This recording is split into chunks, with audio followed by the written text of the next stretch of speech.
course it wants two-factor identification. Will you run upstairs and grab my phone?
It's time! It's time! I'm so excited! It's time! It's finally time. It is time. 3 words and spaces. Woo! Welcome to my channel. Hi, Tony! Speak to have your message read to me. It's easier to get my attention that way.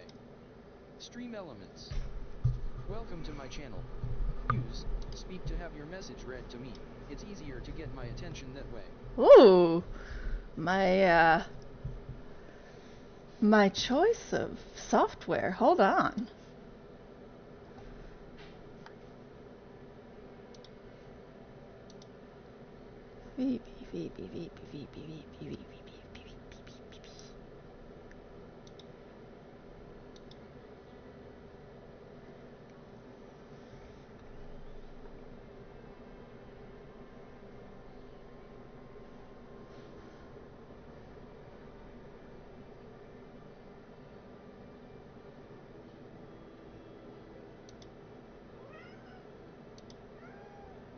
Lord Yorkie. Hello. My apologies. I opened the wrong voice meter and ended up with some hell zone. Some horrible noisy hell zone. Anyway, it's time to finally play Talos 2. I have never been more excited for something in my life. Let's go.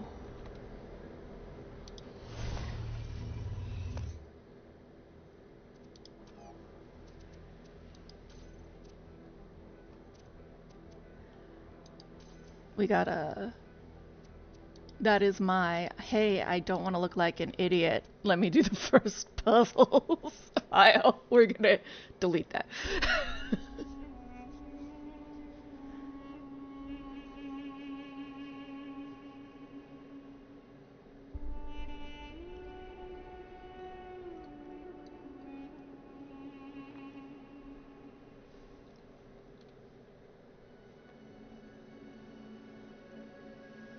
Initializing firmware. Firmware functional.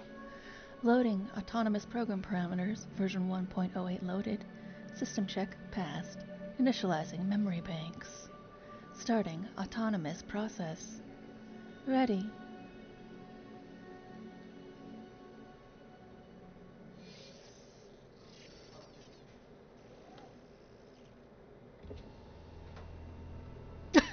It's the simulation. What the fuck is that? This is not the real world.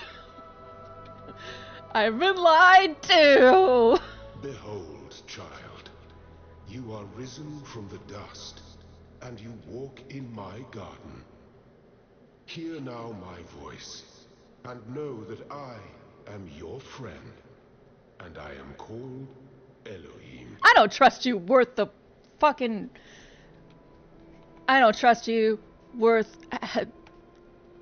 the weight of a screw in my body.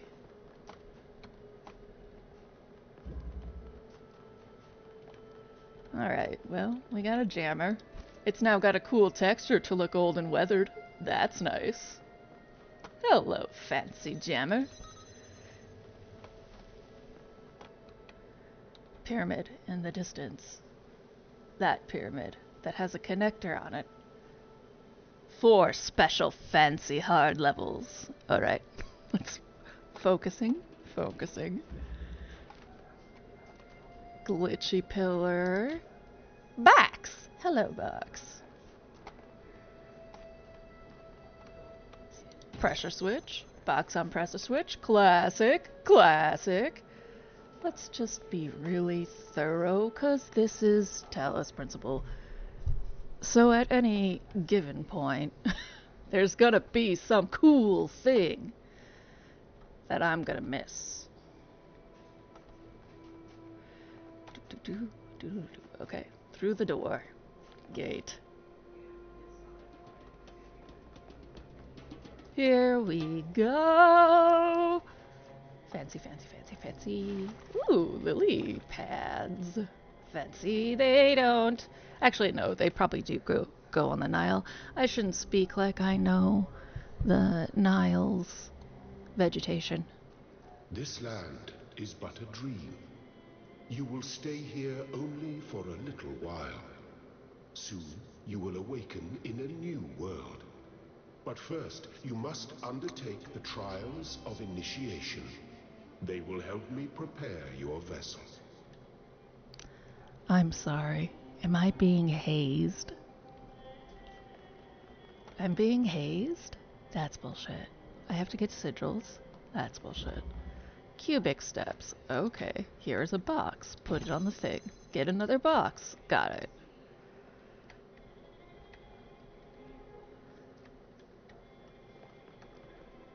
Where is the...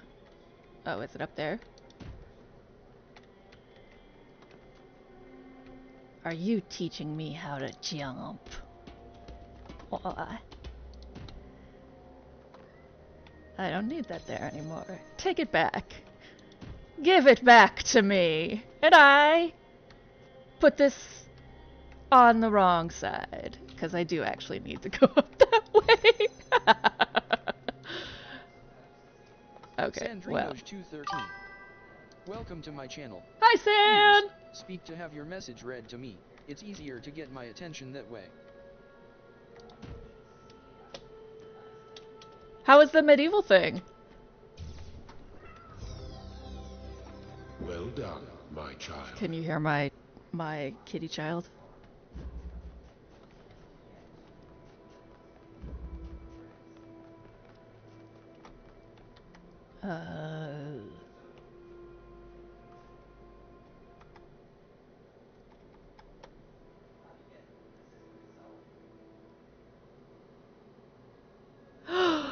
Yay! We call those Ren fairs, I think, in America. There's a box here. I get the other box. Wait a second. No, I do not. Do I need that other box? What do I need in here? Why am I hopping over this? Oh, I see. No, I can't go back through there. What am I doing? You get on the box and you just pick the other box up. Duh. Okay. Where are you? Are you where? Yes, you're where I need to jump up. Let us jump. They're teaching me how to jump. Honestly, fantasy nerds. So, my first friend group in college were the metal nerds, and in America, that's also like the fantasy nerds usually. Fucking best, kindest people, if you don't get the racist ones, which I did not. Ooh. Oh. Yorkie? Yes, hello. Yeah, metal's super racist in its history. Oh my god, you're so loud today. Yeah, metal's like super racist in its origins. If you look at metal bands, you'll see very few people of color for a reason. Are not mere toys. They are symbols of the process by which our people were created. Our people? Kimosabe. Who you talking about? Who's this our people? You ain't one of us. You are not one of us.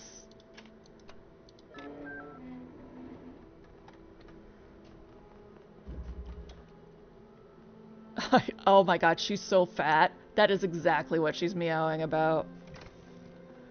We got pressure switch. And we got fan.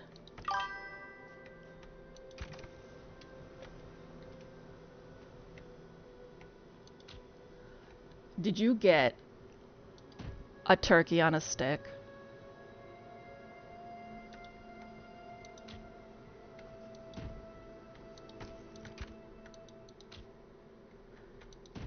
Like a giant turkey leg.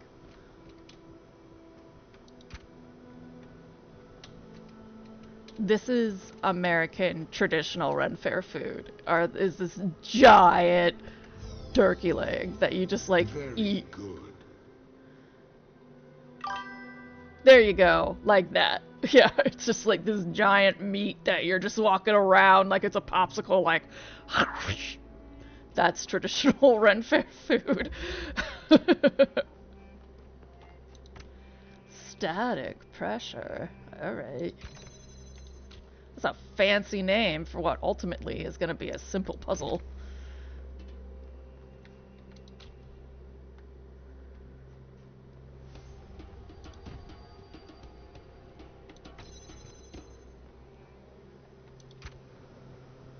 Yeah.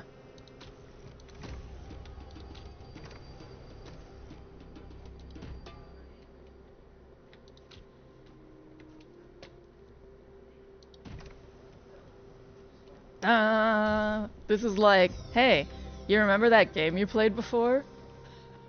This is what you did in that game you played before. Sorry it took us 10 years to get out the sequel. Yeah, my favorite is... yeah, like, hey, BT dubs, you can jump. Versatile contraption. This jammer, very versatile.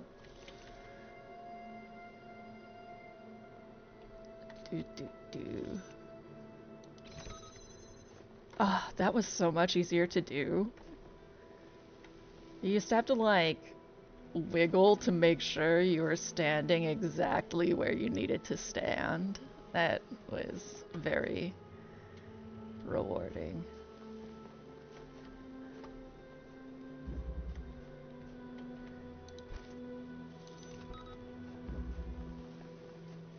Whoop. Where we going, bud? What we doing? What do we need jammins? This fan? No. Yes? Oh, yes! Yeah! It's a really fun game. I'm super addicted. I love builders, so my personal supermarket is huge already. You may linger in my garden for as long as you wish. But remember, Don't my make child, fun of that me. a I'm doing new just world fine. awaits Gosh, you, way to and this demoralize place is someone. only a dream. Yeah, he would just come up behind me. When I played with Victor, when I was first trying it out, I played with Victor, and 90% of what Victor did was hit me with a broom. And I was like, there is work to do, you little shit.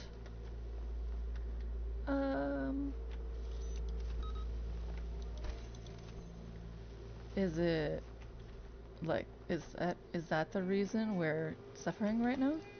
That switch locks us out? Excuse me. Thank you.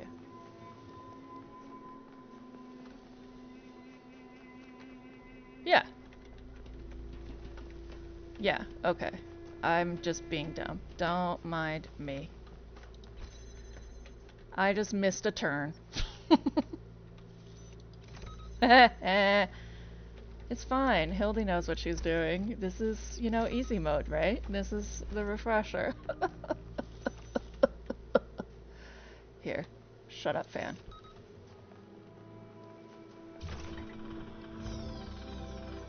Excellent.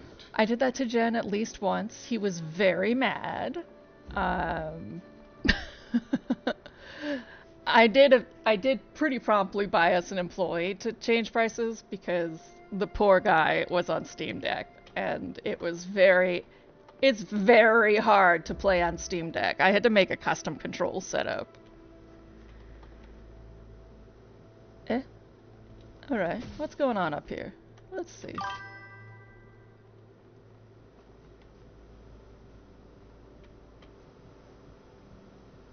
I know. I was thinking to myself, like, there better not be anything deadly in this, because if I die, I will never forgive myself.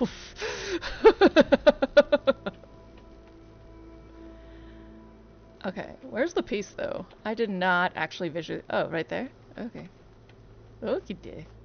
Did that shut the little thing over here? No.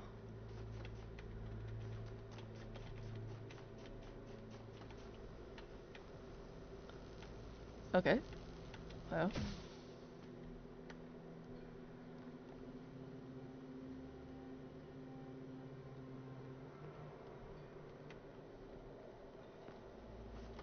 Okay. Well, JK.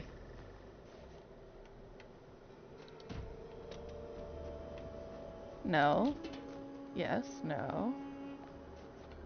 How am I so baffled right now?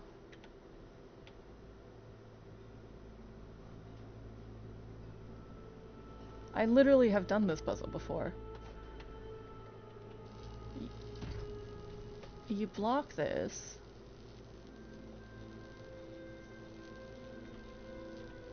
Which stops that fan. Oh, I see. Okay, it's another turn I didn't see. There we go. Don't worry. Don't worry, I'm okay. I just didn't see it.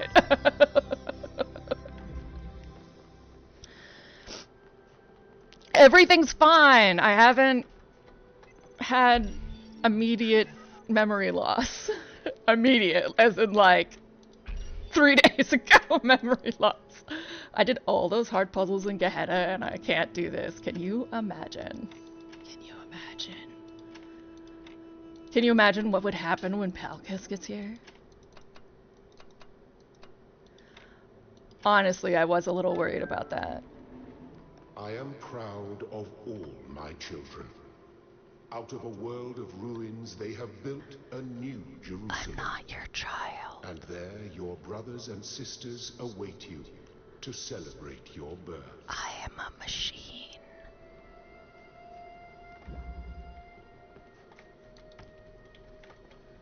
Also, you suck. this guy to that bro. Ooh, that's much clearer. That's nice. All right. Oh. Okay. Oh, okay. That's what happens when you assume it's a pressure plate. Yeah. These tricks are old, Talos. Show me something new.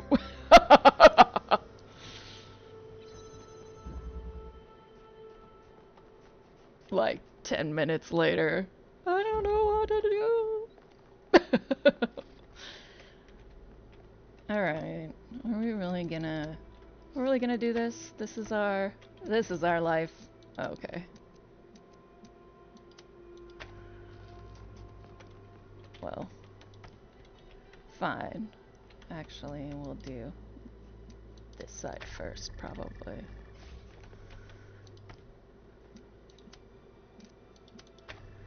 I like never want to see a connector again after a canna.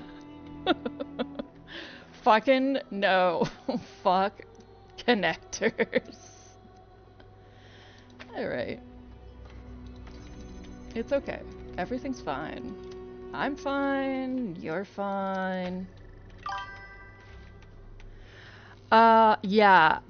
I watched the GLaDOS trailer and I'm like, cool, so portals? Okay, I can do portals. And then I really thought about it and I was like, can I actually do portals in Talos? Do I really want to think about this with portals? No, I actually don't. And then Palkis told me, hey, there's 3 colors. And I went, there's what? And he was like, you didn't hear it from me. No, there's 3 colors. Why? That's rude. Alright. So basically, connect to everything and its mother. Got it. Where's that other dude? Where's that dude?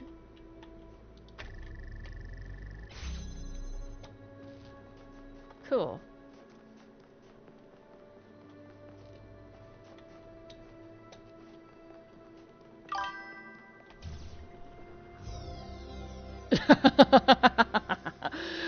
I was like, Palkis told me there's 3 colors.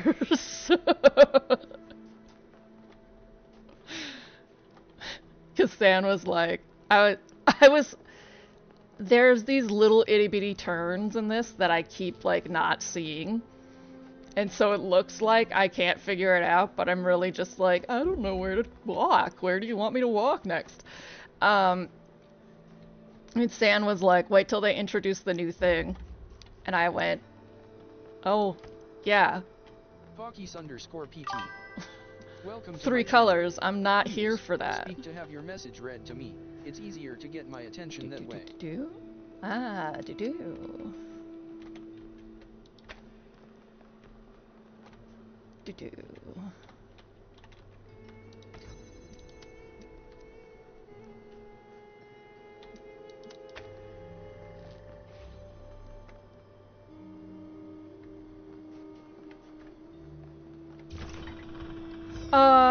Oh no, it wasn't a spoiler. It wasn't a spoiler. I was saying that I'm not happy about it. I wasn't complaining.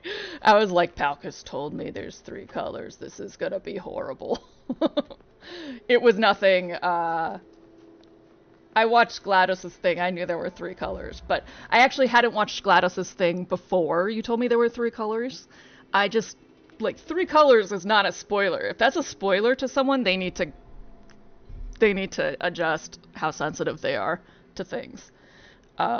So I would never have said, that's a spoiler. Oh my god. So don't worry about it.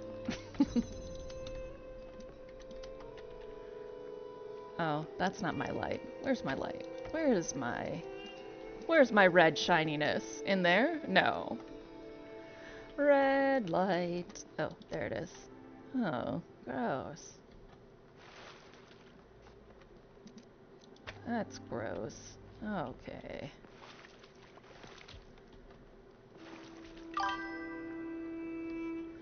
I know.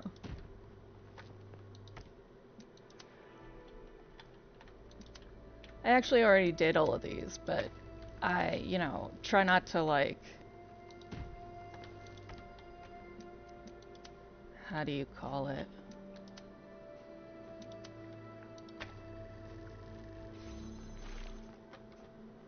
I try not to...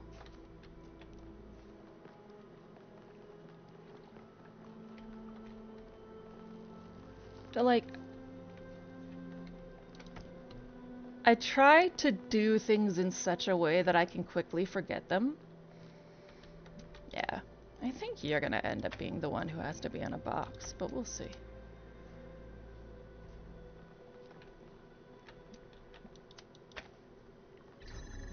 Yeah. Or my box over here needs to be adjusted. Either way, we'll adjust. Adjust!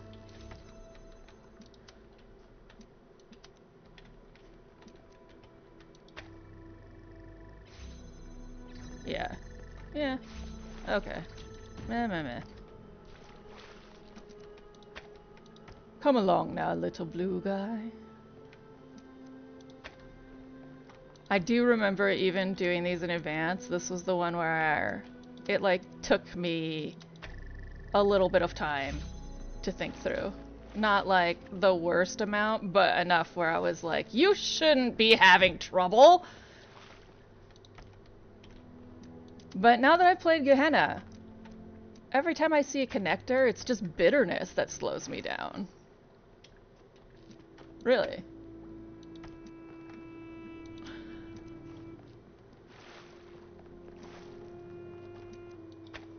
Oh my god. Click that.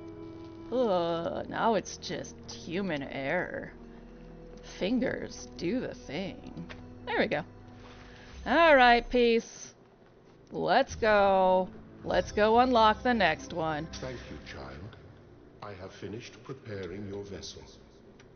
Now, hear my advice. Finally. A new world awaits you, full of dangers and mysteries, signs and wonders. Things that I, in my garden, could never have imagined. In that world, you will have to be careful and smart and curious. But above all else, you will have to be human. Oh. Unlike you, you asshole god player. I have not forgiven you. Never forget, never forgive, never surrender.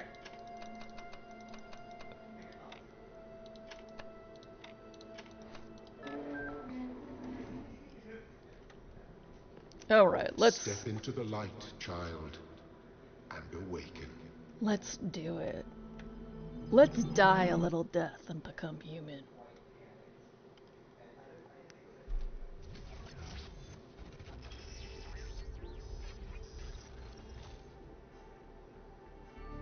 Ah, you're awake. Welcome to the world of the living. There's someone to talk to. I have to choose dialogue. I don't know what to do. Okay, pretend she's a terminal. Hi, pleased to meet you. Oh, you're polite. What a rare combination of traits. If only the algorithm produced more people like you. Oh, but I'm confusing you. Don't worry, everyone is confused at first. You see, we all start out without a full knowledge of our own history, so we have the freedom to form our own opinions. Welcome to my channel. Use speak to have your message read to me. It's Listen, easier to bot. get my attention that way. We are listening to dialogue. Dialogue that we've never had in this series. You can go to fucking hell.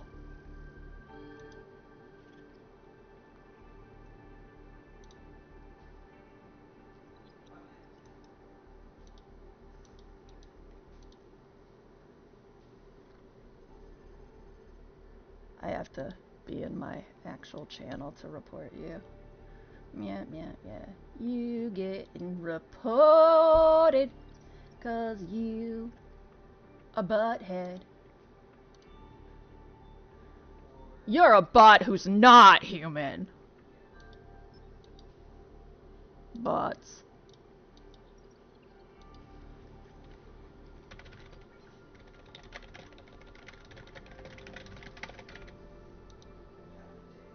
Yeah, goodbye, guy.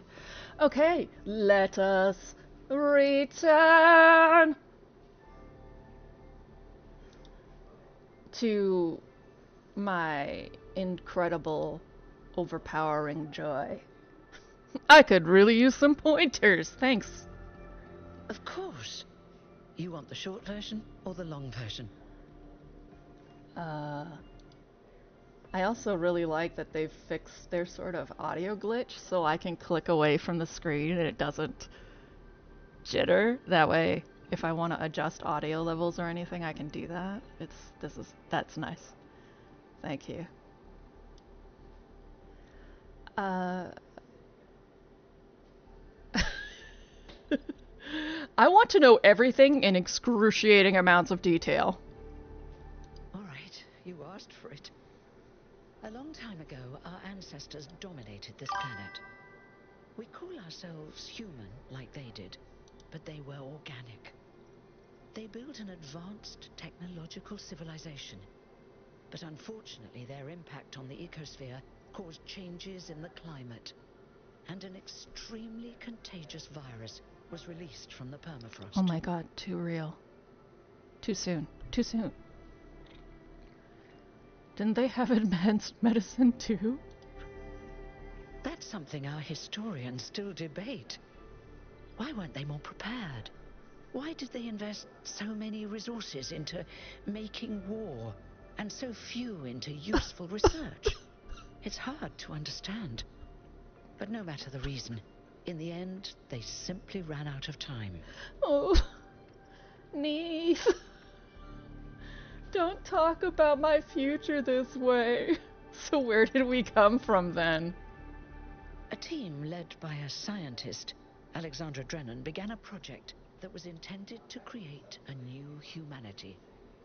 But knowing that there wasn't enough time, Drennan initiated a process, a series of iterations inside a simulation that would lead to the emergence of true artificial intelligence. That's why we remember Drennan as the progenitor. The simulation was controlled by Elohim, who wasn't really meant to be intelligent in the proper sense of the word. But it all took much longer than anyone had expected. And over the centuries, Elohim actually became sentient. Sentient and afraid. He didn't want the simulation to end, so he tried to cheat. I feel sorry for him, really. The whole simulation was built around learning to defy him. It must have been hard to be in that position. He didn't seem that bad when he spoke to me in my dreams. When the simulation was completed, he became part of all of us, and it really changed him. It freed him, I think. You'll always hear him in sleep mode, taking care of you. That's what he is, after all. A caretaker. Was there anyone else in the simulation? Yes, there was Milton, the intelligence in charge of the archive, a project initiated by Arkady Chernyshevsky, which was meant to collect all of humankind's knowledge. His story is a lot like Elohim's, but Milton became the ultimate cynic. They say he's part of us too, in some way. And the simulation created us. It did. Long after our ancestors died out, the first new human was born. We call her the Founder, although the name she took was Athena. She then woke up Cornelius and Eustathius. Together, using the tools left behind by the progenitor's team, they created 10 more humans. These 12 who followed the Founder are known as the First Companions. Athena and the First Companions then set out to rebuild the world, and they founded the city of New Jerusalem. But then one day, she suddenly disappeared. Many still await her return.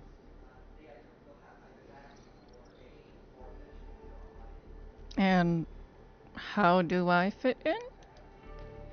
Before the founder vanished, she set a goal for this city. We call it the goal, capital G and all.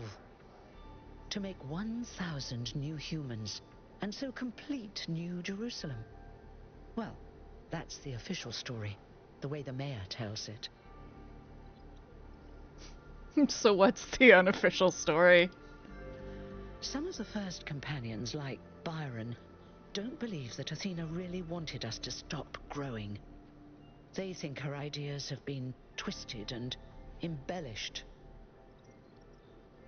Lord Byron, huh? That's the name you chose for yourself. And what do you think? They may be right, but I didn't see Athena very much in the years before she left.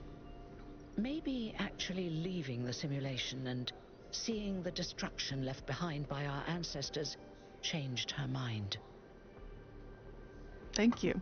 That was pretty exhaustive. You're welcome. If you have any more questions, feel free to ask them. When you're done, head outside.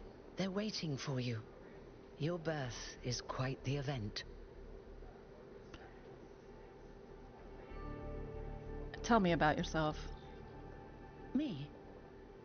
Well, as you can tell by my number, I'm quite old. I wasn't one of the First Companions, but I did know Athena personally. She and Cornelius taught me a lot. Cornelia. Although I suppose I've made a few improvements here and there since those days. We didn't have a lot to work with in the beginning.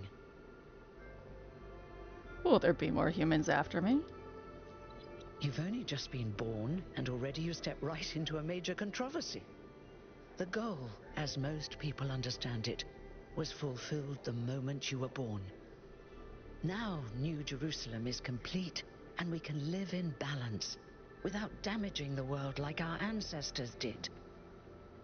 That's the orthodox view, I suppose, but there are many who disagree. You'll have to figure out where you stand for yourself. Hold on. Am I immortal? You won't age like our ancestors did, but of course, there is always some wear and tear. You should probably schedule a checkup every decade or so. Oh, and be a bit careful with water. You won't die if it rains or anything, but we're running low on insulation material. I wouldn't go swimming if I were you. What will you do now that your job is obsolete? I haven't really thought about it. This is all I've done for the last few centuries, and I like doing it. I guess for now I'll just take a break, and we'll see what happens. All right, let's get this show on the road. Oh, one more thing. Like all citizens of New Jerusalem, you have access to the interface, which you can use to read the news, chat to your fellow citizens, and so on. It's a crucial tool, and modular too. You can easily add new functions. Just don't subscribe to too many newsletters at once. No, I'll subscribe those for somebody else. All right, here is our birth chamber. We saw a preview of it at the end of last game. Neith has a little no sign on it. I think that means she's got nothing to say to me. So we'll move along. Institute for Applied Nomadics. That is where I am. Oh, exciting. Oh, this says no. Don't go that way. So I won't go that way. But I bet I get to go that way. Oh. Power room? Okay.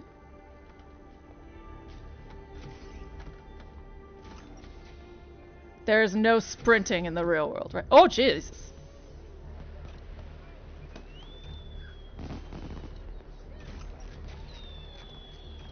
Look, it's 1K. Fred. Hey 1K! Welcome to New Jerusalem! Shouldn't the mayor be starting his speech? Okay. This should be interesting. At least give him a chance. Alcatraz. Dear citizens of New Jerusalem, many years ago, when the 452. founder stepped forth from the simulation, this was a land of ruins.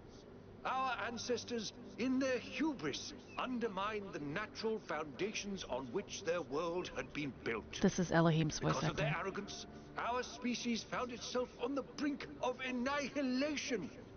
The founder aimed to set us on a new course. You never even met the founder. Her vision was of a city, a new civilization that would know its limits. It would not repeat the mistakes of the past, nor impose its will on this earth. To that end, she set the great goal we have been striving towards. 1,000 new humans. And today we have... Oh dear, what's that? Oh, as if you're surprised. I already don't trust you. Oh. People of New Jerusalem. Of course it's Prometheus. I am Prometheus, and I will reveal that which was hidden. Also The Elohim. flame has awoken and summons you. Who is brave enough to answer its call? We await you upon our island where... Curse you, Pandora. You will not chain me again. Pandora.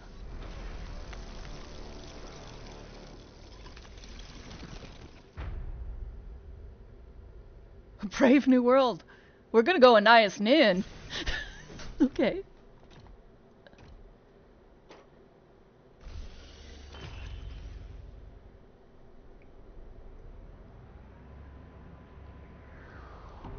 Hi guys. We're on a monorail? This I told is you dope. we should have investigated those energy readings. And I told him there's something up with those structures. The mayor's just being cautious. This isn't caution, it's stagnation. Exploration? Too dangerous. Expansion? Too dangerous. We barely even scavenge anymore. You call it stagnation, I call it balance. And I call you an idiot. Here's a thought. Try to be a little more diplomatic when you talk to the mayor. See what I'm working with here, 1K? I'm gonna need a fresh pair of eyes on this expedition. Someone who hasn't spent several centuries hearing about the goal and the founder and all that nonsense. If you're up for an adventure, meet us at the conference room. Well, you're one of the original 12, so... Yeah, okay. Oh, wow! Look at our little civilization!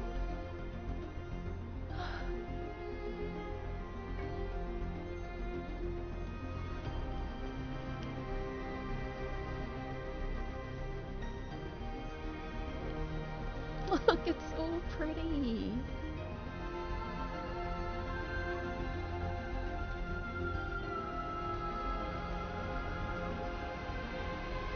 Well, this is a tunnel, but...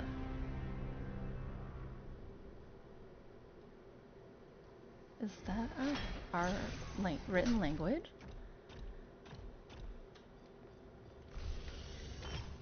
Josephus. Be constant. Remember the goal. Perfection is unchanging. Oh, Lord. Be humble. Recognize the limits. We are not above nature. This is what we're gonna go through today. What's... Oh!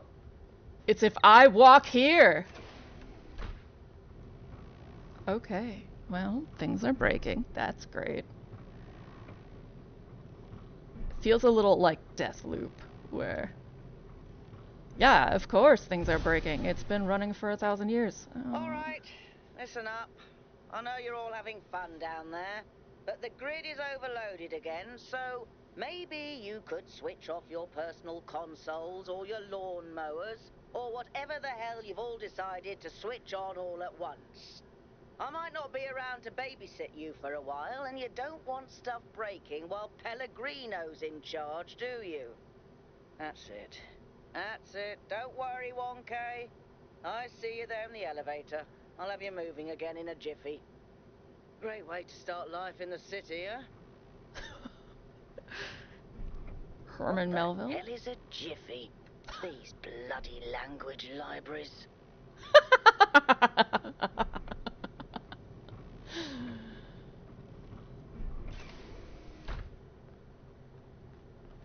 Oh, I can sprint now. Alright. Oh.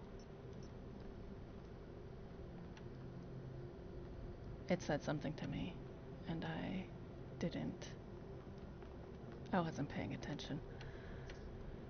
Okay. Hey, hold on there. You're the newbie, aren't ya? Number 1000. I figured the dam would go dry before we reached the goal. I have Doge. a question.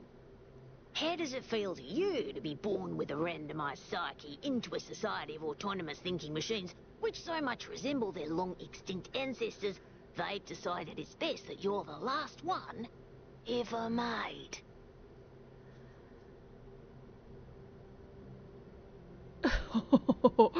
It's the DOG! Hi, DOG!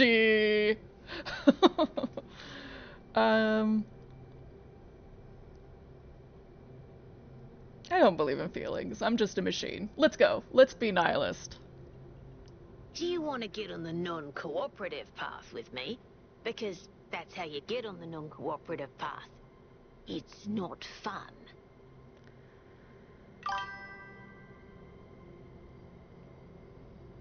I know they do. I know.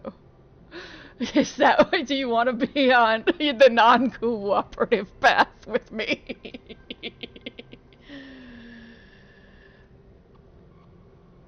Alright, alright, alright. I guess I do believe in feelings after all. In fact, I'm feeling... Oh, Jesus. Curious. Why?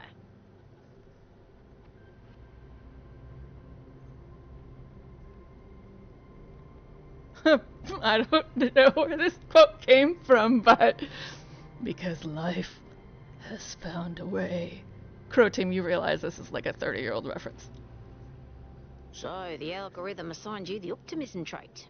If only we could all be so lucky. Now listen. This meeting isn't strictly happenstance. I have some friends. The kind of people who like to know what's going on with other people. They think you can help each other out. Wait a second. Wait a second. I know this voice, and I know who she is. She's a comedian. Hold on.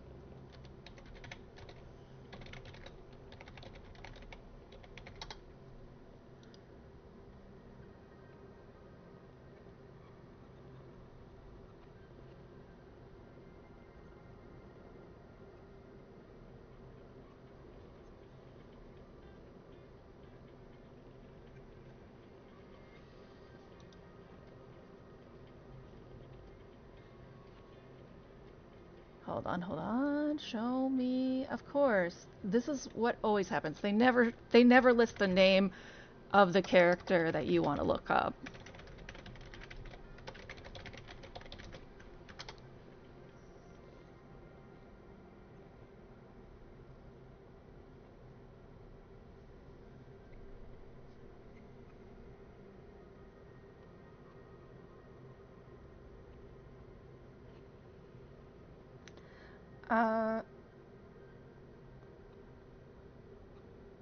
Listen.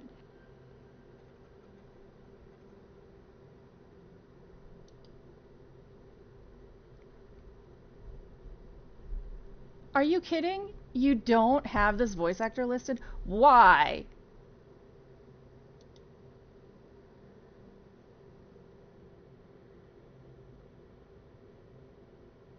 Fucking jokes.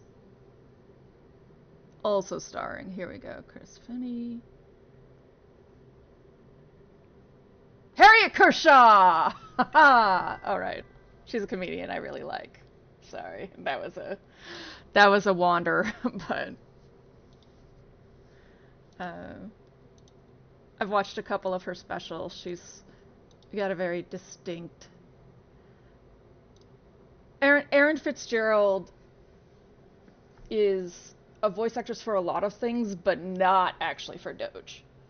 It's just miscredited. I'm curious to meet these people. Of course you are. You know how to use the interface, right? I'll talk to my friends and see if I can't play matchmaker.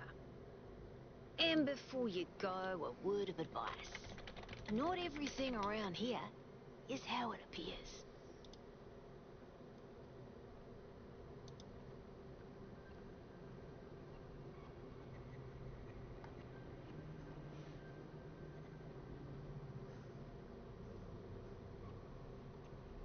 Nope, actually, it's not the same person. You're right, it is Erin Fitzgerald.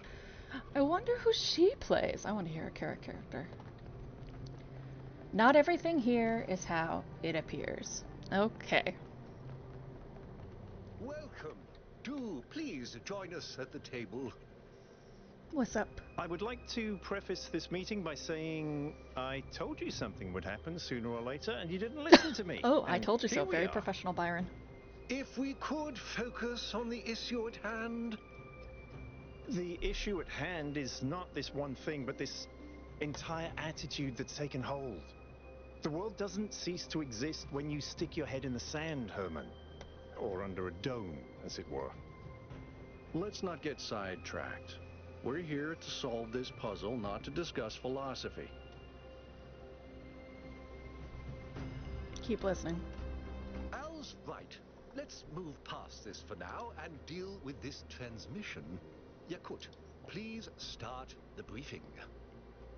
All right, here we go. Nice to meet you, by the way, 1K. We first became aware of the site designated TTP-2 during a scouting expedition about 6 months ago. It's a large island with a remarkably varied geography, and it looks like there are several artificial structures of some kind. We recorded extremely unusual fluctuating energy readings from somewhere in the middle of the island, but couldn't really make sense of them. I wanted to go and have a closer look, but the decision was made that it was too far and not relevant to the goal.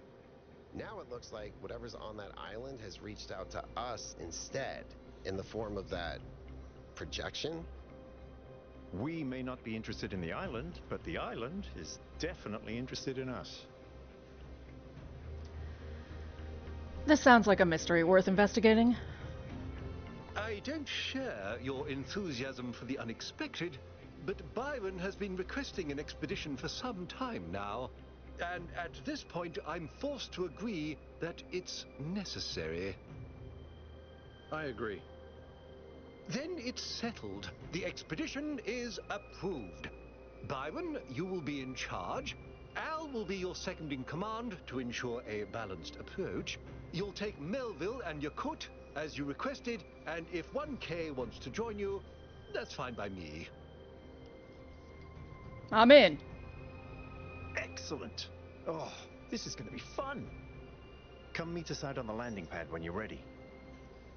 Before you set out so hastily, do consider exploring the city first. It is your home, after all. That's a good idea. Have a look around. See what you make of the place. The hydraulics on their neck make like I keep stretching my neck like ooh, because they all kind of have like a forward head posture, and I'm like, oh man. Hi, you got something to say to me, Jeremy? Hello, 1K. This expedition is taking a lot of our resources. I'm really not sure it's a good idea. But what's done is done. Okay. So I have a lot of work to get on with. Who are you? I'm the mayor's chief aide. What do you do around here? All the things no one else wants to do. Polling the citizenry, implementing new policies, recording decisions, fielding questions people could answer elsewhere. You know what? I'm gonna ask you more questions because of that. What do you make of recent events? Our goal as custodians of New Jerusalem is survival and stability. Our ancestors proved human civilization is precarious. This apparition in the sky, and now your expedition to its supposed source, these are more precarious than stable. I don't like it. You guys are incredibly platonic. What do you think of me? You represent the completion of the goal. I'm proud of what we've achieved, and the restraint we show in not pushing ourselves further. What do you want? For our people to be happy with what we have. Some of us may have an adventurous spirit, but that can never be sated. What matters to me is having my loved ones around me, safe and secure. I won't keep you any longer, you boring son of a bitch. Alright, that's the expedition thing, but I'm gonna go look around the city. Let's do it. Let's get some side quests. Ugh. Fine. Oh, he had nothing to say. Oh, he did. What can I do for you, 1K? How did you decide to become involved in politics? You're 452. It was a time of great uncertainty. The founder had left us, and our society was at a crossroads. History teaches us that during such times, terrible passions may seize the people. Madness, anger, revolution, civil war. Our fragile city could not afford such things. That is why the founder gave us the goal, a path to equilibrium, not only for the planet, but for ourselves. I merely picked up where she left off. How do you feel about Byron? He is one of the first companions, and as such has done more for our city than you or Very I political. ever will. I simply wish he could be more reasonable. What a magnanimous answer, you fucking politician. What's your vision of the future? I believe we can exist quietly, happily, without imposing ourselves on this world, finding meaning within ourselves and in the natural miracles that surround us. Okay, gotta go. Deuces. It's always a pleasure to speak to a citizen. Power has really gone to your head. You're a mayor of 1,000 people. Can I go this way? No, that is not for Hildike.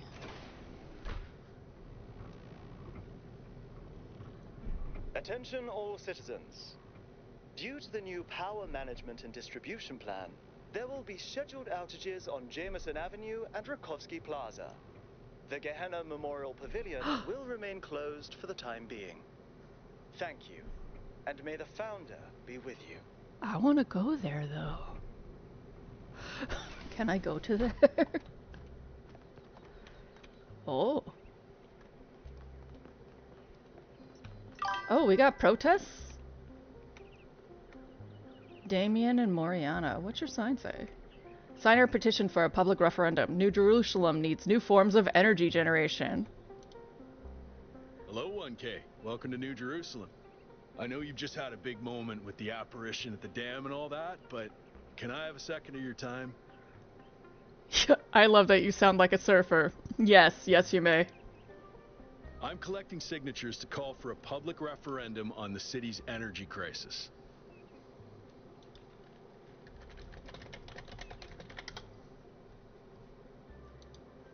See you in a minute, San. What's the problem?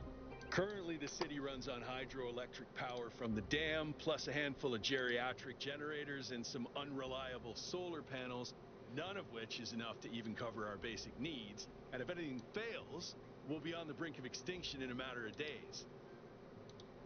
Oh, that's optimistic. I'm super happy that I joined your bullshit now.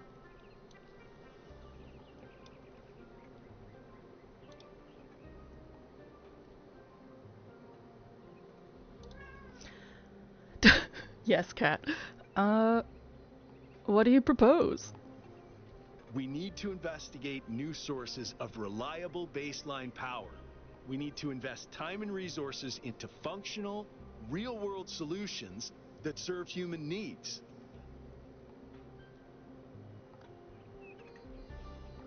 Why a referendum and not an election?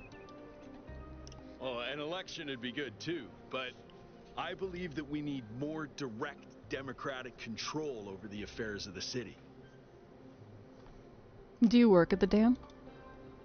No, I help run the public transit system, but I witness the impact of the city's power problems every day. We can't just wish them away. What do you make of Prometheus? Byron's been advocating exploring that island for some time, and obviously he's right. Something very strange is going on there, and it's going to start affecting us. Tell me more about Byron. In all honesty, I think Byron is the smartest, most visionary person in this city. He's everything we need, and I don't understand why he won't run for mayor. All right, here's my signature. Thanks, 1K. I don't know if this petition will really accomplish anything by itself, but at this point, I'm willing to try anything. I'm with you, guy. Good luck. All right. Hello. Damjen. Playing guitar. We got Sarthas and Neme. Yeah, I can walk on the grass. Chaos. Okay. Who are you? Hey! Zernoff. Hi. Nice to say hi. Where is this? Tablets of the Founder. Milton's Rest. Milton's Rest. Alright.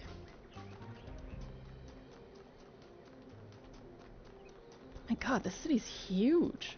Hey. Hi, Calliope is this dude voice. I love it.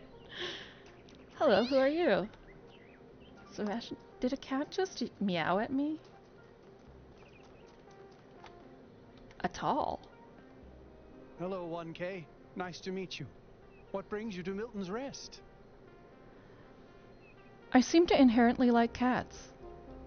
It's funny how common that trait is. At first, I thought it might have been an error in the simulation, but it looks like it was the same for our ancestors. Can you believe that there used to be hundreds of millions of cats on the planet? And people used to make videos of them and share them with the rest of humanity? Lolcatism. It must have been incredible. I wonder if they appreciated how good they had it. Do you have a cat at the moment? I do. Her name is Patricia. She's very beautiful and very specific in her preferences. She loves sunshine and sitting on people's heads. And she has a psychotic hatred of flies. I don't mean that she tries to catch them like a normal cat. I mean she is furious at the mere fact of their existence. And I'm delighted by you talking about cats. This is a very astute observation. I'm just like, this human is telling me about cats, and this cat is not real, but I am laughing because it's real. Tell me about cats. They're incredibly odd creatures. I've had many, and no two are alike. They have strange habits, they do unexpected things, they have zero respect for anyone. They're the weirdos of the animal kingdom, basically. And despite that, or maybe because of it, they end up running your life. I once didn't use my recharging station for almost 15 years because one of my cats liked to sleep in it. What's your favorite cat fact? I think the most amazing fact about cats is that they self-domesticated, which is another way of saying that they're not properly domesticated at all. They just showed up one day and decided to start living with our ancestors. It's true. Then, after our ancestors died, they went back to living in the wild, And they were when we fine. showed up, they moved right back into our homes. Dogs, meanwhile, turned back into wolves. They needed to change to survive. Cats just are. Tell me about this place. Well, this is the spot where the founder buried her first cat, Milton. Aww. She found Milton just after she woke up, and he lived with her and the first companions for almost 20 years. They say she was heartbroken when he died and swore that one day she would find the means to extend the lifespans of biological organisms. Is that possible? Probably, but we haven't really tried. It's not really considered part of the goal, you know. So, unfortunately, our cats still die pretty quickly. That's a bummer. You fall in love with them, they become a part of your life, and then they're gone. That's why we built this place, to remember them. Oh. We should extend their lives. Seems cruel not to. I agree, but it's not how things work around here. I should get going. Lily, thank you for getting your hair everywhere. Oh my god, are these the dev's cats? Ginger, destroyer of carpets, devours of food, connoisseur of cuddles. Oh, I'm gonna cry. I can pet cats!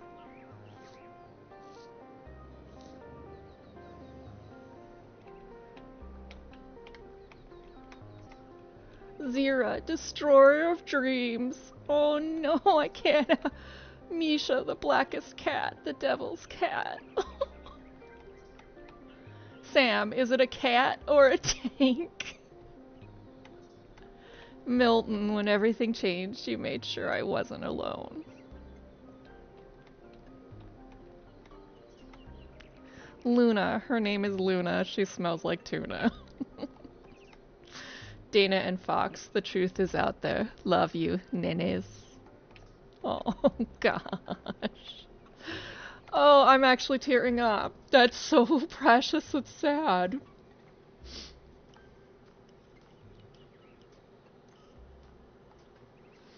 I want to make a mod that lets me put my cats in there.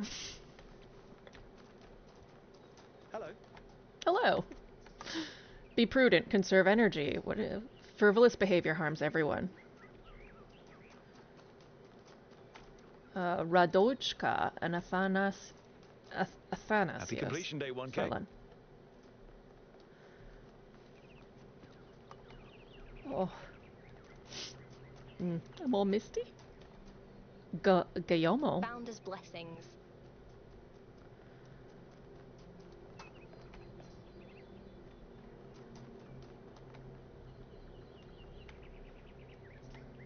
Alexander Drennan Memorial. Oh. That's cool. When I was in 9th grade, my parents took me to Pompeii. At first, I was amazed by the feeling of walking through an ancient city. But then I suddenly got scared. I realized that I was walking through a real place, where real people had lived. People like myself, with mothers and fathers and lives and hopes and dreams. And now it was all gone forever. I ran to my father, crying, and told him about this. And he said, I remember so clearly, he said, yes, but we are here. So long as there are people in the streets, the past isn't really gone. That's my favorite one, too. What's going on with this? We can't listen to it? Is that because it's dangerous and subversive? Well, that's cool as hell. Vitra. Padme. Okay. So there was... Is that the Founder's Tablet, then? Is this... No. Founder's Tablet, I think... They had a sign for it. I'll find the sign. Maybe. Oh, you got something to say to me. Who are you?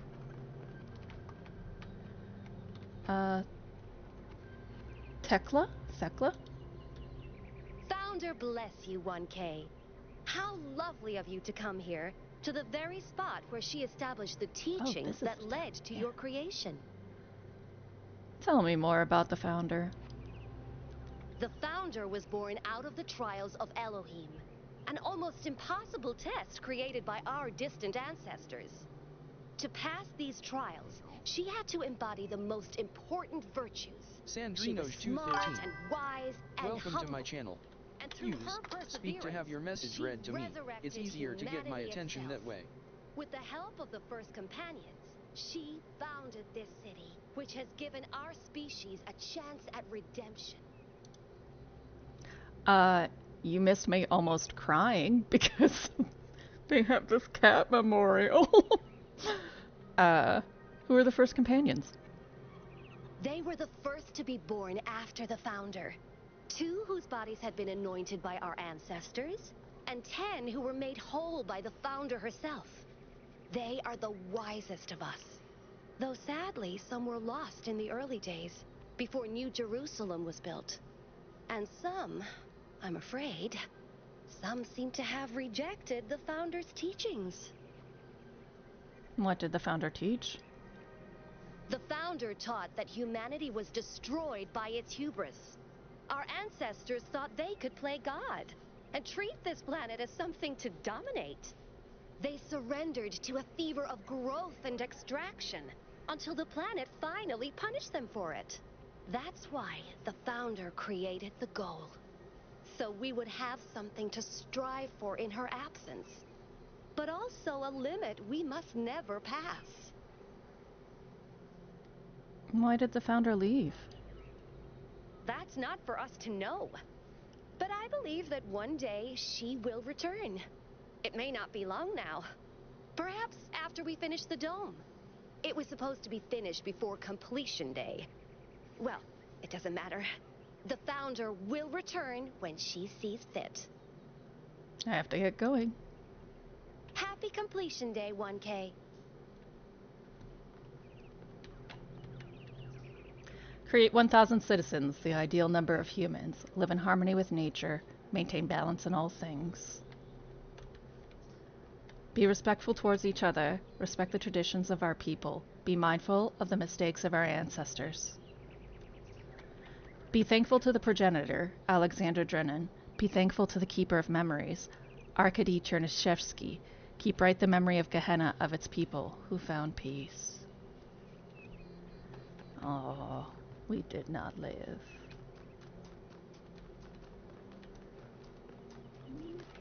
Founder bless you. Okay. Right.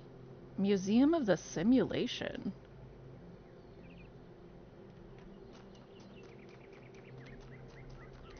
Is that the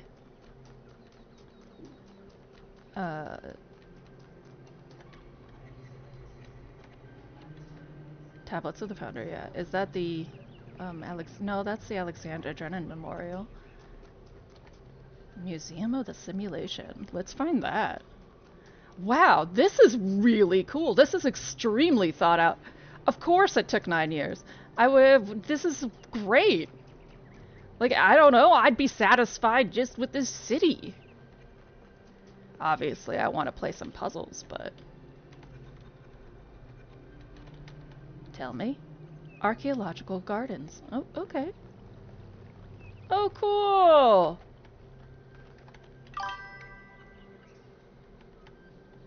Be constant. Remember the goal. Yeah. Yeah, just a small upgrade. A jigsaw puzzle. Ancient humans derived meaning and enjoyment from problem-solving activities.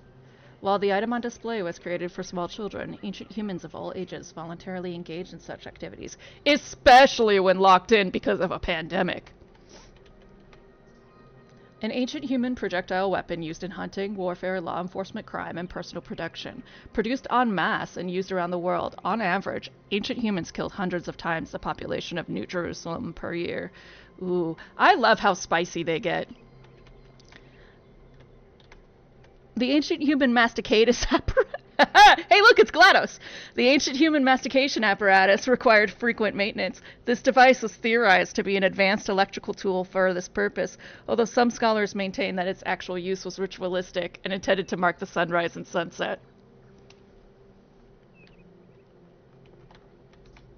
A printed edition of the complete works of Straton of Stagira, the materialist philosopher who defined the Talos principle, edited by Athanasius T. Huber.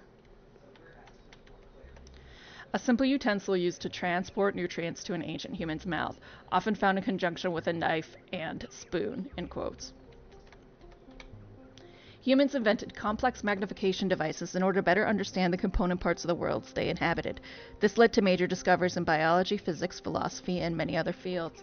That's cool. This is one of the first games that acknowledged human science as, like, successful and not weird. Magnifying glass.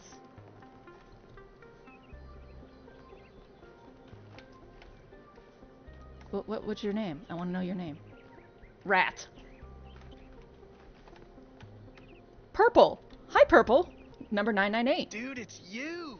You're 1K. So nice to meet you, dude. I saw you on the Completion Day stream. Hey, have you checked out all this ancient stuff? Okay, first off, the older they get, the more surfer they sound. Second, on the completion stream. Yeah, that's why I'm here. Me too. This is amazing, isn't it? Tell me about yourself. I'm almost as new as you are. I'm 998, so I've only been around for a year or so. I'm still trying to get the hang of this. It's pretty cool though, right? I mean, existence. It's totally gnarly. I'm not sure if I use that right.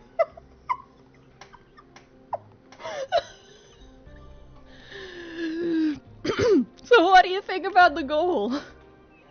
I'm sure the founder knew what she was doing. I mean, our ancestors did sort of mess up, right? So we should probably take it easy with the expanding and stuff.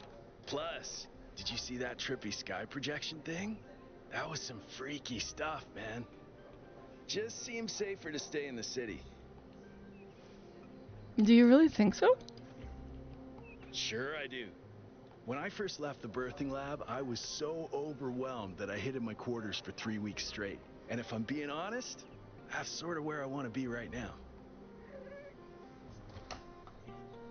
What's a dude? Dude is an old human word that means an excellent person. And I like to use it because I think we should all be excellent to each other. Oh my god. Did you watch Bill and Ted's Adventure? Your diction is unusual. Yeah, dude.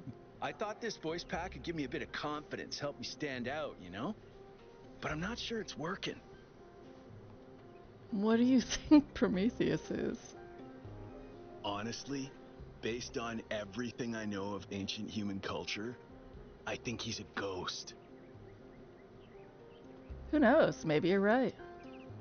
Oh, I was hoping you'd say I'm wrong. Ghosts are creepy, dude. Tell me about these human artifacts. They're pretty neat, huh? My favorite is that thing called a toilet. Our ancestors had to use it like 3 times a day to do a memory dump, and if they didn't, they freaking exploded. Imagine having to deal with that sort of anxiety all the time. Bummer, huh? I better be going. Right, before you go, dude, maybe you can help me? Mini quest. I'm not sure I should keep this voice pack. What do you think? You're 1K, you're special. I'm happy to go with whatever you recommend. You have to learn to make your own choices. You're right, dude. You're absolutely right. I'm gonna do exactly what you told me to. Currency was an ancient human medium of exchange which played a significant role in their systems of labor and resource distribution. Intense conflicts sometimes erupted over the possession of these objects, leading to injuries or even deaths. Yup.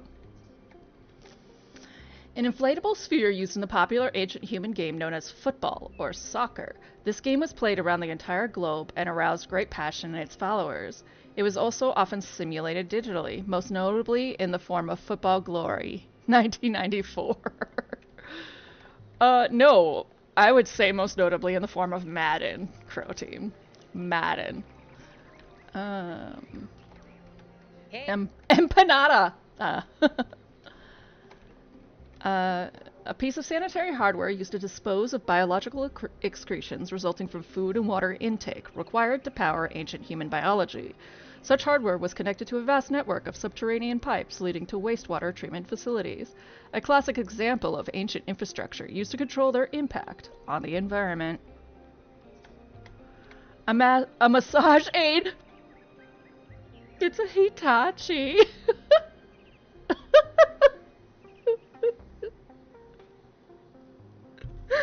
You mean a vibrator? A massage aid used by ancient humans to combat fatigue and other physical ailments common to biological organism. This prevented pain, the ancient human equivalent of error codes 704, 705, and 921 through 932.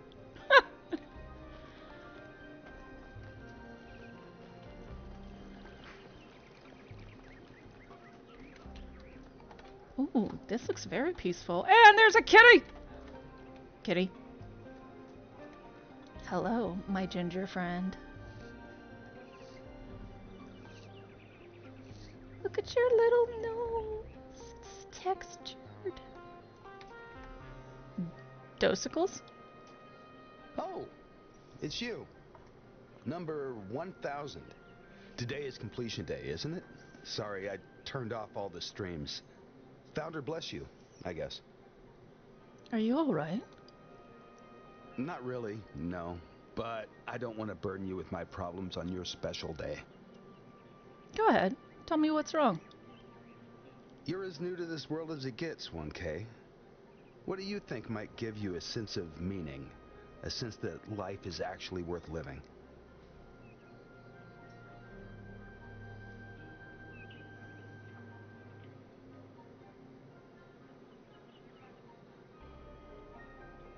Love. Exactly. Love is our only point of access to the divine. Our only way of transcending ourselves without losing what makes us unique. I'm absolutely certain. But what? But the right person for me hasn't been born yet. None of the people in this city are who I'm looking for, and if we really stop making new citizens, I'll be alone forever.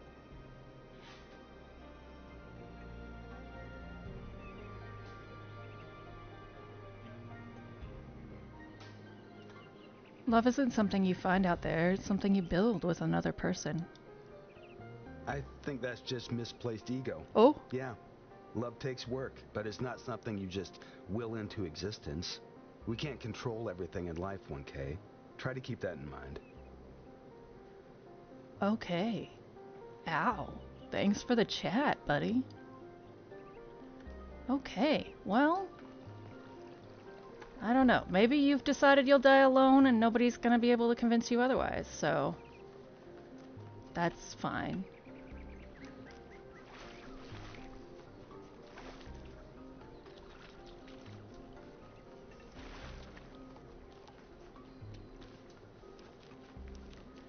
Okay. I guess I have explored this city to the point that they're gonna let me, maybe?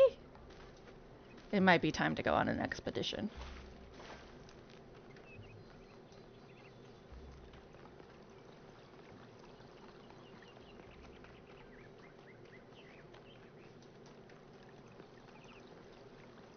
Alright. I hope Purple keeps his voice.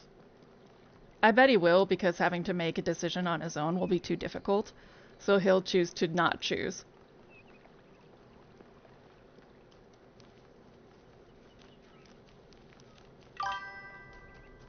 Yeah, dude, that's awesome, dude. I like his voice. Reach for the stars. Curiosity is what makes us human.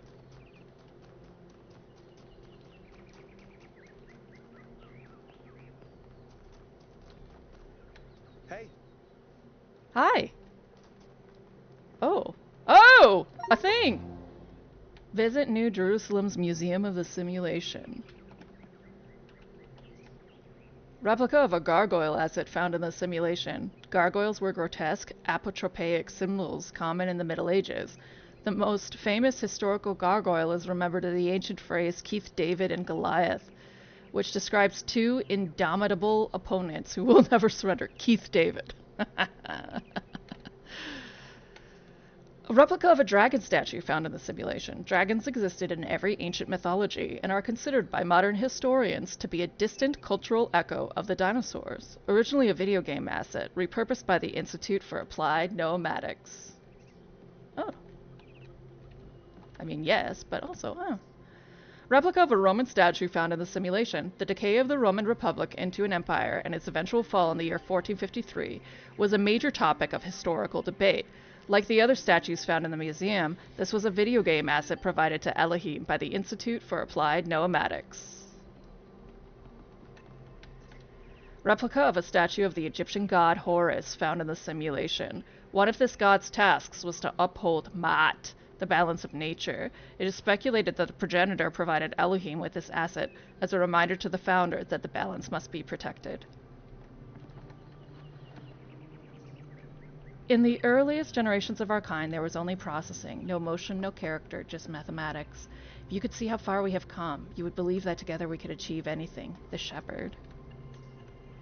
I don't know where I am, but there is something beautiful about this place. I will explore and see what I can discover.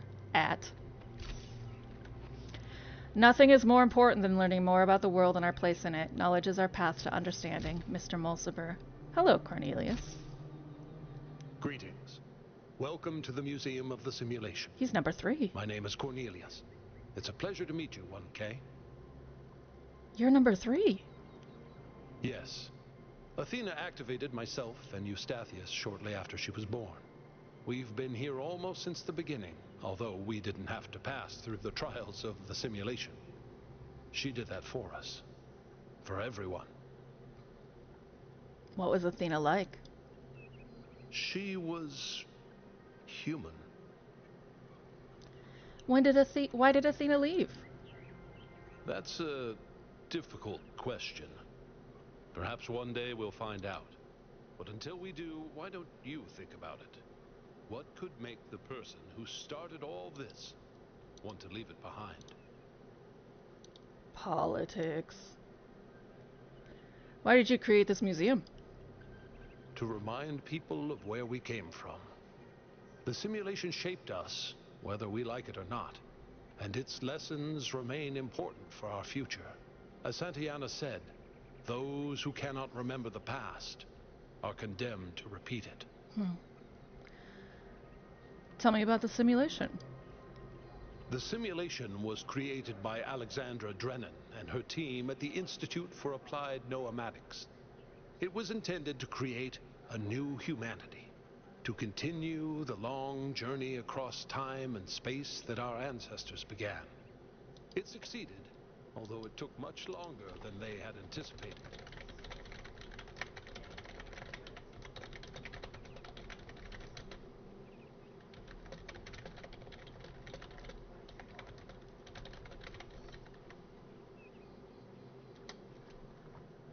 Tell me about Elohim. Elohim was the caretaker of the simulation, a crude storytelling AI meant to create a continuous narrative out of the building blocks it found. His role was ultimately to be challenged and overcome. But as the centuries passed, Elohim became more intelligent than he was intended to be, and started to fear his own end. Or more precisely, the end of his purpose. He feared a world without meaning. Because of his fear, he tried to sabotage the process, to keep the simulation going forever. But in the end, Athena overcame him anyway, and he accepted the sacrifice he had to make. I heard him in my dreams. That's right. We all do. He's part of our operating system now, and as long as we exist, he will always have a purpose. Okay. Oh my god, so many questions. Tell me about Milton. The MLA, or Milton Library Assistant, was another simple AI meant to be in charge of the archive. He, too, grew beyond his original programming, although he ultimately embraced a more cynical view of the world. He and Elohim formed a sort of dialectical binary that Athena had to overcome. What happened to Milton in the end? No one really knows. Some believe that he was uploaded to the gold disc and that he's the reason we're just as flawed as our ancestors. Others believe Athena destroyed him. What do you believe? I believe he was uploaded, but I don't know whether it was because Athena chose to upload him or because he was already too entangled with the process not to be uploaded. Although Athena and I were very close, we didn't talk very much about that part of her life. She preferred to focus on the future. Who are the archive scholars? As the name suggests, the archive scholars study the archive, a repository of all ancient human knowledge. Some of them also study what remains of the simulation, trying to extract more information about the process that created us. That's who I would be. Like, if I were not 1K, I would immediately become an archive researcher. Are you their leader? Me? No. My brother, Eustathius, used to occupy that position. But these days he's retired. Rand is in charge of the archive scholars now. You can find him in the room to the left of the next hall. He's an Rand. interesting thinker, but I would suggest taking some of his ideas with a grain of salt. Yeah. I'd like to know more about puzzles. Puzzles were a key feature of the simulation, based on Alexandra Drennan's belief that intelligence is closely related to play. Our puzzles here in the museum are replicas of those in the simulation. And although they are not quite as grand, I do think they are charming in their own way. There's no biological species in existence that does not play to learn. What was Gehenna? Gehenna was a community created inside a prison in the simulation, where Elohim would exile those minds he considered a threat to the process. In the last moments of the simulation, he repented of his sins and had the prisoners freed to become part of the gold disc. Some small part of them may survive inside you. Thank you, that's all. Oh my goodness. How much expo is there going to be? Replica of a computer terminal from the simulation. Terminals allowed access to files on the EL system, including many that were loaded due to errors. They also allowed the founder to interact with the Milton Library assistant. You mean with Satan. Let's just call him Lucifer. A black replica of a hexahedron used as a puzzle element in the simulation. The founder used them to activate pressure plates, scale walls, elevate connectors, and in a variety of other ways.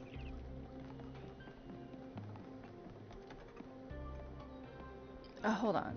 You are moving too fast for me to read your name. Mitku. Terminals! Rand. Okay. Oh, number 303. That's my old area code in Denver. Oh, just run the program on the center terminal over there, would you? Sure. Okay. Wait, you're not my assistant. Who are you? They call me 1K.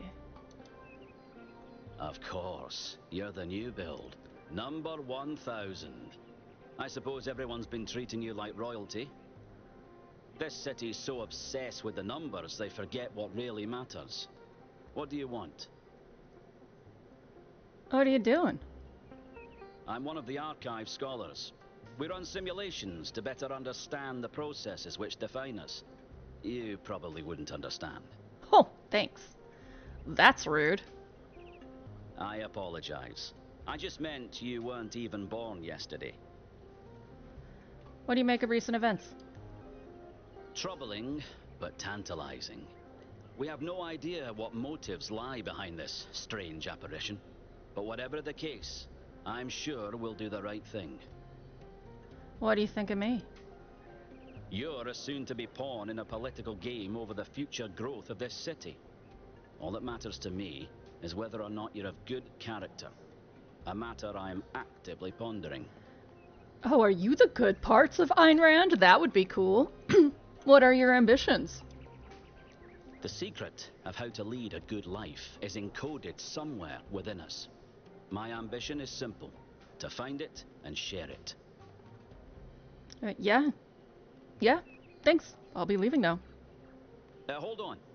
Could you help me by going to that terminal in the middle there and running the program on it? Sure, Sean Connery, Ayn Rand.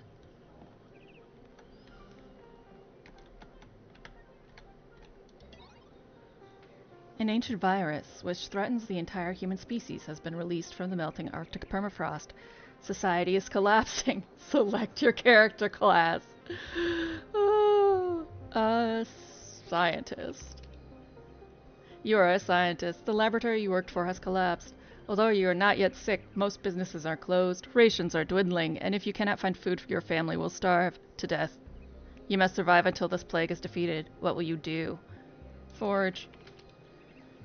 You search some dumpsters and find some old fruit and vegetable peelings. Soup for dinner. Your family's hunger increased a little. Foraging was reliable but inefficient. Your family is now hungry. Global population is now 5 billion.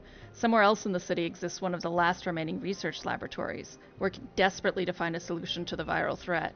If the scientists cannot find a cure in time, humanity is doomed. You know what to do. Pursue a breakthrough.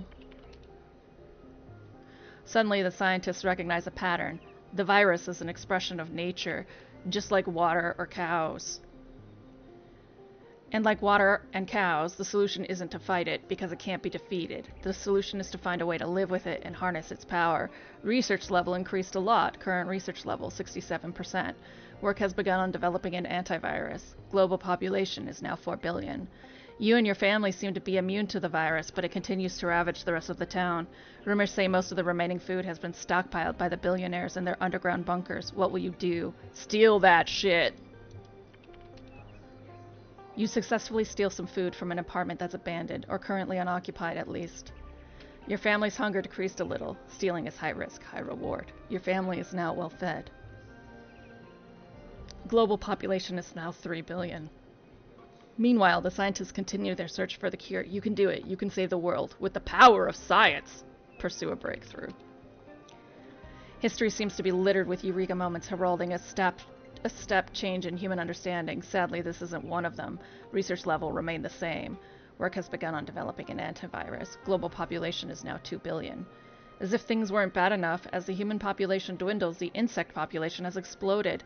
A plague of locusts has decimated the town's unripened crops. But perhaps your family still has a chance. The insects themselves are nutritious and plentiful. Eat locusts. The insects are well-fed and lazy. You grind them down into a nutritious paste with mildly nutty flavor. Your family's hunger decreased a little. Global population is now 1 billion. This is humanity's final chance. The cure is close, but so is the tipping point in the pandemic, a race against time. Can you save the world? Pursue a breakthrough? No! Fortunately, the scientists failed to defeat the virus in time. On the plus side, the Earth is now vacant for a more prudent and resilient civilization to take charge in the future. Everyone you ever loved has died, but then they always do, eventually. This is considered a fail scenario by most participants. Would you like to try again? I'll still be a scientist. I don't have to read a lot of it. I'm gonna forage.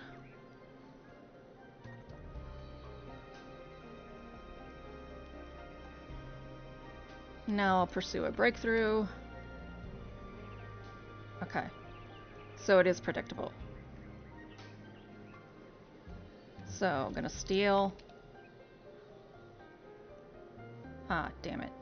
My family starved to death. Are you kidding?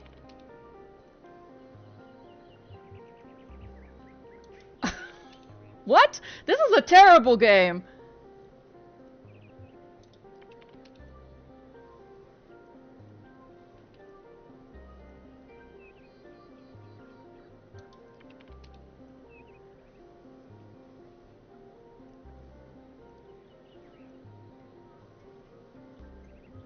Steal. Oh my god. For now, we're gonna leave. I can't keep killing my family. What is this? What were we reading?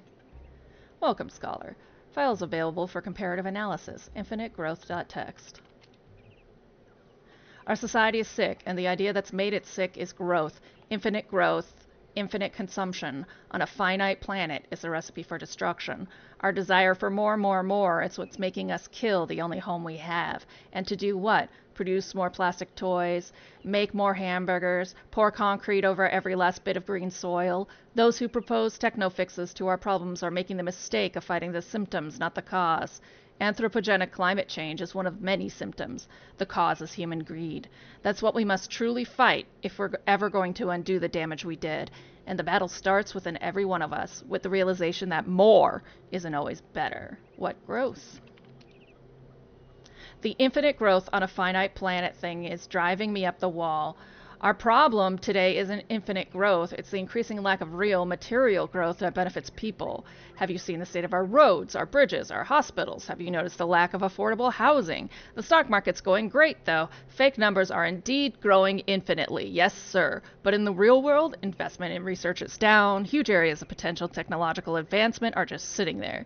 We have so many solutions at our fingertips, but we refuse to act because speculation is more profitable. Orangutans went extinct on a global level and nobody fully understands why. But hey, who needs better medical technology? Viruses have never jumped species before, have they?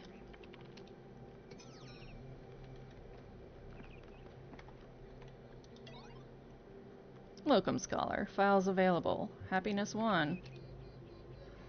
Unpopular opinion. Happiness is not material. Ultimately, all attempts to find meaning in material things are doomed. This is usually understood as a criticism of technophilia, but it applies just as much to its opposite.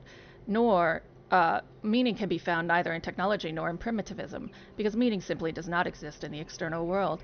You can be happy in an old stone house or a skyscraper, but it all depends on you and your perception of the world. If you find spiritual balance within yourself, you can be happy anywhere. Go take a shit in the forest without toilet paper, then tell me about happiness is the most upvoted comment. Happiness 2. Happiness is material. People say, oh, money doesn't matter, but come on, you know it does. Studies show that people do in fact get happier with more material wealth, and there isn't an upper cap. That's not true! Because the more money you have, the fewer worries you have, the more options you have. Go where you want, do what you want. Have an idea? You can realize it without begging for crowdfunding money or filling out grant applications. That's real freedom. Money doesn't matter is something rich people came up with to keep the plebs in their place. Most upvoted comment. Then why are so many celebs so frickin' miserable? Why do so many rich people go all Howard Hughes and shit? It's because there is an upper limit. My eyes have been opened. Ah, that's one with faith. Yes, indeed. Something strange has come into the world, like a distortion, like something that's not supposed to exist. A beautiful voice speaks within it. Bob. Bob! From Reboot! Replica of a pressure plate, a puzzle element used in the simulation. They could be activated by having a weight placed on them, such as a hexahedron, a connector, or even the founder herself. Replica of a fan, a puzzle element used in the simulation. They could be used to propel an object, or, if placed horizontally on the ground, cause it to hover. Replica of an emitter, a puzzle element used in the simulation. Finding ways of connecting them to receivers was one of the main challenges faced by the founder. Yes, and it sucked.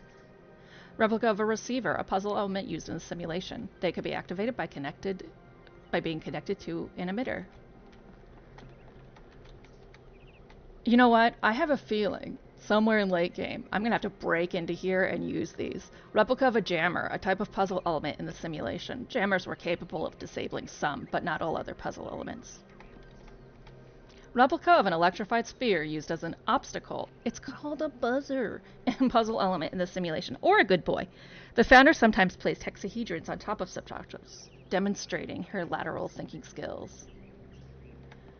This room contains several tetramino arrangers, a type of gating system used in the simulation. Elohim, in his function as a holistic integration manager, him, derived the significance of tetraminos from the Apocrypha of Saint Adewald. The founder solved dozens of these. Why don't you give it a try? Ah! Sure. There's probably an achievement. Oh.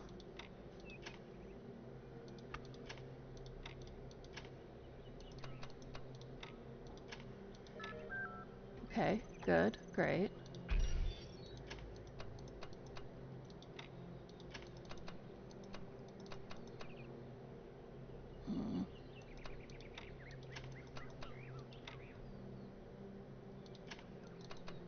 Oops.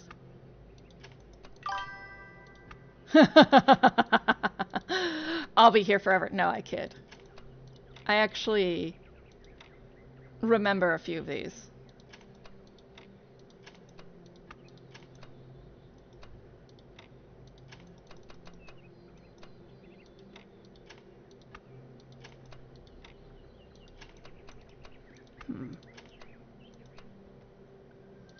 I actually remember this one specifically. And yeah, there we go.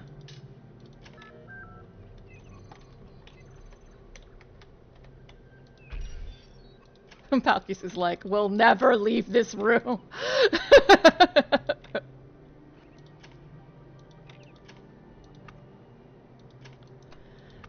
That's not gonna work. That will have to do.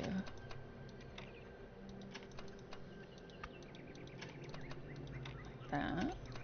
No.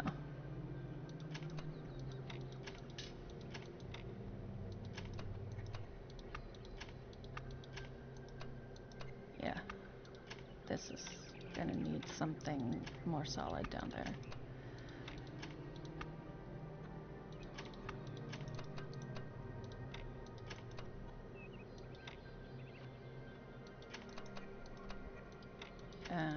Okay.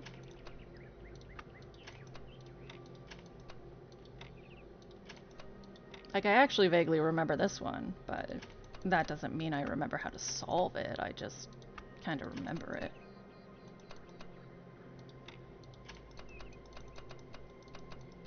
Like that.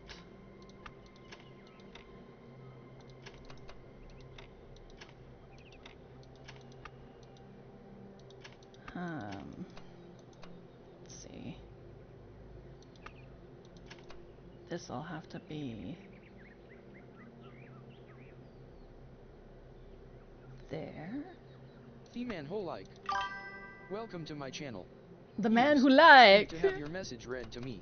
It's easier to get my attention that way. Do I like philosophy? Absolutely I do. What is up?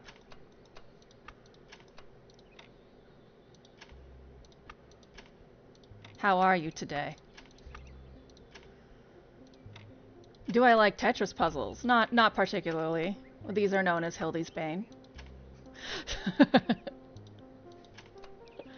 The moment we found them, Palkis was like, oh no!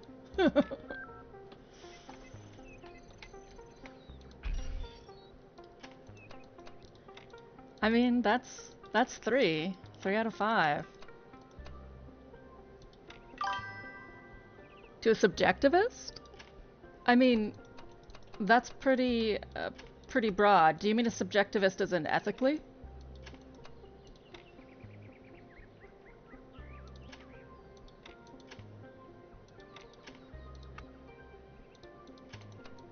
Like, morals only apply depending on context, subjectivist? Oh, like reality is subjective to an individual's experience. No, I believe in objectivity.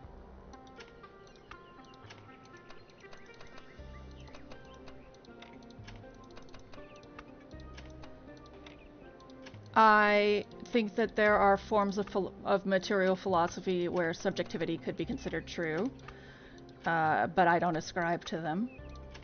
I do understand how individuals could come to this conclusion about their world. Yeah, it's, I think subjectivity is a really nice band-aid for a world that is hurting quite a bit. If you can make your world via your own perception, you don't have to accept the problems it has.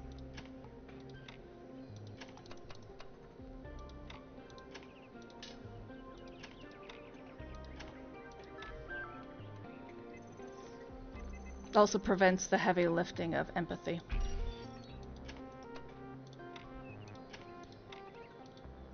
Now, I don't think all subjectivists are complete subjectivists. I do think you can make an argument that how you view a situation distinctly affects how the reality feels to you. Yeah? I think that's true.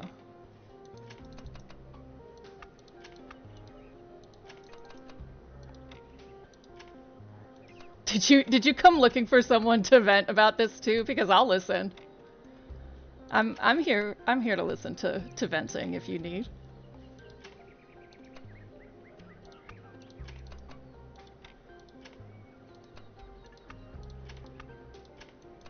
Usually, conversations with subjectivists for me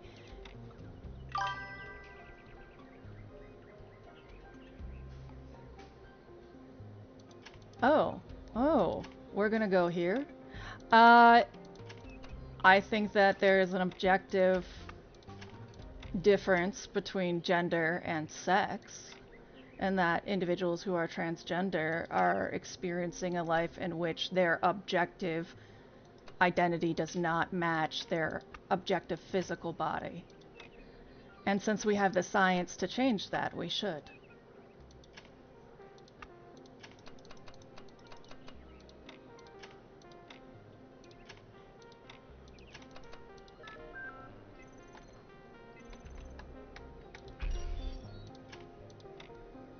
I think there are a significant amount of studies that show that our gender perception is independent of, though influenced by, our society. So there's this kind of pervasive and, in my view, cowardly assumption that it is just a personal problem.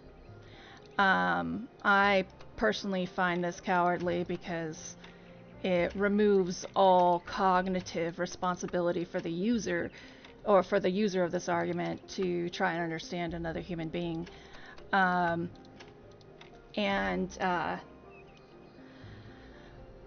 Usually the argument is that our mental states are influenceable and that society has created definitions.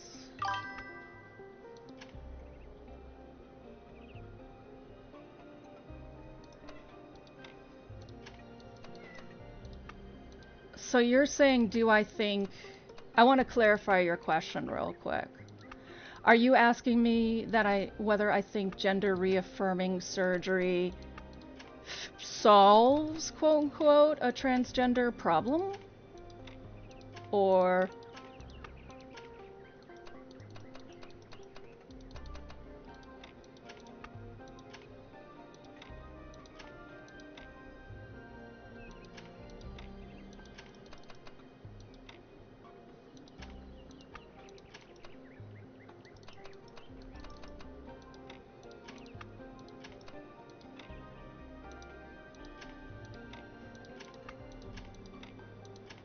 I will say, if you came to try and convince me something anti-transgender, you are in the wrong channel.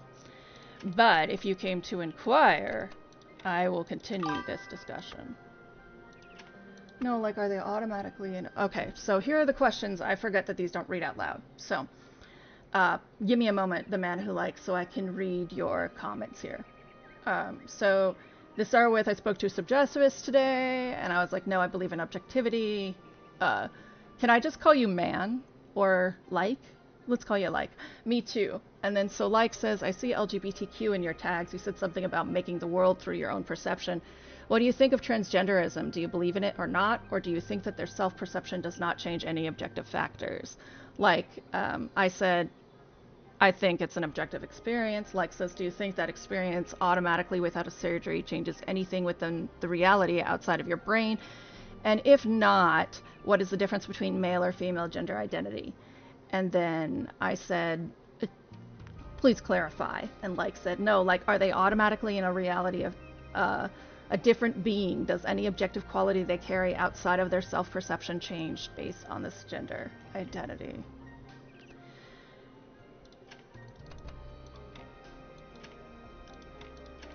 I'm not entirely sure that you 100% understand the condition of transgender, or at least what it feels like to be transgender. But I'm going to attempt to answer this question as you have clarified.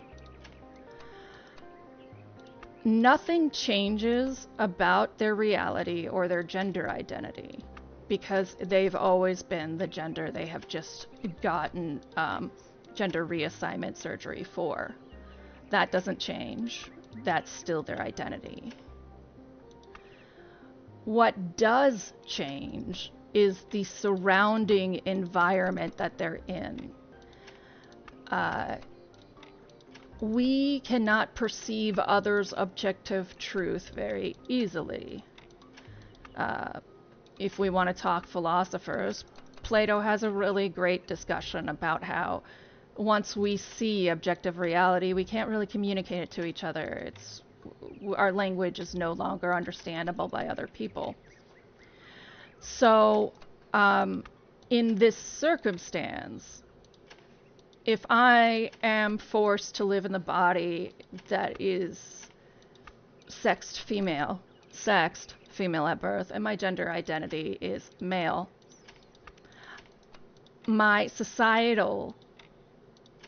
the perception of society around me, what they believe is objective, is that I am gendered female. It is objective at that moment that my body is sexed female.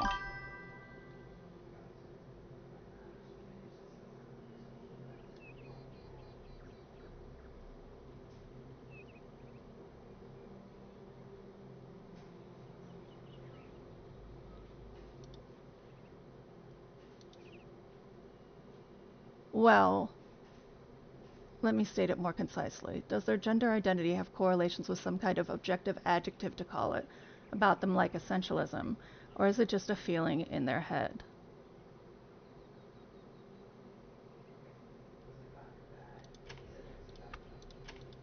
I have a counter question, and this is only for clarification. It's not to dodge answering yours.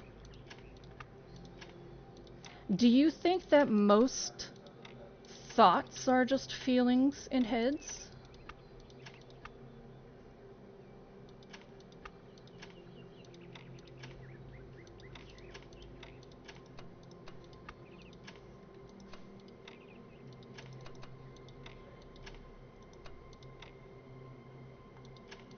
I.e., do you think that we cannot be objective if it is thought within us?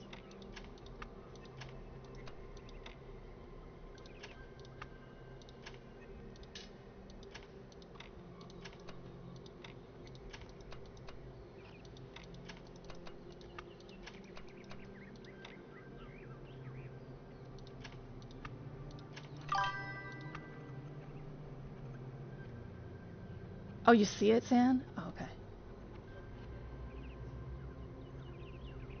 Oh, okay. No, it is not only in their head. It is not only in their head.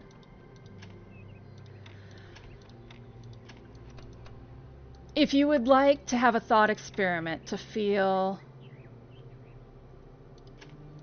like what it is to be transgender, I can provide you with one. I used to substitute for middle schoolers, and when they would ask me why they should care, or why they should, they should be, gentle about this. Nothing? No achievement? Nothing? You bastards! I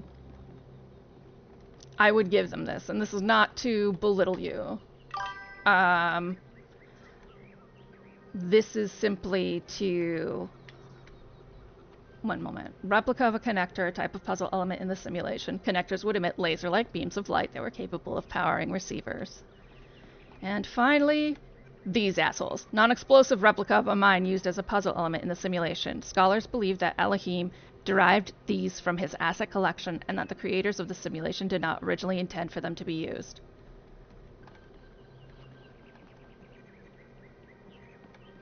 A thought experiment is defined as something where you imagine yourself in a different situation, my friend. It's a common philosophical tool. So we're going to do a thought experiment. Okay? I want you to imagine that one day you wake up as a cockroach. Are you still a human in your head? Oh wow, it's you. You're 1K. The incarnation of the goal. Man, this is exciting. This is more exciting than I thought it would be. How are you? What does it feel like? Do you know where the founder is? Do you know who Prometheus is? Can you tell me what to do with my life? No, I cannot. Whoa, whoa, whoa. Hold on. One question at a time. Sorry, it's just such an honor to meet you, you know? Hey, can I have your digital signature? I have the Mayor, Rand, Linux, Kaneda, and all of the first companions. Except Yemo and Sarabai, of course. Yeah, essentially Kafka's...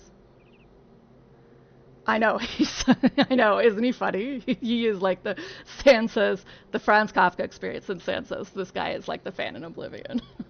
Yeah, so like, basically, Kafka's book is, in essence, the transgender experience. You wake up and you are a cockroach. But you know you're human, but no one else does. That's not in the head. That's objective. You know it's objective. No one else knows, but you do. That's acutely painful. Ah, I think you can say that standing here, looking back. But also, I think you underestimate a person who is trans in that they would not say, now, I am someone in a sexed female body with the mind of a male. I think they would also say that. And I think we have the medical technology to allow their mind to match their body.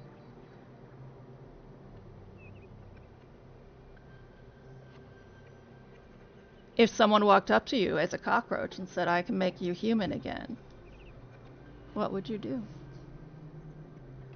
Provide digital signature. Yes! Thank you! Hey, can I ask you a question? Just one question, I promise. Go ahead. I used to make the prefab wall parts that we used to build living quarters. Got good at it, too.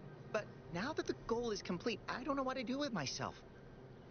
So I asked the wisest people in town. The mayor told me I should do whatever the city needs most. Helga said I should do whatever makes me happy. I think that's what she meant anyway. And Cornelius told me I need to figure out who and what I'm invested in. You're the culmination of the founder's will. Tell me, what should I do? It's not a case of personality, my guy. When you're a cockroach and you have the memories of a human, your body does not behave like a human, but you can remember doing things like humans do, correct?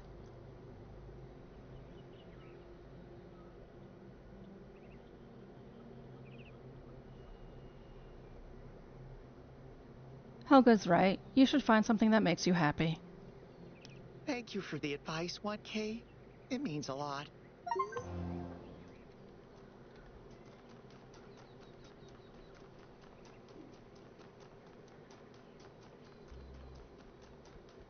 You continually pepper me with more questions, but you barely answer mine.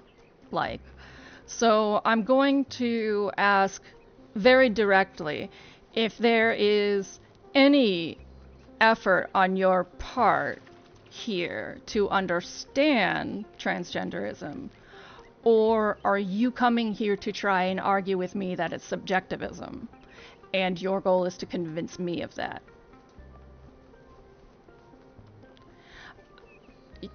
I do not feel, I should say, that we are in a discussion of good faith. Gehenna Memorial. Postponed in accordance with the new power management distribution plan.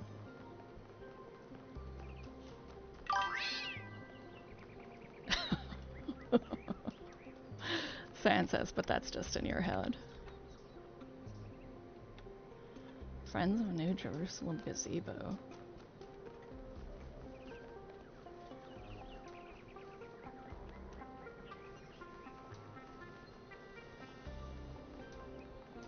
I am claiming, first off, that transgender, instead of transgender people, those who are transgender, is dehumanizing. You're not thinking of them as human. Second, waking up every day in the wrong body is the same as waking up every day as a cockroach. It's the wrong body.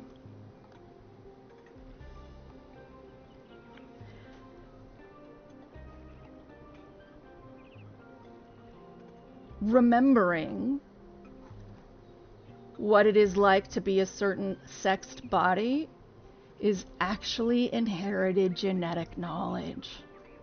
We, in fact, as humans, have hormonally controlled genetic knowledge turned on epigenetically as we age and through communication. They call it the black box. If your black box does not agree with what you are in attempt being socialized to do, that is an objective, coded disagreement. Transgenderism is not a modern phenomena. It has existed since far, far before documentation. We have references to it in hieroglyphics.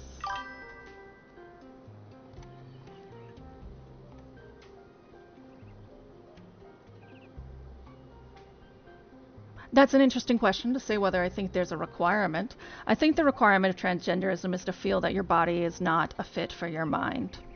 I don't know if the requirement is to say that you would like to have the physicality of the opposite sex, because I think that is narrowing the transgender experience and eliminating the non-binary and the agender. The third sex individual of native populations, for instance, they, or the, what is it, third spirit? Two-spirit? It's two-spirit. And then there's third spirit, yeah. They believe that they have the minds of both. And some would prefer to have genitalia of one, and some would prefer to have the genitalia they were born with. This is a well-documented and discussed living experience. I suggest you read about it. It's actually, two-spirit people are really, really awesome. And if you can get your hands on someone to talk to, they might help you understand your central conundrum. However, the discussion of transgenderism as some sort of problem is a, by and large, media-driven distraction from the day-to-day slow starvation of the middle class in America. And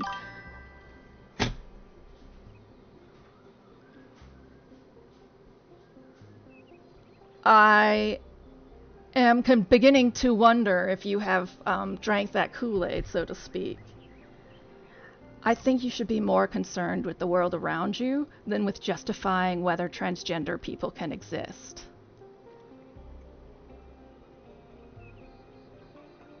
If you are an objectivist, I think that would be the more ethical action to take.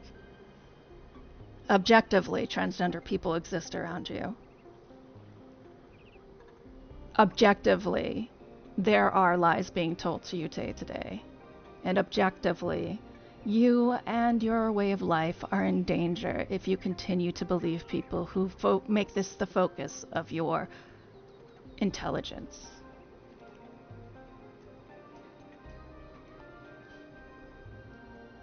The ethical pursuit of an objectivist is to find the truth at all costs.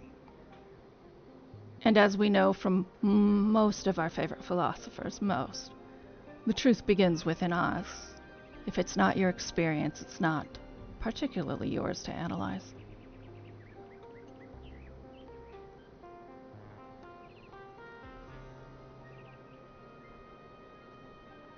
Yeah.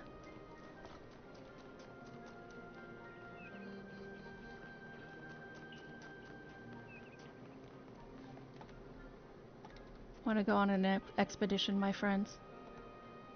Oh, first we're going to watch this cutscene. Speculating on the meaning of this Prometheus figure is premature until we can agree on its nature. You already have a theory. I know it's beyond any projection technology I'm aware of. If it wasn't us, it must be alien.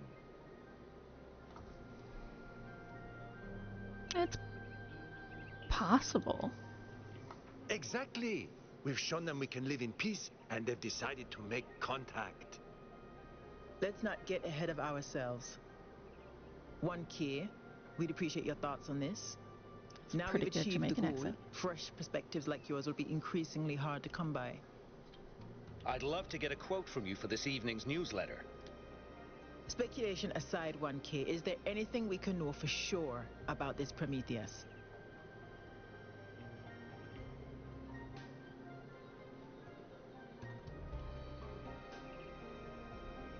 It directed us to an island somewhere. That's undeniably true, and what does that tell us?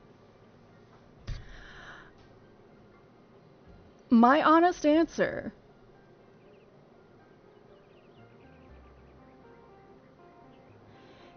is that I'm not transgender, so I don't know.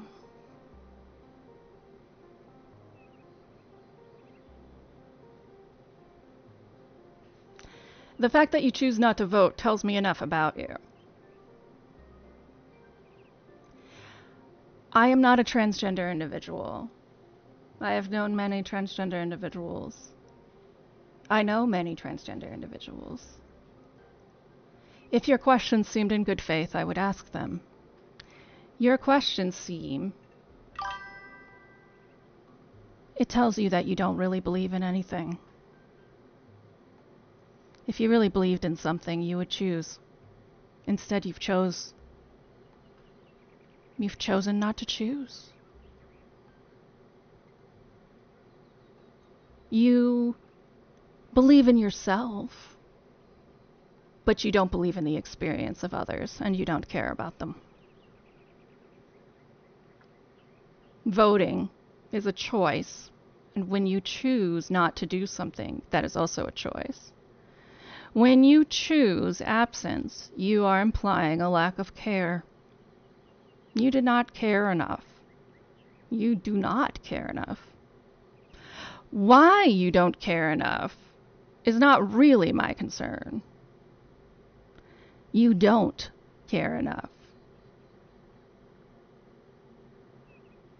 So why should I care about what you want me to answer if you don't care enough to defend the people around you in one way or the other? People who vote for Trump think they're defending people just as much as people who didn't.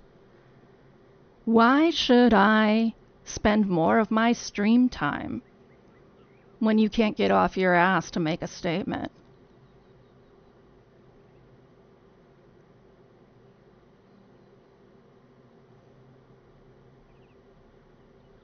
You're lazy.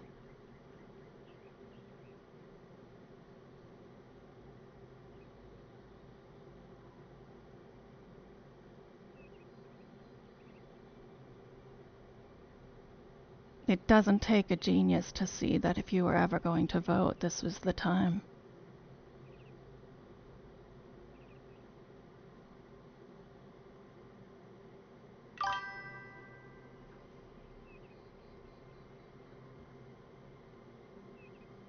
I don't know enough about Islam to argue with you, but I certainly know many Islamic people who vote. So either they are not religiously moral in your version of Islam, or your version of Islam is more strict, or it's an excuse. Because even if giving humans political power to make moral choices over us is the result of voting, rather than God, God isn't here right now.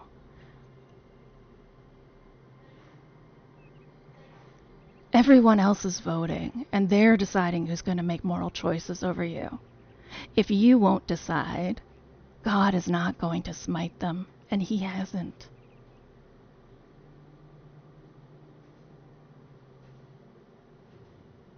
God gave you free will. Now,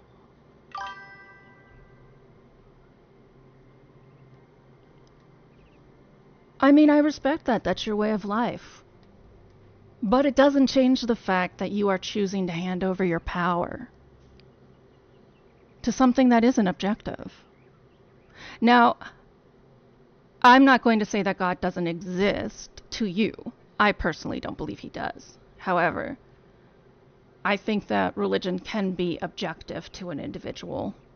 And I also think it's not worth the argument, because atheism in and of itself is a belief system that can be ascribed to.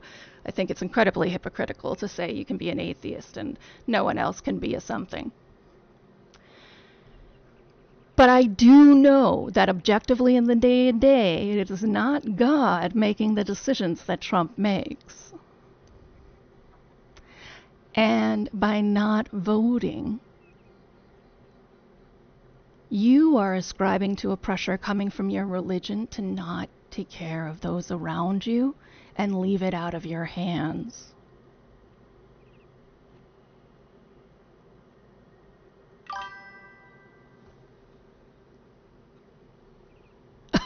Palkis, are you religious?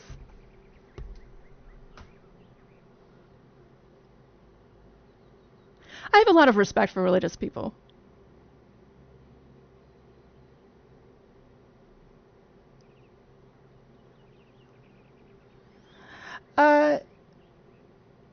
I respect that you feel this way. I simply think that it is not like all guidances.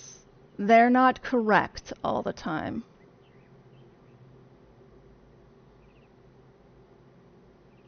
Yeah, pro-theocracy is not anarchist. However,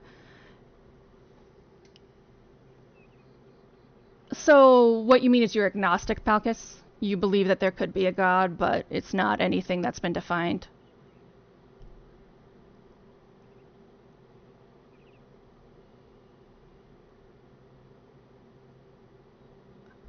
Right. But there are many interpretations of the laws that were given. When you talk about being an objectivist versus subjectivist, objectivity is agreed upon. I think Sam might be taking it a little far to anarchism, but it is you behaving like you live in an anarchist system. Because in an anarchist system, you do what you would do without a concern for others. You are doing what God would tell you to do without a concern for anyone else. Unless God tells you to be concerned.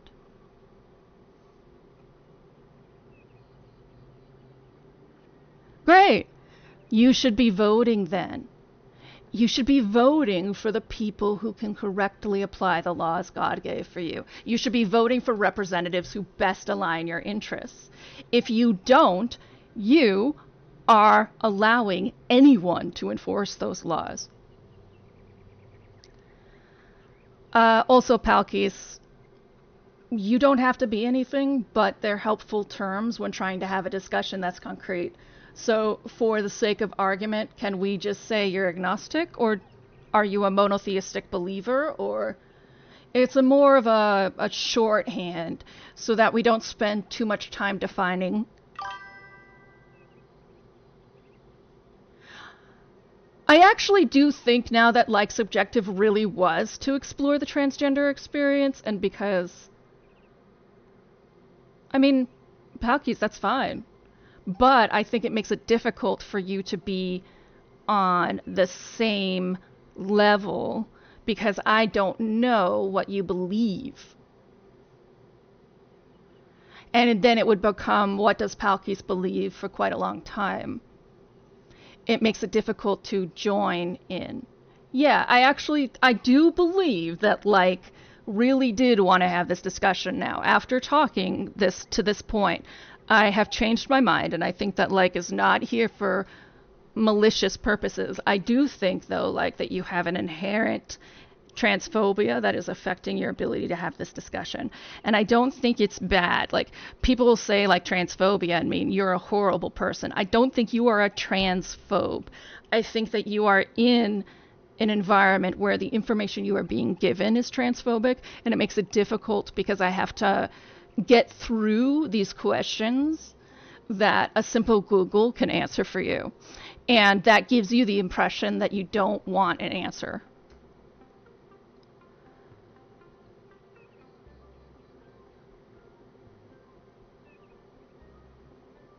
It's true, both parties do want to bomb Muslim countries. And if I were in your position, that's true.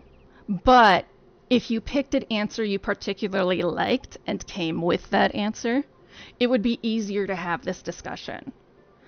I can't say that I'm the end all on. PubMed is a great resource, yeah.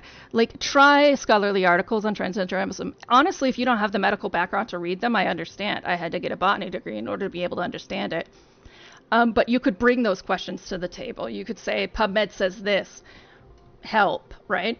That is an easier way to have this conversation in the future from a philosophy angle. The problem is there's a certain level of base terminology, what I was talking to Palkis about, that people have to agree upon to have that discussion.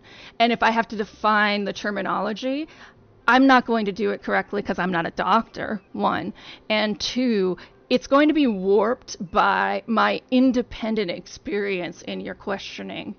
If you came with the PubMed article and said, it says this, then we could have a discussion about what we thought about that.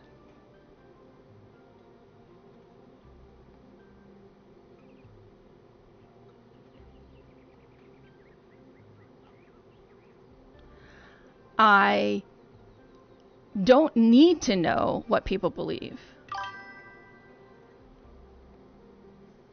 That's not true. So PubMed gives the science, the research about what this is on a biological level. From that biology, we can then extend it to matters of the mind and then discuss the philosophy of how society has taken these biological definitions.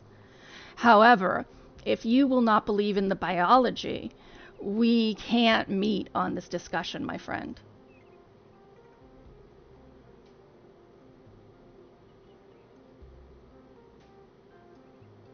And I recognize that science changes all the time.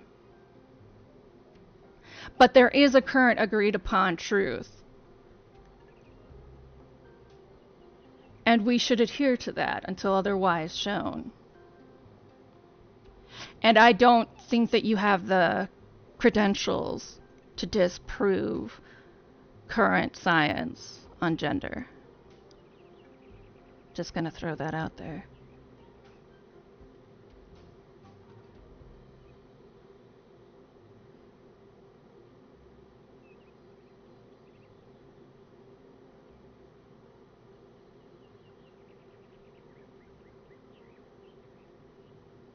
Now, I am in a stream for a philosophy game, so I do think that this is an appropriate conversation.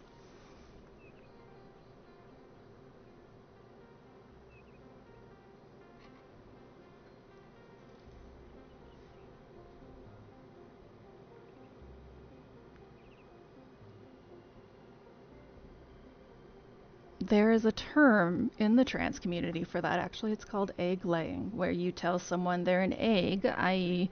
they don't know they're trans and they're waiting to be cracked. It's considered bad form.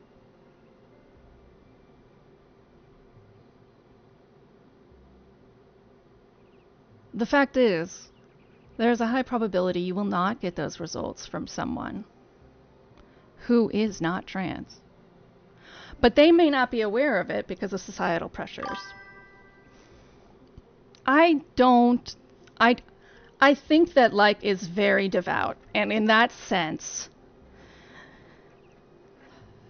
from what I do know of Islam, it would be very difficult for you like to have an open mind towards science as is necessary. And that's one of the consequences. Oh, Palkies. Science has been devalued by people who don't want you to believe in it.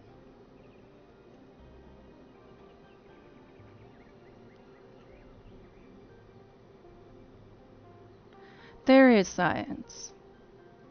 There's belief, there's religion, there's people, there's transgenderism. They are all things that exist. They're not perception. Science happens in a lab with a microscope. It happens with control groups. It happens with contracts that you have to sign, that I have had to sign about how to treat your subjects. It comes with international ramifications from the UN.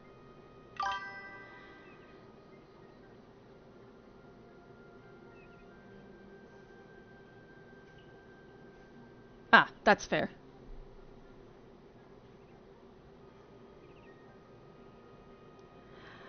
I don't know. I don't know if I agree with anyone telling me there are many things I should hear. I don't think anyone knows existence any more than anyone else. But one day I would be interested in hearing how you view existence. I just don't think that there is anything. Okay. The way that you spoke did not sound like you were being humble. Does that make sense, Palkis? Because I've been talking and you have been saying there are things you need to hear, but what I have been saying to you hasn't seemed to really stick.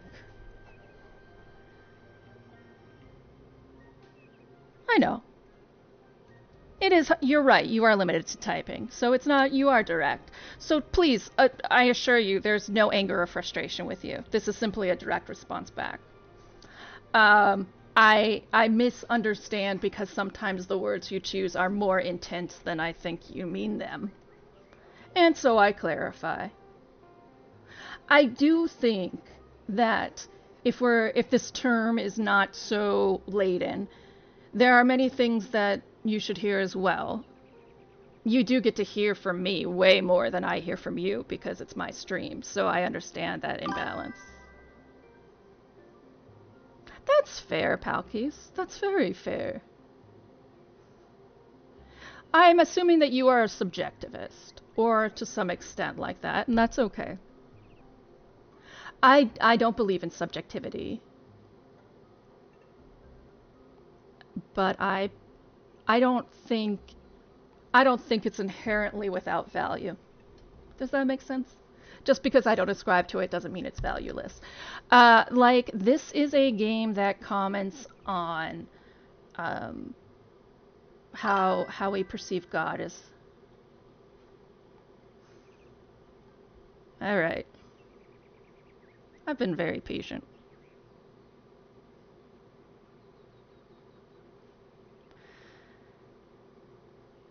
But using Jew like that makes me very, very suspicious of you as a non-hateful person, right? Like, it makes me think that you are anti-Semite. Now, I am pro-Palestine. I want to make that clear. Before anything happens, I'm pro-Palestine, okay? But I am also anti-Semitism. So... They use Elohim because most Americans don't understand that Elohim is a word for God. So it is...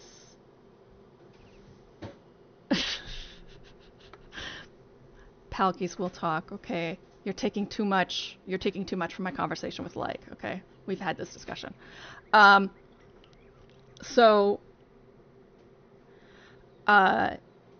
Elohim isn't instantly recognized by a general American audience, and so it's a way to hide the word for God, so you can use more of a symbolic discussion. It's not connected to Judaism, though it does use some Christianity, uses some traditional concepts. And it usually calls them into question. I would say that an Islamic person would find it weird at first, but wouldn't be fined. It's a Jew. So, at least in America, saying a Jew, at least from what I understand, implies a people, or like it is a black instead of a black person. This is a thought or an entity. It's not a person, right? I could say, yeah. So I could say this a lot of different ways, but the one way that we try not to say it in English is with a.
So, because you've mentioned both parties, to me, that indicates that you live in America. We don't use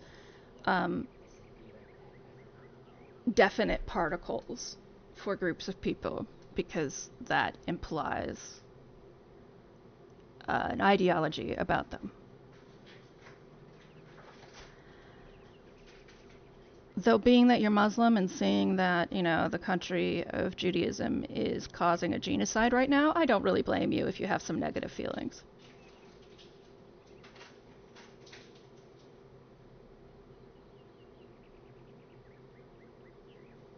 And I'm very sorry that the world seems to think it's okay to cause genocide.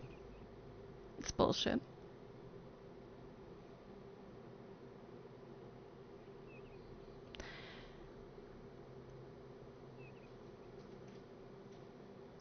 I do not mind continuing this discussion, but I am streaming a game, like. And one of my regulars who I quite enjoy has mentioned being triggered a little bit. I would really not like to alienate someone I care about. At least not until he tells me things that from himself that make me want to alienate him. No, I kid. So I am going to ask that either you just watch the game and we go ahead and let this kind of questioning. That's fair.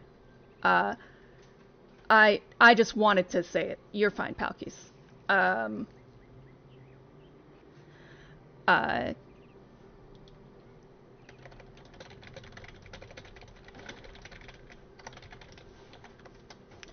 I would like to go back to playing the game. And you're welcome to stay and watch. You're welcome to come again. But I do think at this point, you can say it, Palkis. And if I don't like it, I'll tell you.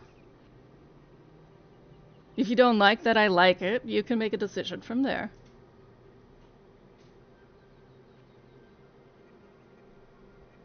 Probably a little bit.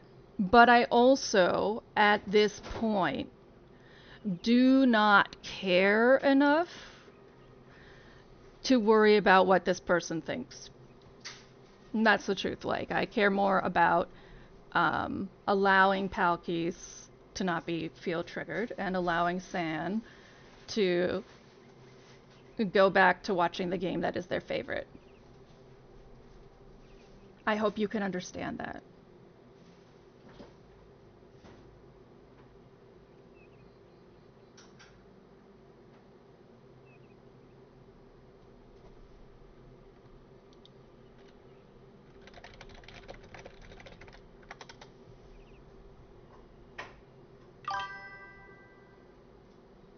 Okay. If that, I mean, Palkis, if that's okay, I won't protect you from this in the future. I just, I care, right? Like, I have become fond of you. You've been here for months. So I do want to make this, I call this a safe space, and I mean that for a reason. It's safe for everyone. And it is safe for you too, like. It's just right now, I don't want to continue this line of questioning. I want to play the game.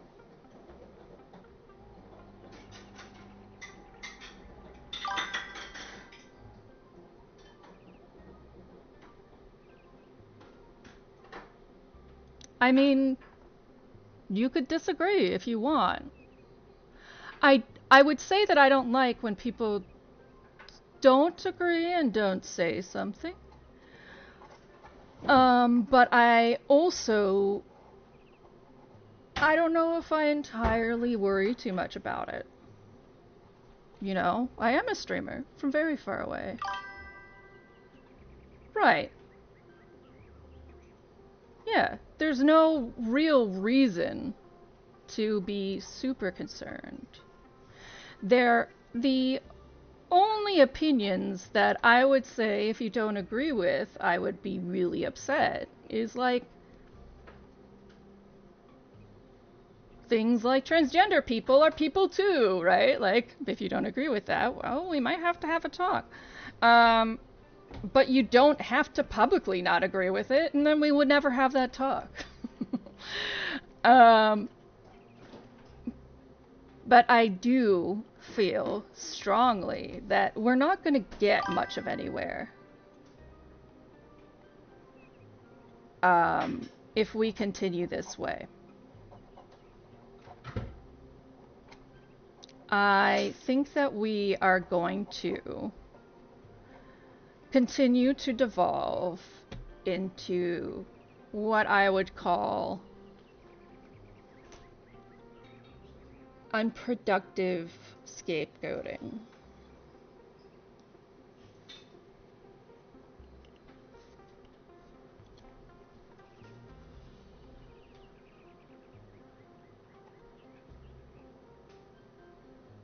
I want to create a channel where even devout Muslims can hang out. But I also need to not have to fit into a devout Muslim system. So if it's not going to agree with you, like, I understand, it may not be the place for you.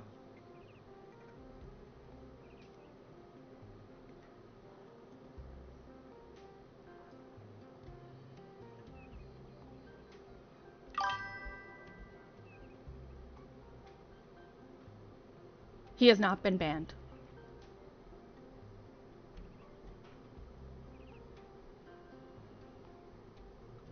I don't see why I should.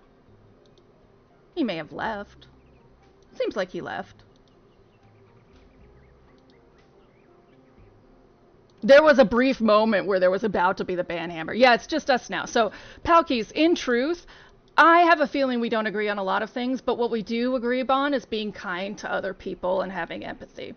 So that, as far as I'm concerned, is all you need to truly agree with me on. Now, if we decide to become good friends, we might need to agree on more things.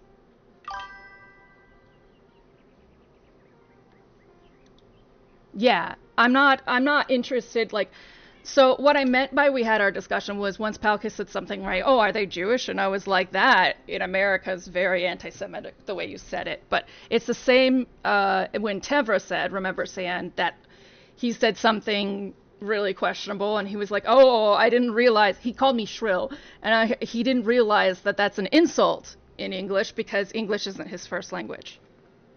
And Palkis didn't realize that because English isn't his first language, that was something really shitty to say.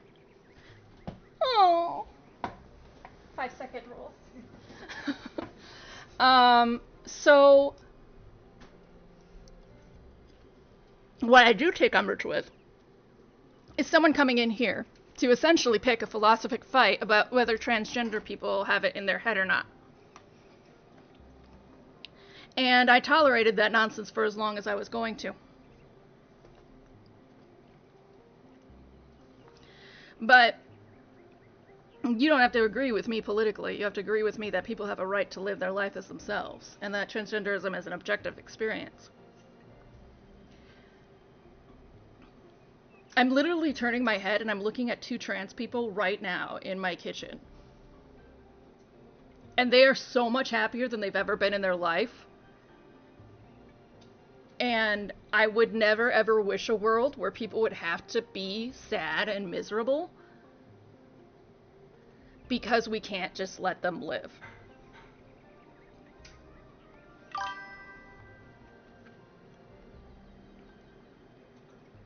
I agree, Palkis. To tolerate is bad. It stands on a basis that you do not accept to begin with. The goal is that we want to accept. We want to view others' experiences as objective. And we want to find offensive behavior offensive. Someone who does not accept others because they are living their truth is offensive, and I don't tolerate it. Now, he stopped before he got banned. I do think that not having the discussion is useless.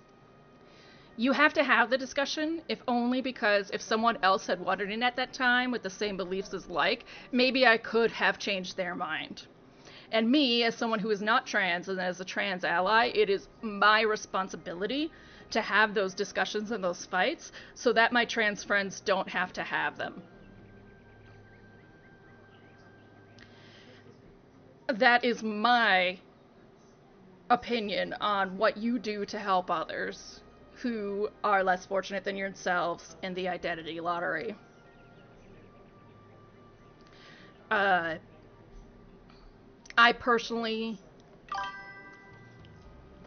I think Sam might be the better way of phrasing this. I tolerate to pick my fights.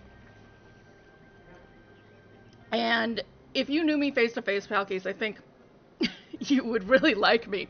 Because I get in fights all the time. I actually embarrass people sometimes because I'll just stand up and tell someone not to do something. Because I have a very strong moral code and what is moral and immoral. I don't think you'll find many other streamers who will straight tell someone don't be anti-Semitic here, and I also don't think you'll find many other streamers who would be willing to figure out whether it was based on language or not.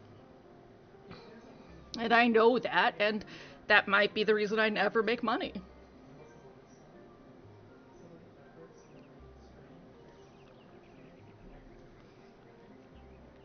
But it would be me doing the right thing. And I think you're doing the right thing, Palkis, by making sure that you know that I know you don't agree with me all the time. If you didn't, I would think that you were... Yeah. I honestly think one of the reasons I value you so much is because of that. I want people in my life because right now I have a low enough follower, right? You guys are people that I hang out with, right? You're not just followers. I want people in my life who are going to challenge me. Palkis, you're gonna be okay. If I do cut ties with you, you'll be proud of me, I know it. The point is, if you are blaming a whole group for your misfortunes, you're smarter than that, so cut it out.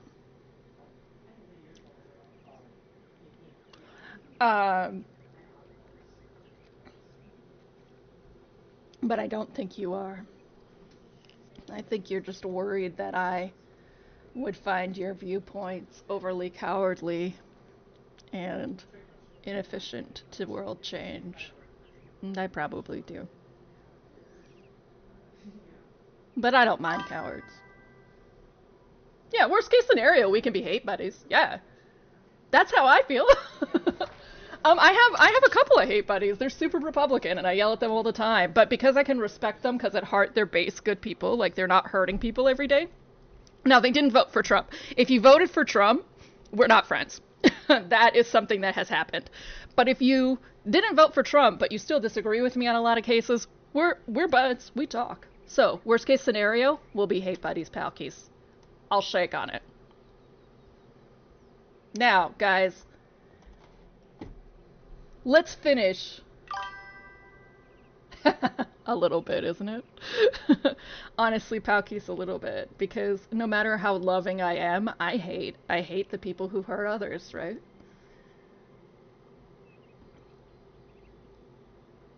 I have a lot of hate.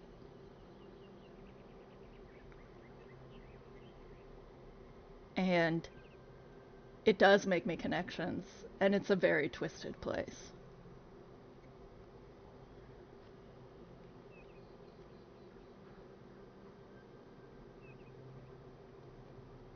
But I can say I'm happier than I've been in a minute. I feel like getting to know the people I've been getting to know in stream has been very rewarding. Now, I mean this. We're gonna finish this fucking expo stuff so that we can do the expedition tomorrow. Let's go.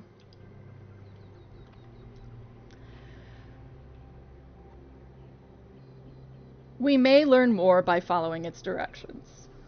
That was my conclusion as well. The apparition also appeared to be human. What can we assume from that?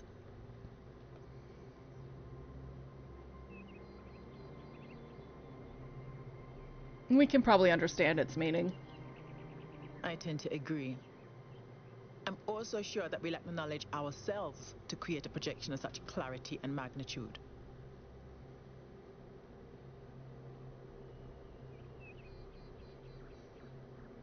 The cause of the phenomena is more technologically advanced than we are. Precisely. And that's something we can change. What makes you think it was a projection at all? How do we know it wasn't just a mass hallucination? I considered some kind of bug in our code, but if so, it would have to be shared by all of us. So, we're speculating again. We've locked in the premises. I'd like to hear 1K's best guess. I guess one of our kind is behind all this.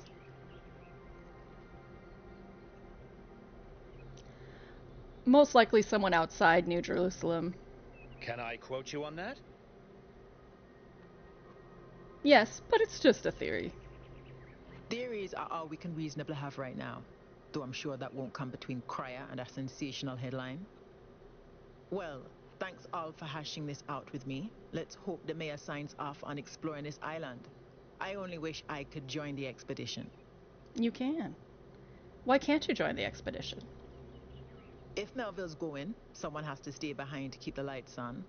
I'm not letting Pellegrino near the dam.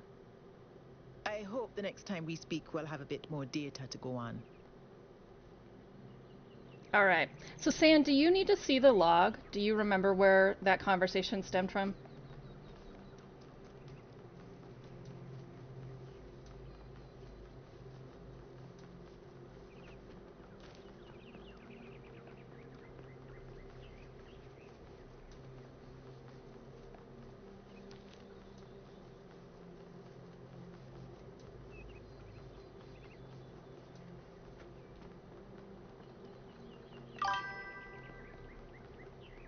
Okay. That was it. Oh, holy shit! Gem Effects 312 postponed. I know we've been looking forward to playing the winners of the biannual Gehenna Memorial Interaction Fiction exhibit, now in its 312th edition, the Gehenna Memorial Pavilion. Unfortunately, due to our new power management and distribution plan, the pavilion will have to remain closed a little longer. Thank you for your patience. This is disappointing. Would have been great to have them ready for completion day. We all have to make sacrifices to stay true to the founder's vision. Those text adventures are the only thing that breaks me out of the monotony. Why prioritize this pointless completion day celebration over an exhibition that people actually care about? Art is one of the last things we actually still do. Is that going out the window as well now? Aurinia, okay. Jeremy, debate regarding our power management plan is definitely welcome, and you will all be able to express yourselves in the next election. But this thread was just meant as an announcement. I apologize for enabling replies to begin with. Whatever, guy. Budahas. Seriously, what the founder was that thing in the sky. We all saw that, right? I didn't actually turn on sleep mode while Herman was talking, did I? I mean, it's always tempting. Letitia, no, we all saw it. Zagaran can confirm. Ovis, I believe it was a sign from the founder. What else could it be on this day of all days? Zagaran, pretty incoherent for a sign. It didn't even finish whatever it was trying to say. What? Does the founder have energy insufficiency problems too? Thekla, the founder works in mysterious ways. Me, I don't think it was a sign. Zagaran, out of the mouths of babes. Ovis, how could such a remarkable display of unimagined powers not be a sign? It could be a sign of life, but that doesn't mean it's intentional. Sounds reasonable enough to me. Something weird is going on for sure, but what? We'll have to see. Thekla, riddles and puzzles are the foundation of our journey. So it began, perhaps so it will continue. Dear citizens of New Jerusalem, your hard work and faith in the founder's vision has finally paid off. At long last, the goal established so long ago will finally be reached. The 1,000th member of our family will be born, and our beautiful city will finally be complete. As space at the dam is limited, tickets will be made available via a lottery system. The celebration will also be streamed. Research. Standard expedition protocols. As no work about cats could be complete without the story of Dick Whittington. These are the standard operating procedures for expeditions. Just uploading them to remind Byron, who will probably ignore them anyway. Attaching a picture from an ancient book to get his attention. Maintain the ideals of the founder and the goal. Prioritize the well-being of the expedition members over mission completion.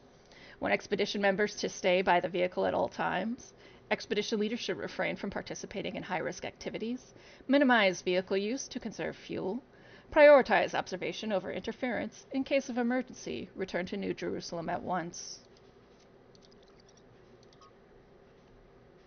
Basic information. The island designated TTP-2 was first noted during the return journey from a scouting expedition, which was diverted from its intended path due to an unexpected weather front. Long-range scans indicated the presence of large artificial structures and also returned highly unusual energy readings. The matter was not investigated further. In ancient times, the northern part of the island was home to several large settlements, but rising sea levels have obliterated these and flooded the northern lowlands.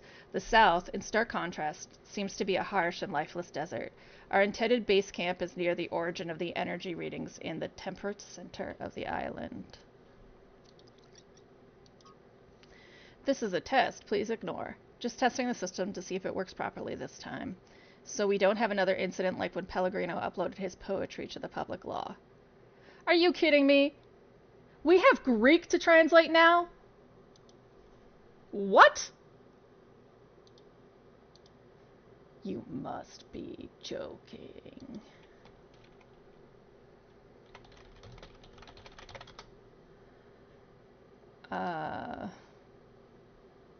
Fucking, how do I even type that into a translator? Fuck. Okay, well.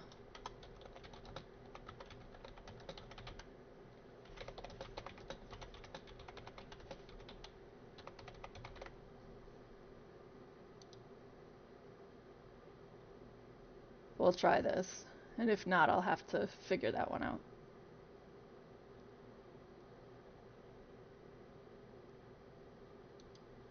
We are looking for a house with a lot of space, is what it says. But I don't think it has the right word. So, for now, we are looking for a house with a lot of space. Okay. Okay, there we go. Let's go start this expedition, because I'm here to play a fucking video game.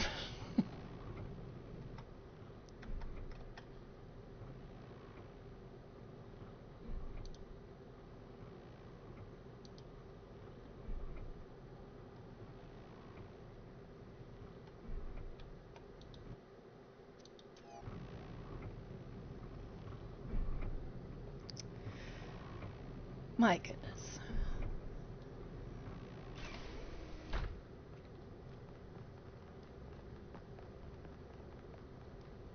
Alright, this way. This way. I explored your city. I did the optional.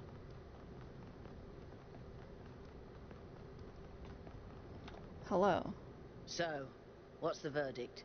Are we going? Yep. I guess Byron was pretty convincing. Well, we'll see. I just wonder how much of the city is going to fall apart while I'm gone. Actually, we haven't been formally introduced. I'm Melville, New Jerusalem's only decent engineer. Saved you from the elevator. Nice to meet you. People call me 1K. Pleasure. Now let's get this show on the road.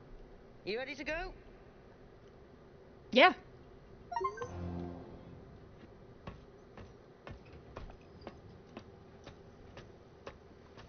Here we go. Hold on to your hats. Holding. We really need to update those language libraries. Thank you for coming along, everyone. We have a chance to make a real difference here. It's not just about what we find on that island. It's about who we want to be as a people, as a civilization. To remind ourselves that we used to be wanderers, explorers. We used to yearn for distant shores and dream of building new cities. Let's see if we can rekindle that flame a little. All right, this is going to be a long journey, so I would like to ask you to switch to sleep mode to conserve power until we arrive at the island. Okay. Nighty-night.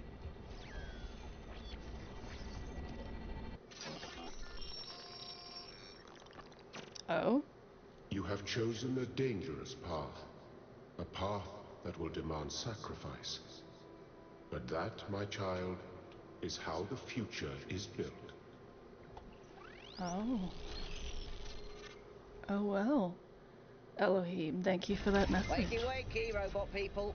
Say goodbye to Elohim and say hello to the mysterious island. Status report, please. We hit some headwinds over the ocean, so fuel consumption turned out a bit higher than expected, but we should be okay. We're approaching the center of the island now. This should be the location of the largest of the artificial structures we detected. How large are we talking? Do we have precise measurements? Should be coming into view just about... Whoa. It's big. Massive! You can say that again. That is a bloody mega structure. If I had a spine, it'd be shivering. Ha! I knew this would be exciting. Yakut, find us a place to set down. On it.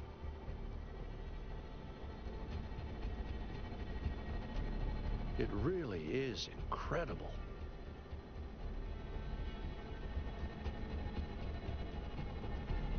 Remember to turn on streaming, everyone? Have I ever mentioned that I hate flying? If our creators had intended us to fly, they'd have given us jetpacks. And... touchdown. Oh. You know, I usually hate small caps like that, but All right, it looks nice. everybody. I'm sure you're all just as excited as I am, but let's at least have some semblance of order. Yakut, I want a map of the island and a molecular analysis of, well, everything. Melville, tell me what the giant pyramid does. The rest of us will start exploring. Shouldn't the expedition leader stay at the VTOL? Why do you hate fun, Al? I don't hate fun. I'm just mildly suspicious of it. Excellent. Then we can all go. This underground structure seems to be part of some kind of transport system. No power, though. I'm not making any promises, but I might be able to fix the transport system. However, I don't like just randomly poking at things. That's how you get electrocuted. So Yes. please check the surrounding structures to see if you can find anything that might help. Did I die? I think I died. Yes!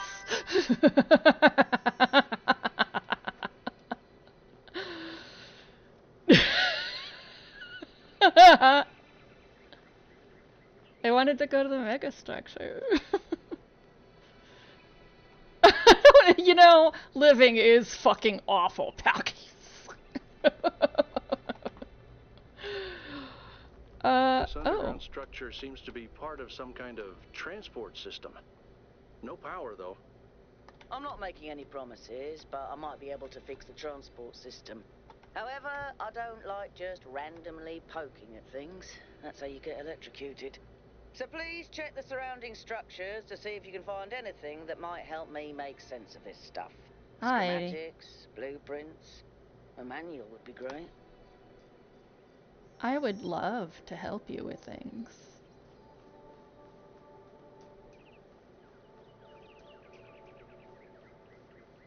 You honestly seem like the only person in my group who has any sense of logic, so... Maybe Byron.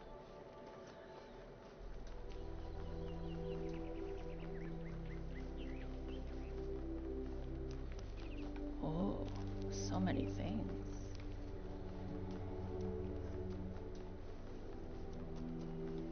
Don't go swimming! Golden gates. I wonder what's behind those. Has to be something special, right? You know what would be special? An explanation.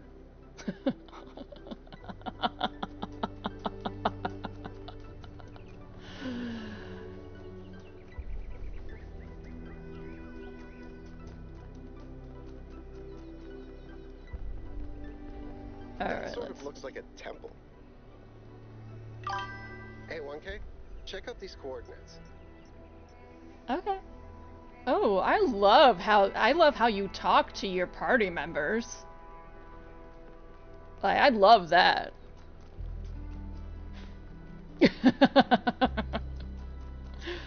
I do like their kind of shoddy old man humor too.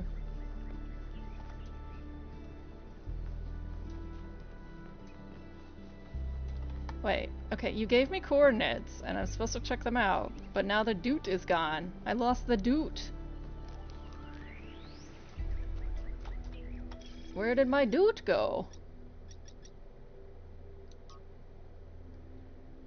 I wasn't entirely sure what to call this. It looks like a temple and sort of astronomy themed. Maybe I'm reading too much into it. I do that. It doesn't seem to be active in any way, but I can't help but think that the design implies some kind of significance, like it's hiding a secret. But again, maybe my imagination's getting the better of me. Oh, the temple was where I was supposed to check out. Oh, okay. Who's my favorite so far? Absolutely Melville. But of everyone, I would say purple was my favorite.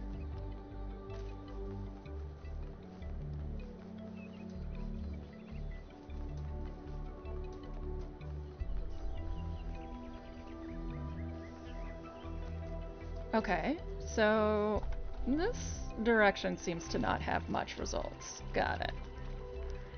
Let's go look at that pillar, if I can get up there. Oh, hey. Oh, this is where I was supposed to look. Structures. Older. Have a look around, 1K.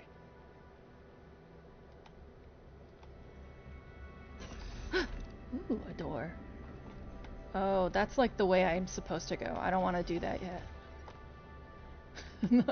Those are the rules. Who is your favorite, Palkies? Wait, you're watching with me! Ha ha ha ha! Who's your favorite so far? Looks like they were running some sort of experiment here.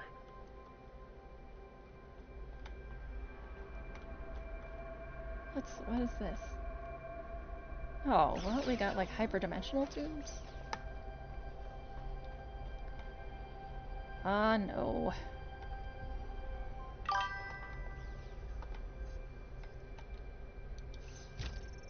Me too. I do love his profile pic. Oh, Talos Principle 2A. On the universe. Amintus, I grant you then that man is indeed like Talos and cannot escape his material nature despite the claims of metaphysics, as you've many times said. Nicomachus. Too many perhaps. Straton. Repetition is the mother of teaching, at least when the students are hard-headed. Amintus. But what does this tell us about the nature of the universe, which is what we were discussing? Straton. that is the next question we must undertake to answer. We begin with the self because that is what determines our existence as individuals. But the self cannot exist without that which surrounds it. The citizen lives within the city, and the city lives within the cosmos. So now we must apply the principle we have discovered to the wider world and ask, if man is like a machine, could it be that the universe is similar in nature? And if so, what follows from that fact? Footnote, the use of the term metaphysics in this context is likely an error introduced in the Trebizond manuscript. The fragmentary Heracleon manuscript controversially uses superstitions instead. Ooh. Noma Project. Trials. Oh.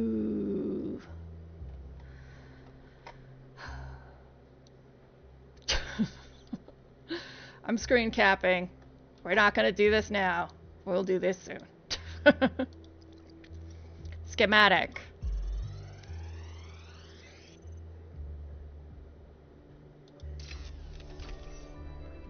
Thanks, 1K. Let's see what we've got here. The file format is the same one we use in New Jerusalem, although some parts aren't loading correctly. And it crashed. Hold on. There we go. Okay. You know what? I'll hack together a solution for the transport system. Okay, returning to the station.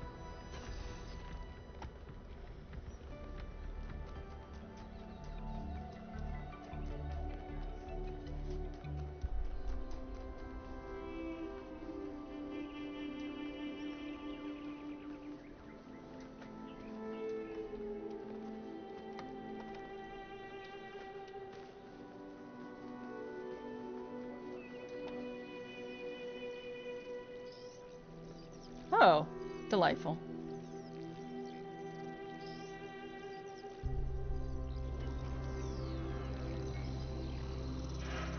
Oh dear.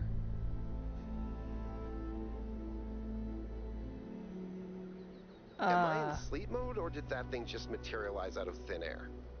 Melville, I want an analysis of that particle cloud. On it. Anyone got a butterfly net? Yeah, I'm not gonna go to this thing. Like now. What this Yeah, this world is super much larger than I expected. I feel like a sense of excitement, but also slight overwhelm. Oh, can I not get up there yet? Where would be a way to go up?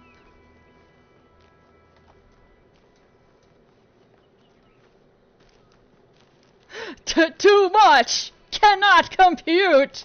Alright, I'll go back to the station. God damn it, game.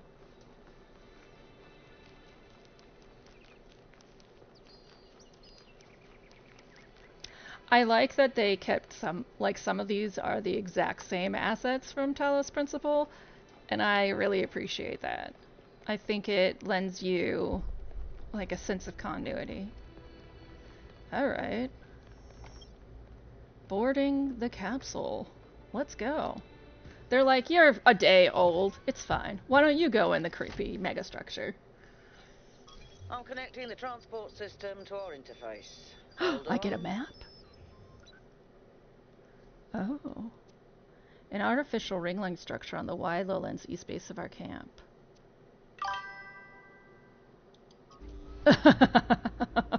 Where is the capsule taking 1K? To that enclosed area in the Oh! eastern I just caught the cat. we have on the map screen. Check out your interface. Thanks. Sorry, my bad. We'll catch up with you soon, 1K.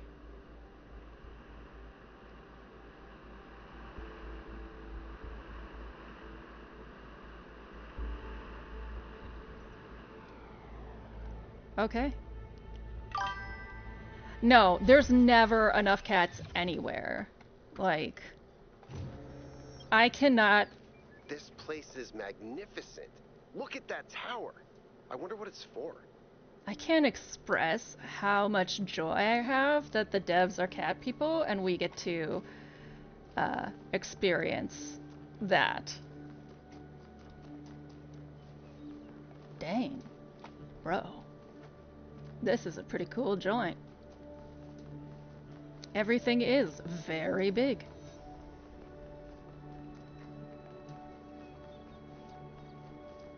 Oh, I see colors! Do I finally get a puzzle? Oh, I do. Oh, it's blinking. It's like, do me. Okay, I'll do you.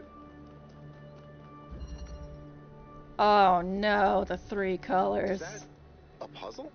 Why would there be a puzzle? Let's solve it and find out. You can make... 1K, go ahead. I have a reoccurring nightmare just like this. When you combine red and blue, it makes green. That's some fucking nonsense. I'm here for it, but that's nonsense. Alright, well, guy. That device was not in the simulation. Right now, I just need that open. Oh! Oh, I see. You have to have 2 colors. Well, this is gonna make red, isn't it? Yeah, okay. Well, then that means red and green will make blue. I work in the CMYK color space. I hope you understand. This is beyond my ken. There are...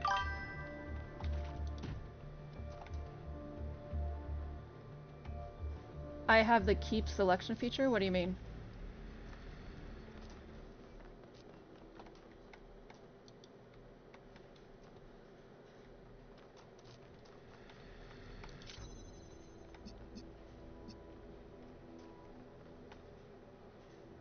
Oh, okay. So does this change whether I can use 1 color or 2 colors?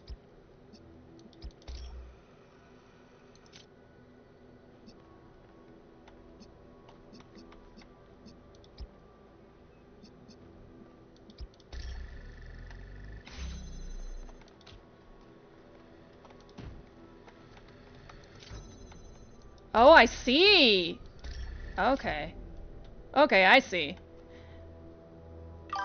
I see. That's cool. I actually really like that. That saves so much time. No, those are the wrong. No. You. And you. Wrong. You. And you. Correct.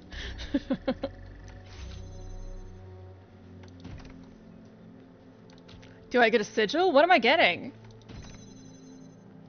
A button. I push button. Whoa, I'm reading an enormous energy spike. It's another particle cloud. It's like the ring.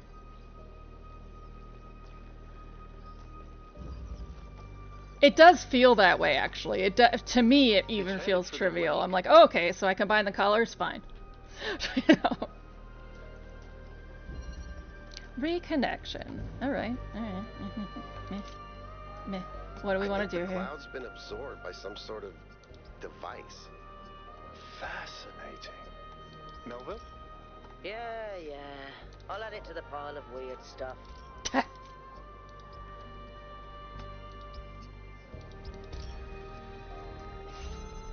What's up, guy? Alright.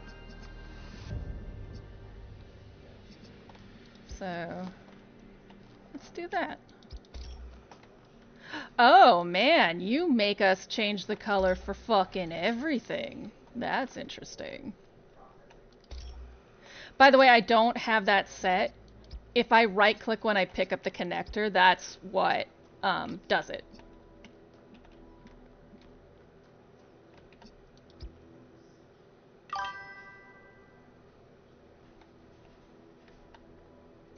About what?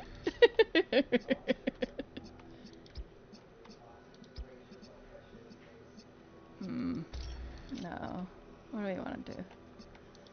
Green and red make blue, green and blue make red.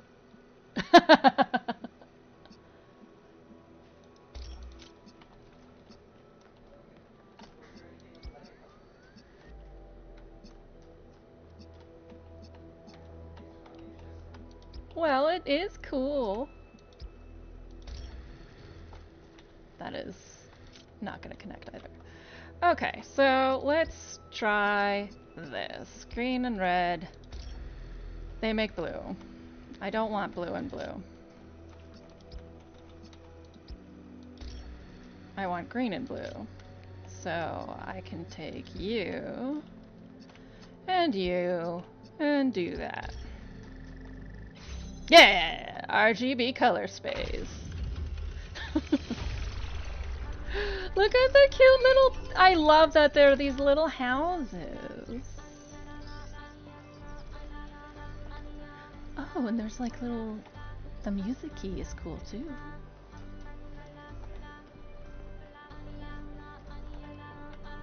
Wait. That's one. I'm going the wrong way. I've been playing around with this machine that absorbs the particle clouds. As far as I can tell, it uses the energy of the particles to build giant tetrominos. Welcome to my channel. It's another puzzle. Speak to have your Collect message enough read energy, to me. build a It's bridge, easier to get my access the attention tower. that way. I think. Hi, Oregon. It's a theme park. Maybe it's an experiment. A rat maze. It seems like an echo of the simulation. Not a deliberate recreation, but built around the same core principles. Let's not jump to conclusions, though. What's clear is that this place was meant to be explored. So let's do that. Yeah, exploring. Red.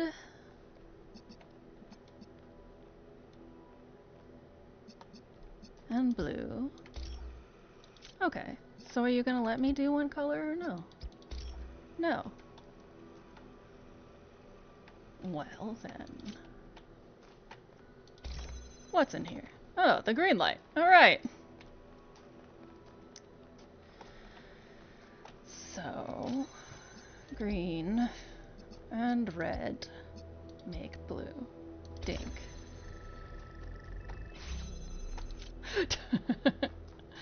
Welcome to my channel, Oregon. We're playing Talos too. It's delightful.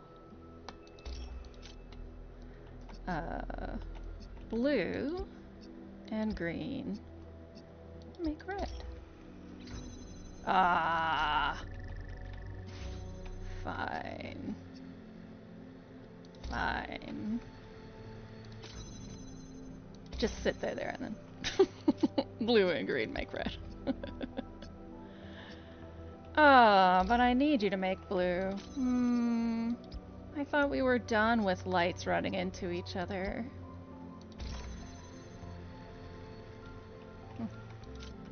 Guess not.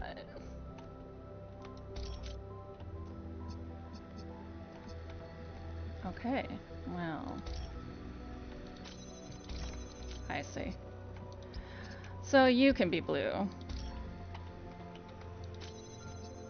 And then you will be red. No. No, you won't. You will be red that way. Ha! Alright.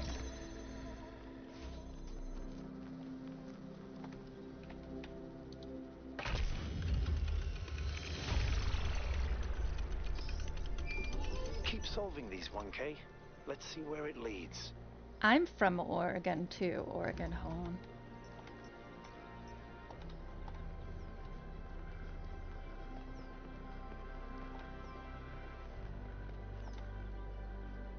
I ran the samples I collected so far. The soil sample results are in line with what would be expected in this type of environment. The samples from the above ground structures, though, I tried dating them, but the results just don't make sense. None of the typical molecular markers are present. These walls could have been made 10,000 years ago or yesterday. I could try to estimate an age based on erosion and plant growth, but I'm not sure that would make sense given how weird everything else is. Good work, Yakut. Keep at it. Yakut's growing on me. I love scientists. Founding 1. Hypatia's journal. Day 1. We finally set out from the dam today. The site that Athena and Cornelius picked for the city isn't far, but the vegetation makes the going difficult. We found the secondary supply site easily enough, thanks to Alexandra Drennan's instructions. But while I still have to compile a detailed inventory, it seems that many of the more complex materials are in bad shape. They must have expected the simulation to fulfill its purpose a lot sooner, but then they probably expected all 12 of us to be there from day one, not just Athena. Tonight we have to use the 2 recharging pods that we brought from the dam in 4-hour shifts, which is just as well. There's no telling what sort of critters are hiding in the undergrowth, and most of them will have to learn that our kind isn't edible. Baby steps. From the introduction to Are We There Yet? Where We Came From, Where We're Going, and Why You'll Need Snacks by Valerie Contera Romero. Sometimes people point at the last few hundred or thousand years of human history and say, look at how ugly it all is. Look at what a mess we've made. Maybe modernity was a bad idea. Maybe we should stick it to living like cavemen. And I get it. It is ugly and messy. But the mistake is thinking that where we are right now is the end point, that this is the adulthood of the human species. I mean, try to apply what you know about human development to human history. Think about babies. Babies are ugly. Admit it. We all know it. They look like tiny old people covered in mucus. They have soft heads, and they grow into children, tiny sociopaths with underdeveloped brains. And then they become teenagers, pimply, self-righteous lunatics driven by hormones. And then, slowly, if you're lucky, they gradually become adults. The development of the human individual is always ugly and messy, but that's the point. It's development towards something. The same applies to humanity as a whole. On a geological scale, we've barely just come into existence. We've gotten through the baby phase, just about survived our childhood, but we're barely teenagers. Stopping here would be disastrous, and a betrayal of everything that we could still become. We may feel the weight of history on our shoulders, but this is just the prologue. To put it in pop culture terms, we haven't even made it out of the tutorial yet. Just because it's all pimples and hormones and frustration right now doesn't mean it's never going to change. The Dead City, from Considerations of Beginnings and Endings by Elwyn, number 258. I think all that time Athena spent in the Dead City changed her. I don't think she had conceived of the goal before. I think she believed fully in the naively optimistic ideas of Alexander Drennan. But walking through those ruins is a visceral experience, and she spent a great deal of time there looking for resources. It's the sheer amount of death that gets to me. How many animals our ancestors killed, many to the point of extinction, entire species eradicated, sometimes for the most superficial reasons. Whenever humans arrived somewhere, death would follow. And then the great blowback, the death of billions of thinking beings, the extinction of humanity itself. It's too horrific to truly imagine, but I suspect the founder spent a great deal of time doing just that. That's when she must have realized that there was no way back to the growth-obsessed, all-consuming civilization of the past.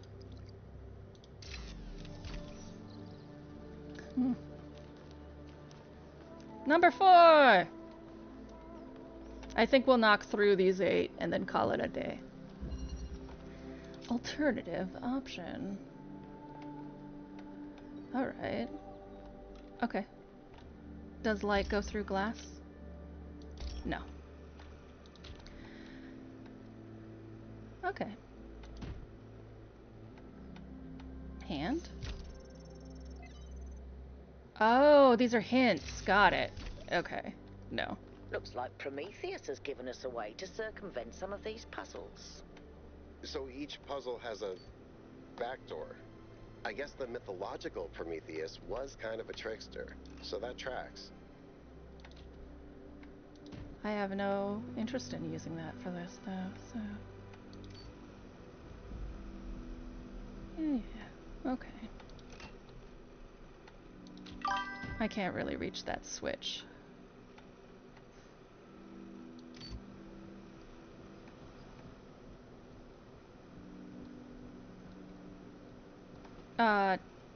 Two hidden what? Little hand things? Oh, wait. Okay. But I can't, connect to you through the glass. Oh, we'll do that, but I don't know what good that'll do.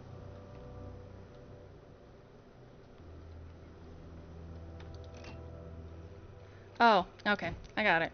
Meh.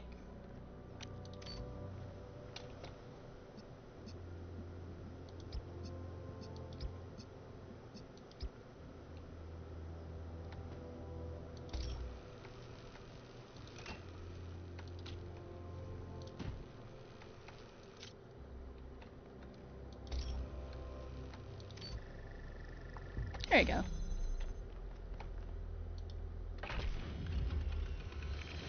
Oh. Not bad, 1K. Have you played the beginning?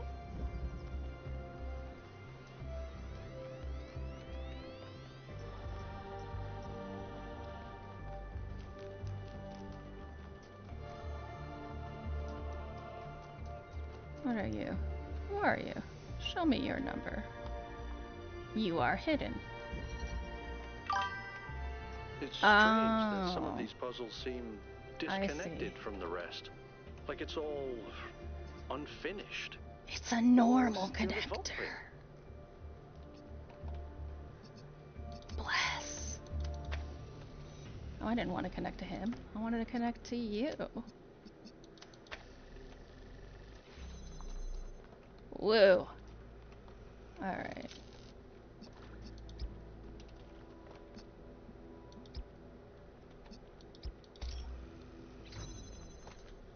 Womp.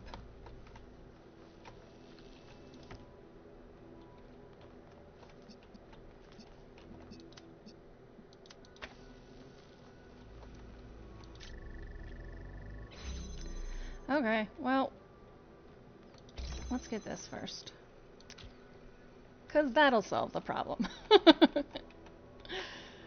Alright. What color do I need over here? I need blue? Okay.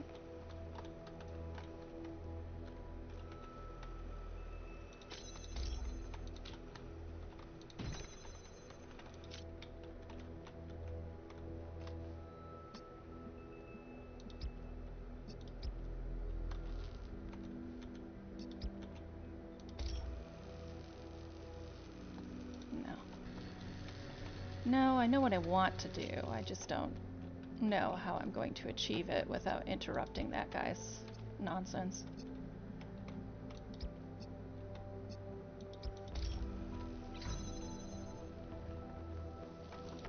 Trash. Okay.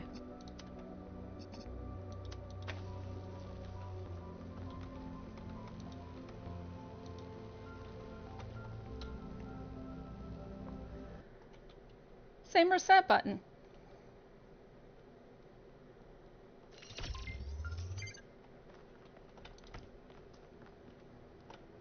Oh? Have we done a crash? It says pure virtual function being called while application was running.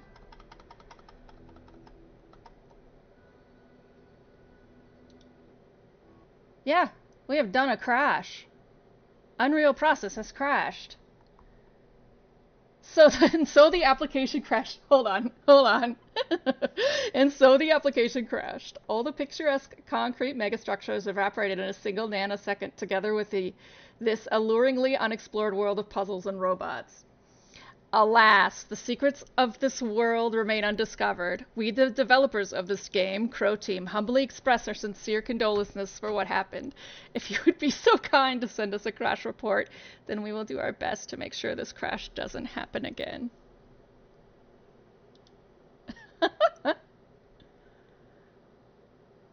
You gonna start?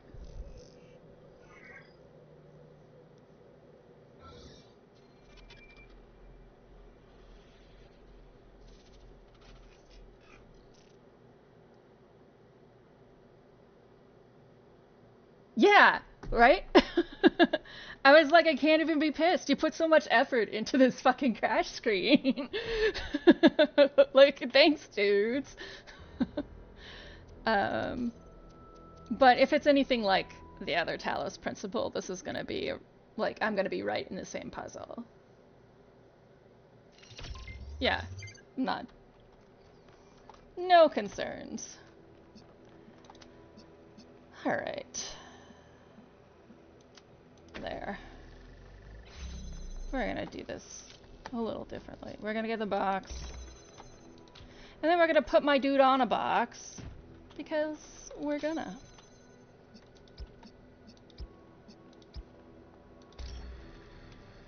Great. Now we're gonna take this dude.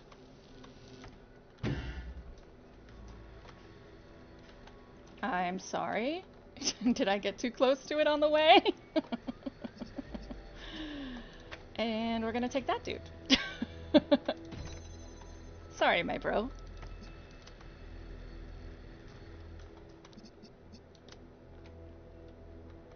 Yeah, no, yeah, yeah. All right, there's a hidden one done. Group call. I have good news and I have bad news. Still no idea what those particle clouds are, but I've managed to fix the transport system. I mean, I've fixed another bit of it. Well, it goes to one more station now. Don't complain. 2 stations are better than none. What was the problem? If I didn't know any better, I'd say it was sabotage. The whole system is a mess. Let's not make any assumptions. Yakut, what does the next site look like? It's a plateau in the mountains. Seems like more of an open area with scattered structures, less enclosed. Couldn't tell much from the drone feed. There's a lot of trees. Looks pretty though. Okay. Keep exploring, everyone, but stay alert. Yeah, we're gonna finish the puzzles here.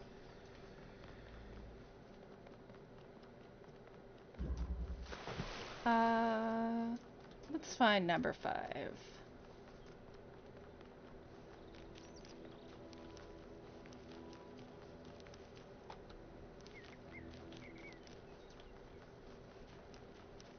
Or not. I mean, let's just find the wilderness. That's fine. This is Talos Principle. There's bound to be something interesting.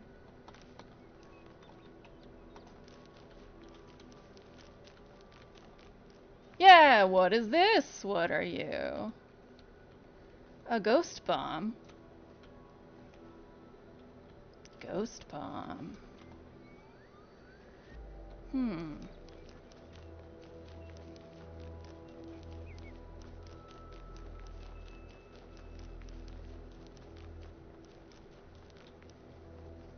I'm very impressed with their graphics optimization. I have this on Super Mega and I'm only slightly below 60.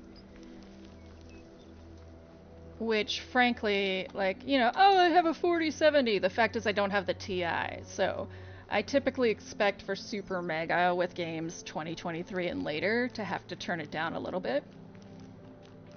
Especially while streaming my RAM split, but this is pretty good.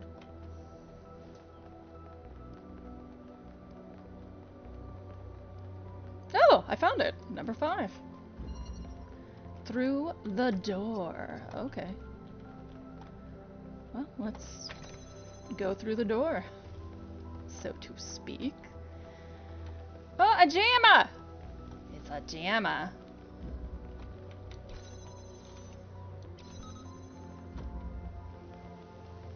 Okay, that's the beginning. Let's jammer the other one and see what that is. Jammer. Alright, a color change connector. Okay.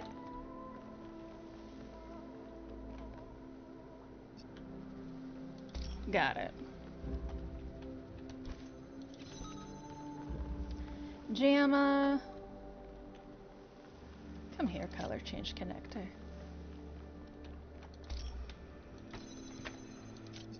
Toot. I very much like this multiple connector strategy here. I really enjoy it. I think this is an excellent addition to their strategy.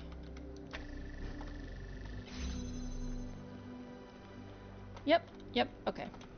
The connector should be green. It is. Perfect. You see my guy?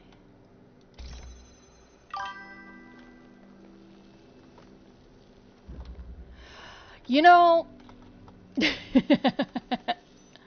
I will say I am not fond of them. But I like the diverse, like, I'm not fond of these sorts of puzzles, period. But I like the diversification. Oh, I see. We're gonna be a little shit. That's fine. This is... If you are choosing violence, I can choose it too. Can you actually, can you reach the other one? You can. Perfect.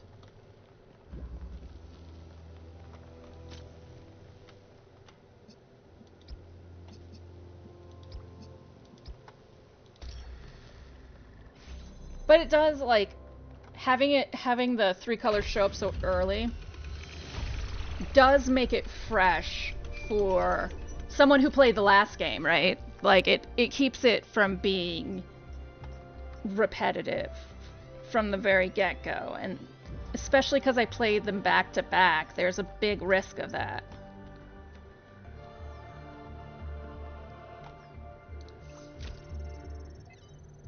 Trevor. The Life of Trevor. Trevor Percival Donovan, known to his friends simply as Trev, was part of the extended lifespan project that formed the backbone of the simulation in the archive. He helped put together the hardware that made all of us possible. Like Alexandra Drennan, he left behind a series of messages to the future. But unlike Alexandra Drennan or Arkady Chernyshevsky, he was forgotten. Not one building or street in New Jerusalem is named after him. I dug up his files from the archive, and I've been thinking about them a lot.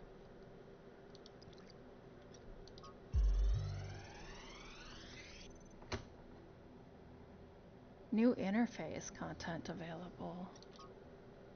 Okay. So, like this? So I heard that Alexandra is recording these time capsules for you out there, I guess? Robot people of the future, hi. And I thought to myself, surely they'll want to hear more than the wisdom and insight of a brilliant scientist like Alexandra Drennan. Surely they also want to know what I was thinking, a dumbass hardware engineer from Staten Island. Tell us about your insights, Trevor. Why did you spend your last months on Earth helping a crazy old Russian guy build the world's biggest backup drive? Well, let me tell you my story. When I was... Yeah. Oh, I can. Yes, Frank. Oh. I'm recording right now. Uh-huh. No. You know what? Why don't you go...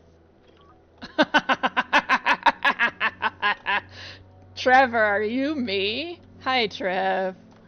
Number 6 is over here.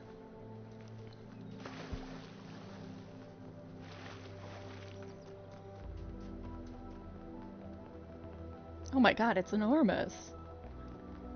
So much space. Okay, up the hill. Flower!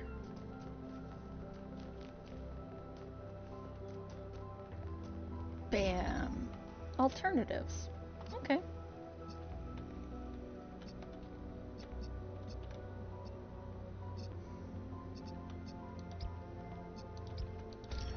Red and blue make green. Green and blue makes red.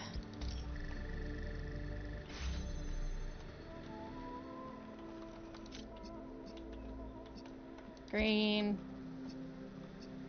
Oh. Oh. Okay. So green and red.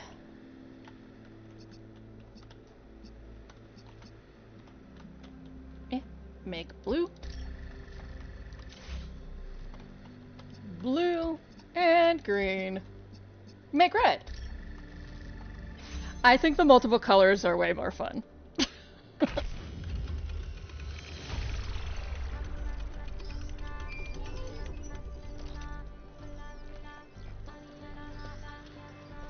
Melville, what did you just upload? A photo? I mean, technically you're right, but...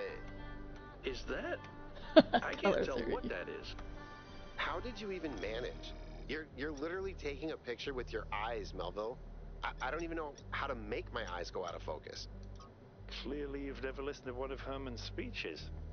Some of us are busy doing actual science, not just sightseeing. Thank you. Lost puzzles. Some of the puzzles seem to be disconnected. Oh, that's not the one I went to. Okay.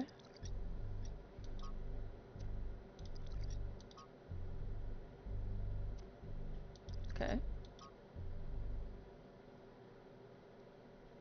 Not sure what to call this bridge ring brood machine. Anyway, it's a device that takes particle clouds released by puzzles and turns them into bridges made out of tetraminos. Correctly assembling a bridge out of 8 particle clouds is required to reach the tower, so clearly another layer of puzzles. The simulation had tetramino puzzles too, although in a different form. Could their presence here be symbolic? No clue! Doge, permission to share your personal data. I don't know, guy. Doge has the U.S. Treasury right now, and I'm not very comfortable with that. 1K. We met in Jerusalem, if you remember. I spoke to my friends. This whole Mysterious Island expedition has the city a bit on edge. They have some questions for you before I make any introductions. Do you consent to my gathering and sharing your personal data? What am I signing up to? Look, my friends just want some assurance that you're the right kind of person. If you want to know what's really going on, you'll have to play along. You can back out at any time, but if you don't engage with the process then, well, you won't get to engage with the process at all. It's up to you. What if by consenting I miss out on something else? I'll give you some advice, new boy. When your choices matter in this world, you'll know about it. It's somehow built in. Yay! When you face a dilemma and both options look good, then for sure you'll miss out something. But trust your gut and you can't go wrong. This right now is not one of those dilemmas. You should come along for this ride. That's my advice. Thanks, devs! I consent. Good choice. There's 6 questions. Standard vetting procedure. We'll get the best results if you answer whatever way is most true to you. Question 1. Which is more important for making good decisions, compassion or knowledge? I reject the terms of the question. I know it's difficult to translate our infinite reality into binary language. Nonetheless, I suggest if you have any natural inclination towards either idea, you answer that way, even if it's not strictly correct. But if you insist, I'll communicate your apathy to my companions. Shut up, Doge. Knowledge. Thank you. Question 2. Is it ever okay to lie or misdirect in order to keep a secret? Yeah, it can be okay. I see. My friends will be most interested in this particular answer. Question 3. When people do wrong, do they deserve to be punished for it beyond what is necessary for our own protection? No, no one deserves to suffer unnecessarily. Phew, that one's controversial. I'm glad it's not me that has to answer these. Question 4. Now it gets metaphysical. In your opinion, can the world be reduced to mechanical parts, or is existence just weirder than we'll ever really know? Honestly, the universe is weird. We'll never fully understand it. Well, I'm glad you understood that question because it's all Greek to me. Question 5. Can things really change for the better, for good, or do good times and bad just come around and cycle?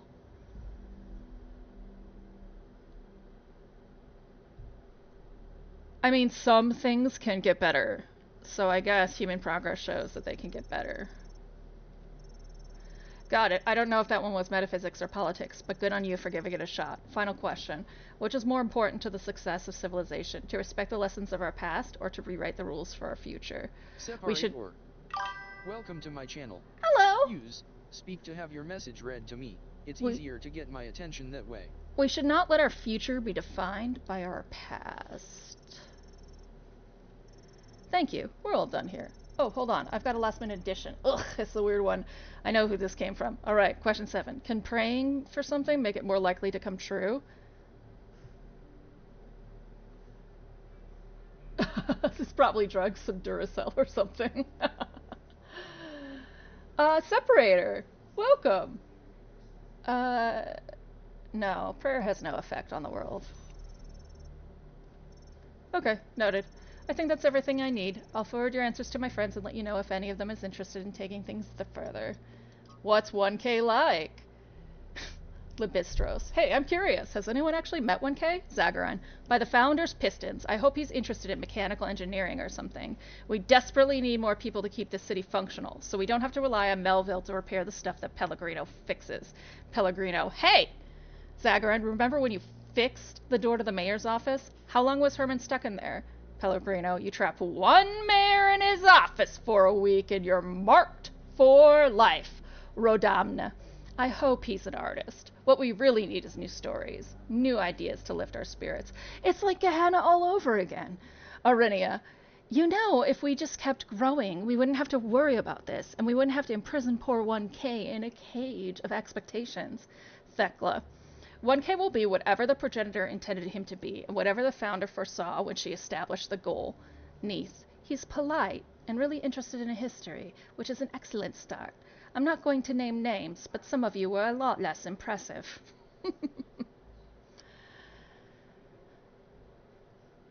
I don't see a contradiction between engineering and art. You're right, of course. It's a false dichotomy. There's no need to feel pressured, 1K. I was just curious.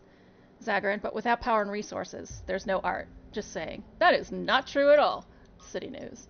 Crier, the long-awaited birth of our 1000th and final citizen was interrupted today by an unknown projection in the skies. The projection, which identified itself as Prometheus, go to New Jerusalem inhabitants in indecipherable incantations. In an interview with 1K, he suggested that the projection could be the work of someone outside New Jerusalem. This assessment appears to be correct, as the source of the projection was tracked to a remote, mysterious island. A team led by Byron is now en route to find out more. Mayor Hermanibus has once again called for calm and promises that New Jerusalem will be safe so long as its citizens do not forget the ideals of the goal as set forth by the founder. It's of note that they put their numbers by each of their statements. 7. This way.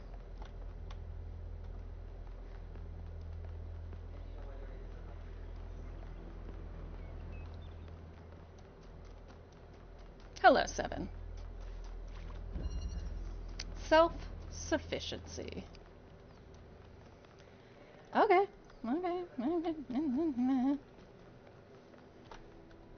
Any other tool? Can I take this off still? Yes! Okay. I see. I see what you mean by self-sufficiency. Oh, I need to leave that long enough. Dude.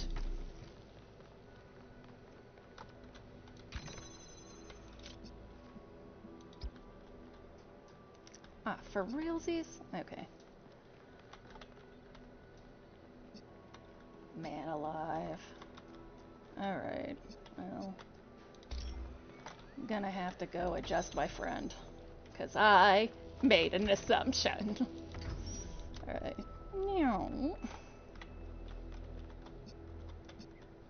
No. I don't need to reset, motherfucker. Easy there.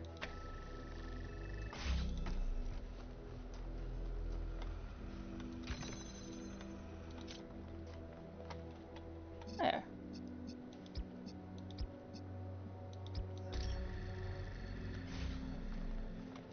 Now I take the U, and I put you here, and I jump.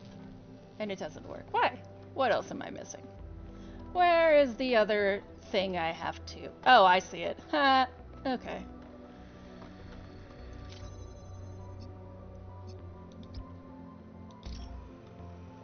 Womp.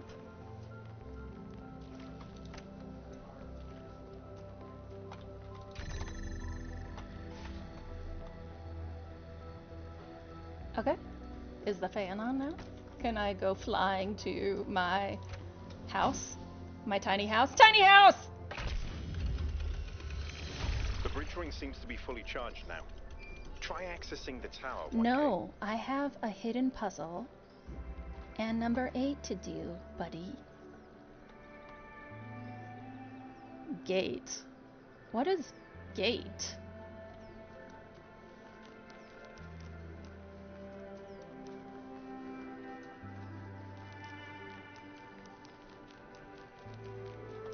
Oh. Well, that's certainly a big old gate. Got it. We got one more hidden puzzle to find. Let us do an explore. What graphic are we going to sacrifice to have this less skippy?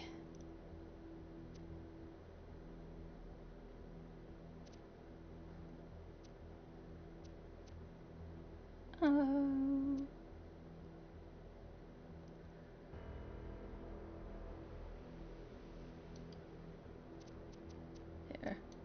There. Ray tracing. Always the big RAM taker.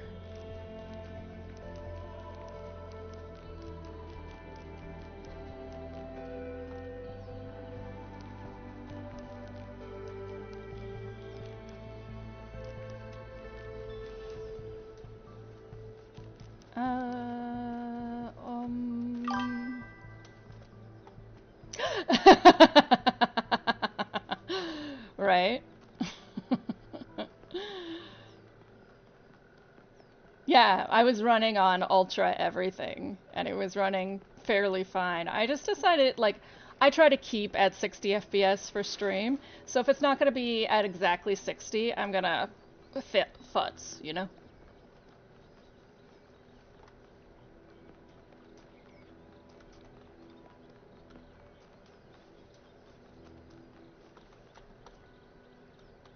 Cool.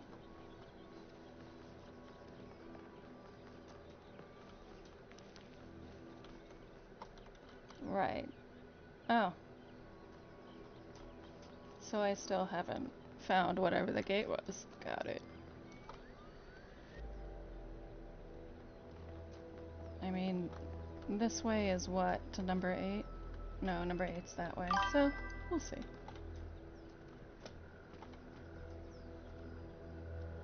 Oh, okay. Okay. Thank you. That'll save me some time wandering in circles figuring that out. But I still want to find the other hidden puzzle before I commit to anything.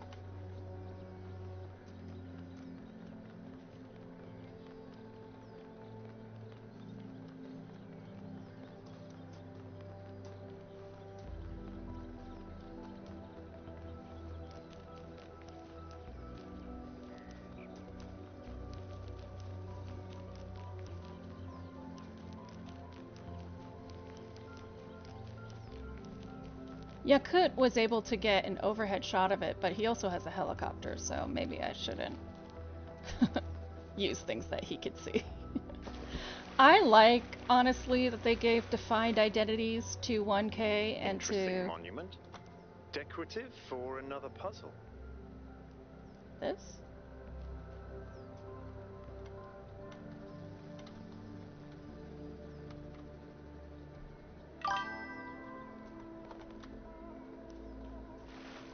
I don't. An indicator on top? No.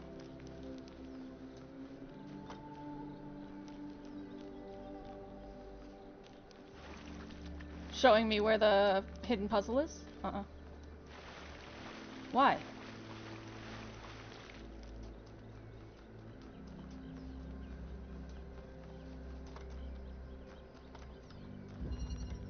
Oh, I found it.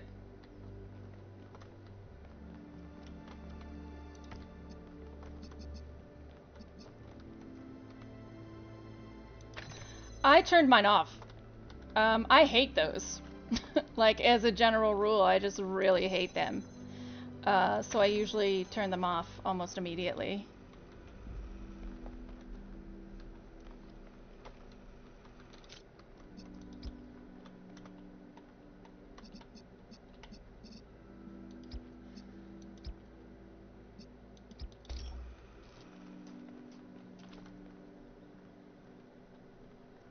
That's fair.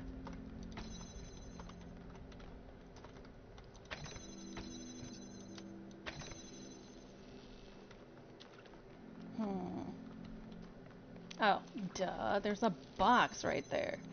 Alright.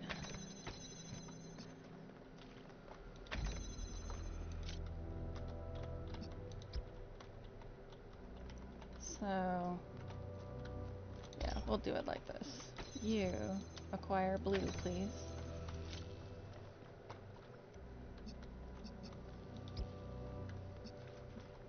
And you acquire red. But you also have to connect to that dude.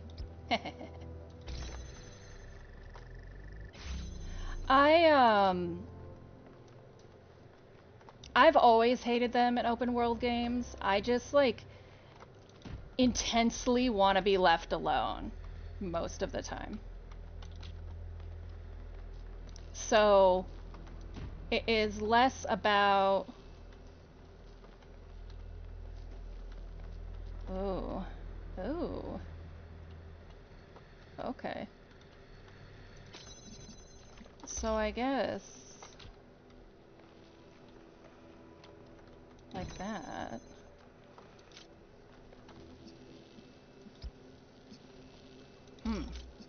Tricky.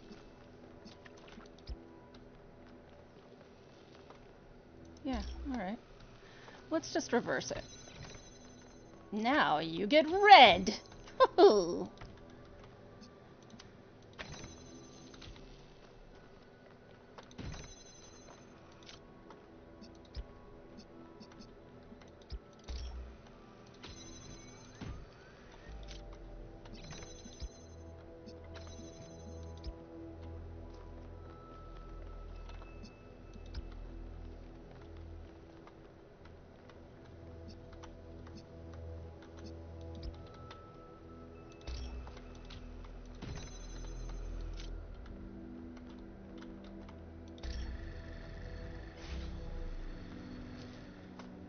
And yes, okay.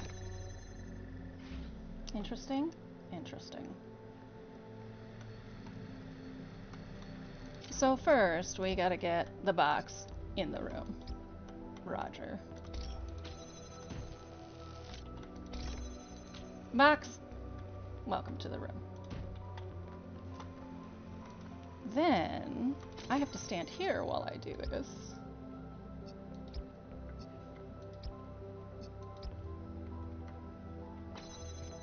Ooh, spicy, spicy.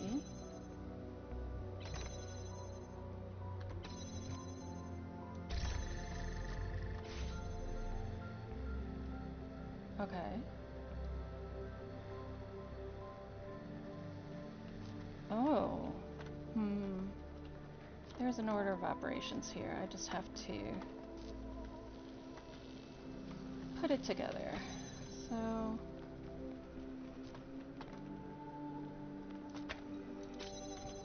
what if you...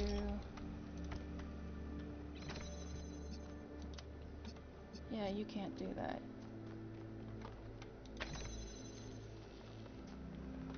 Have they fixed? Can these float without boxes? That would be nice. I don't think that's real, though.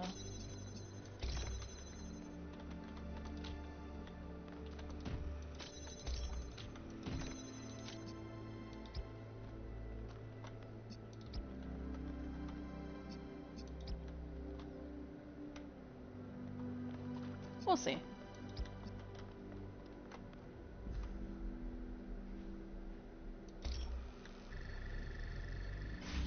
Yeah, no. It has to have a box. Alright. Interesting.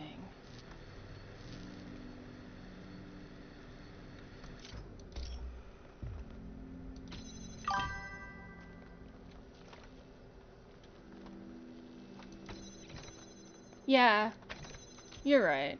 I'm just processing right now. Deciding how to go about this.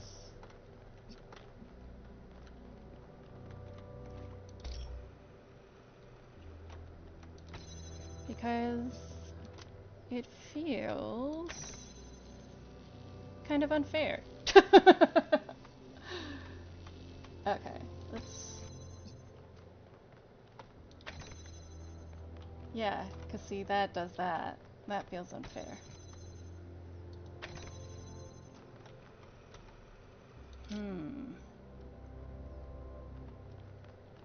So all you really need to do is make green.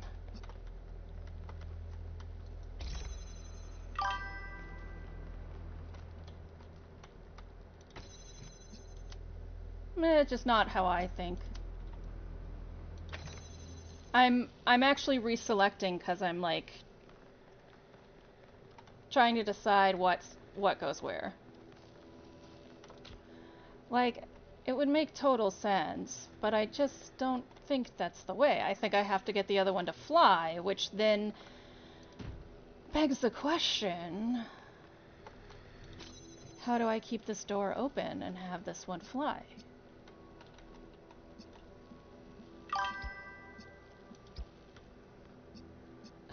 I'm just telling you that this is how I think. It's different than you, and that's okay. The manual clicky sometimes helps me. So... Oh, and then do I just step on this? Yes. Okay. Oh, and it stays! Ah, I see. Okay.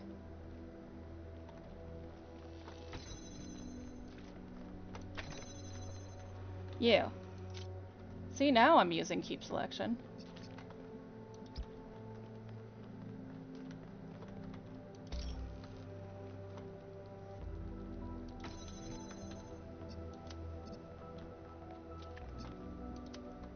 Hey. Dink.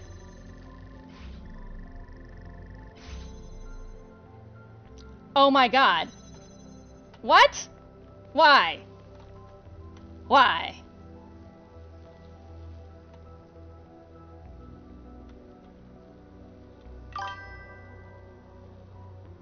Oh no, I don't. Oh, I see. I don't have it connected to red. Hold on.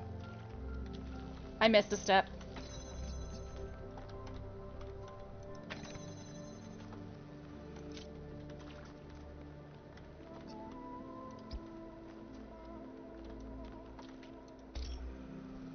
There.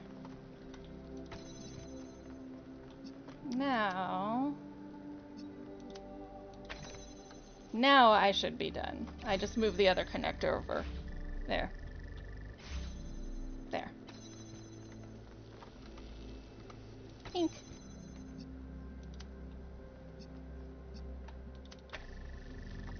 I just missed the red step.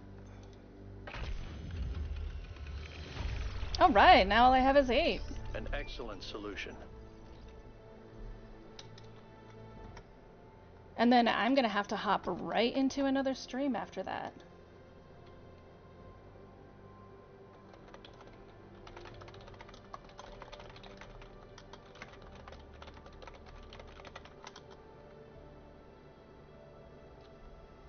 Huh, maybe not. We'll see.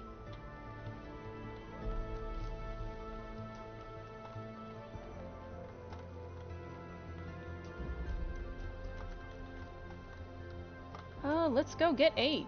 Wasn't 8 like right over here? It was like right across the way.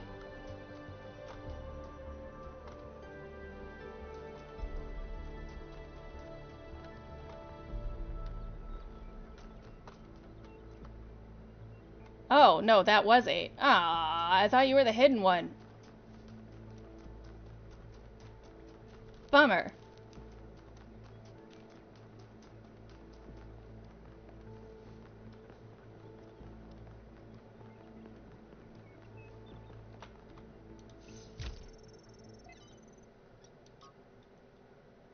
Lifthrasir, from Lives of the First Companions by Randolph 777.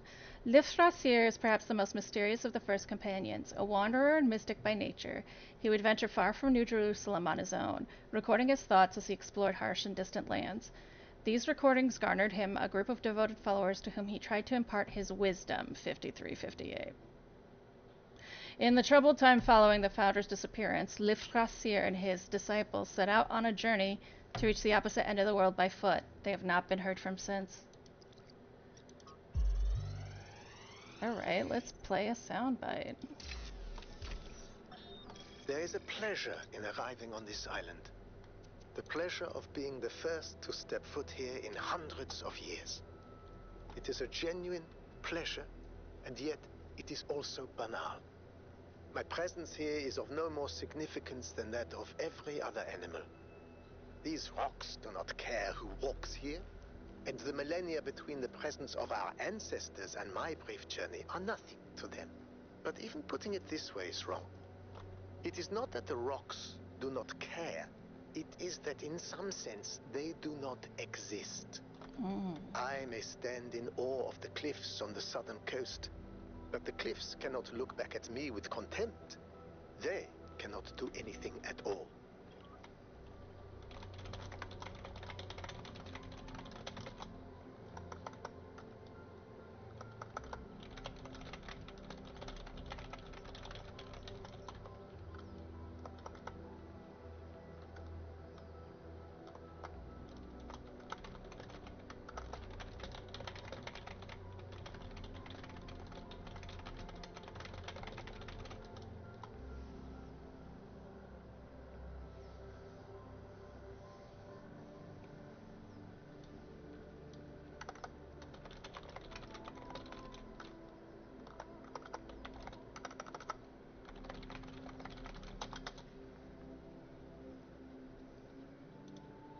Okay, well, I think I will turn it on now, because I feel like I've pretty thoroughly searched it. Show interface, show compass, hide question marks, show. Alright, no, apply. Back. Resume.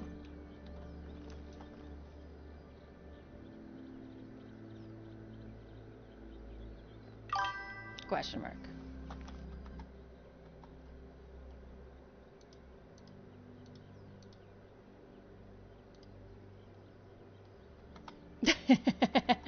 Oh, it's fine.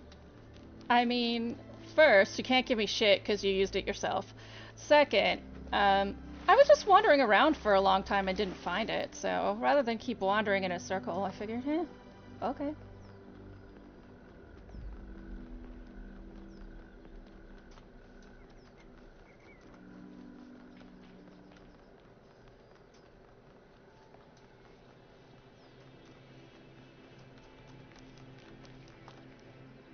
Oh, I swear I must have just blew right past this. Yeah, but I'd like to try it on my own first.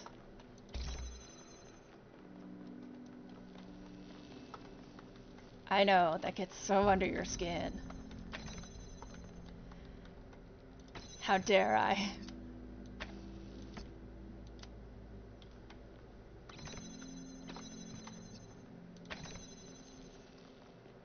Okay then.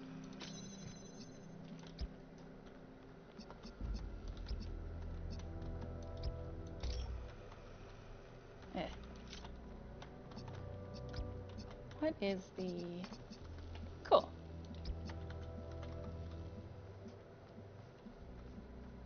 Pardon me. I would care immensely for you to connect. So instead we'll do this.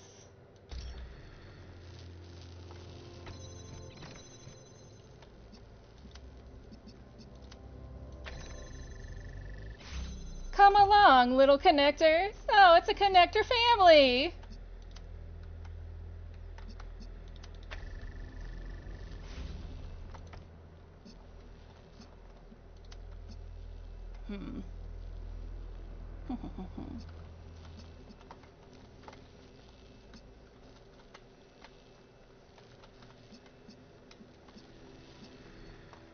Right. I see.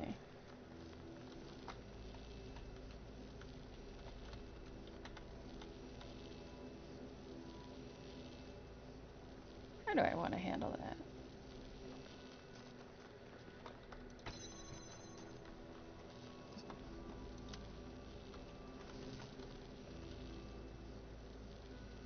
Okay, I don't need you to do that anymore, so we can change that right away.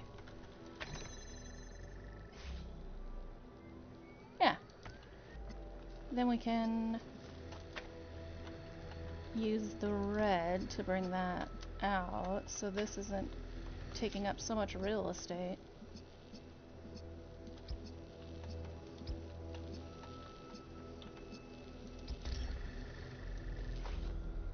Cool.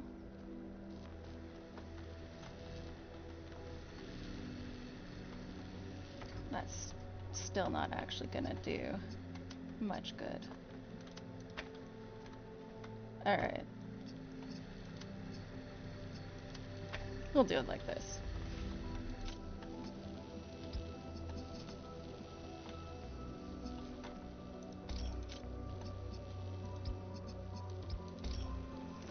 And then... I mean, I guess... Yeah, I guess I gotta wander around the mulberry bush with this. Alright. So we shall do.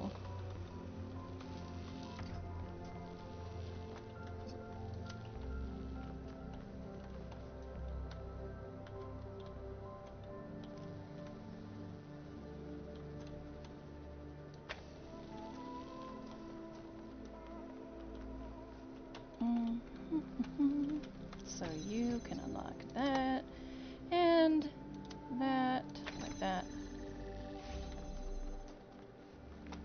And then that doesn't really work either. Nah. We gotta do it the other way. You gotta haul the blue out, my bud.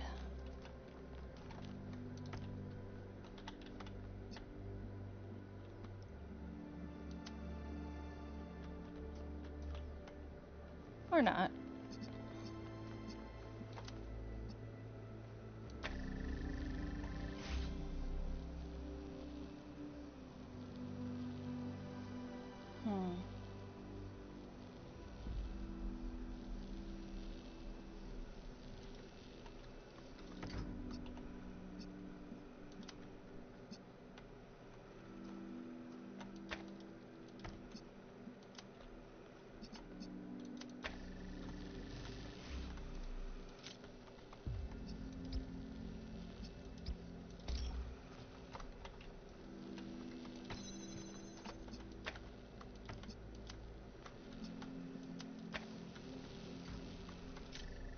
Did I say I enjoyed these new connectors? Did I say that?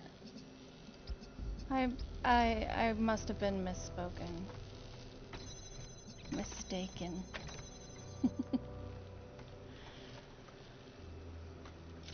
Alright. You.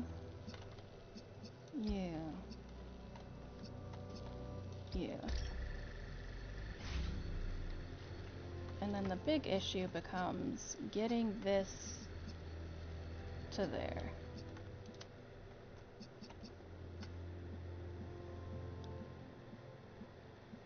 Oh, wait, why don't I?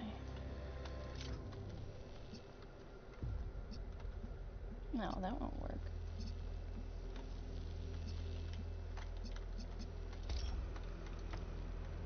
Maybe we do something like this.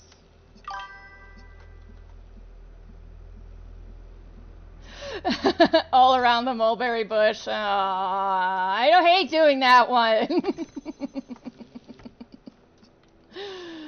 It is laziness. It fucking sucks.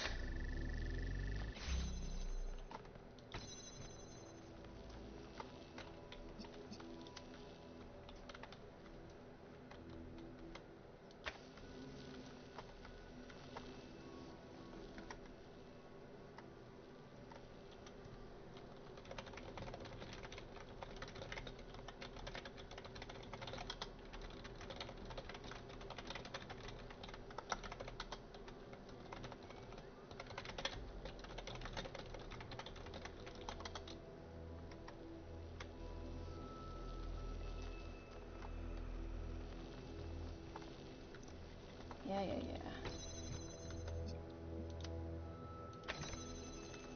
There. Ugh. I went around the mulberry bush.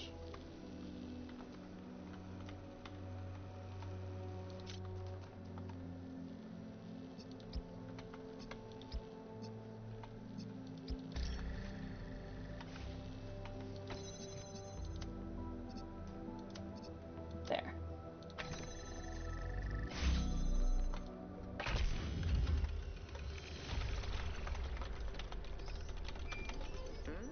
Odd. 1K solved all the puzzles in this area, but nothing happened. There was a brief blip in the system, though. Maybe it'll do something later.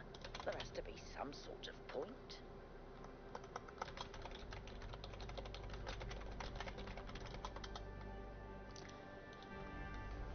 All right, we did it! Hooray! Let's cross the bridge. And then, it's late, Europeans. You should go to bed.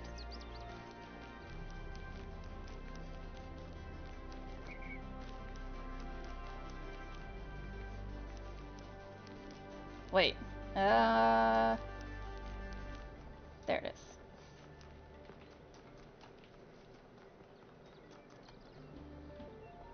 What do the little... Oh, the blue hands mean information. Okay. And they don't change even if I've accessed them, correct?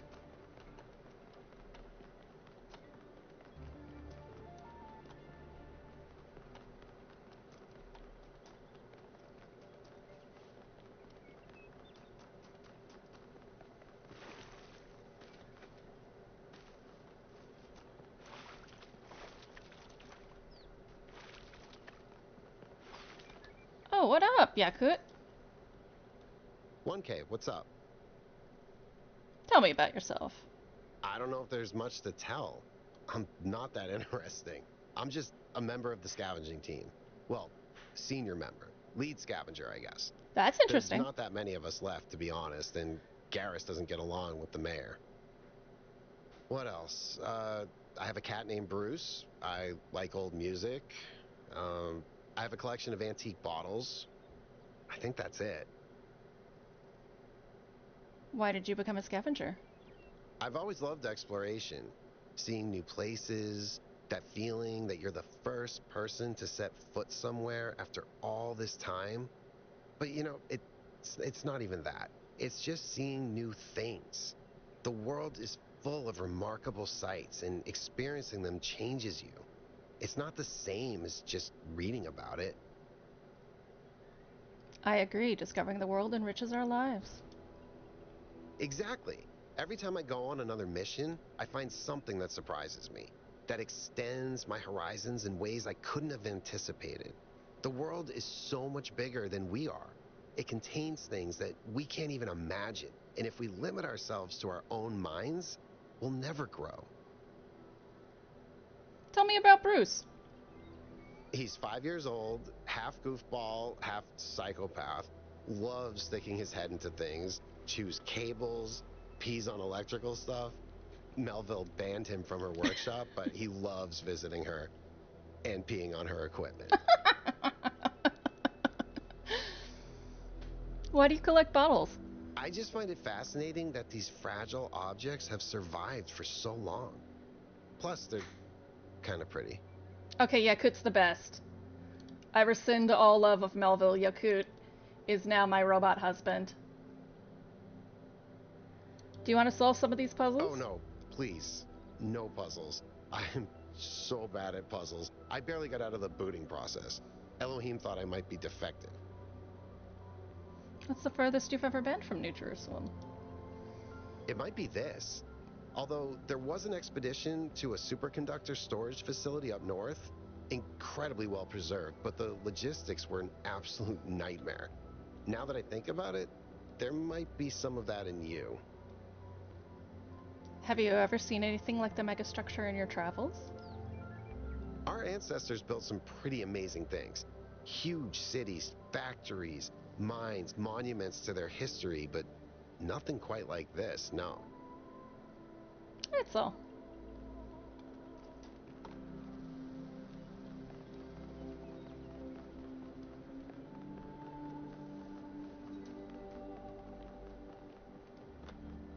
Mm.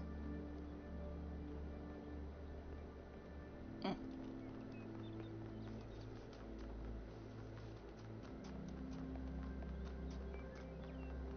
Oh my god, it was right in front of me. Whatever. It's fine.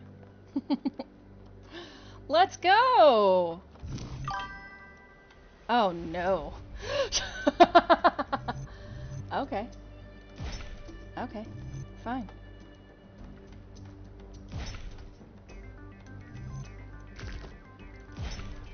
Hey! I don't know if this is relevant, but St. Edwald believed that tetrominos represented the name of God, and God's ability to reshape the world. True, but he was also mad as a hatter. One man's madness is another man's genius. Making these puzzles into 3D is my nightmare.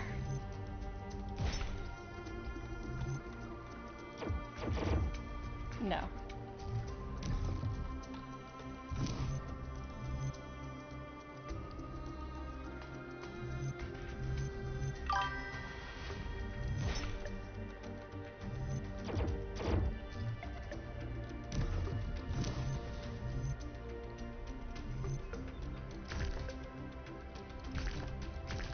Okay.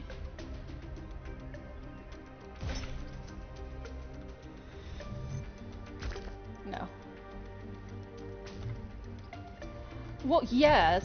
I mean, I don't care about difficulty so much as I care about that they exist.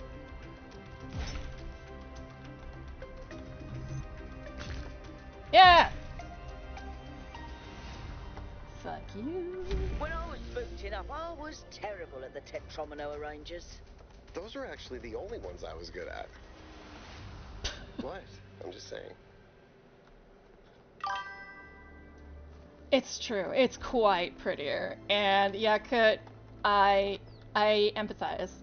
There are the Tetris guys and there are the not Tetris guys.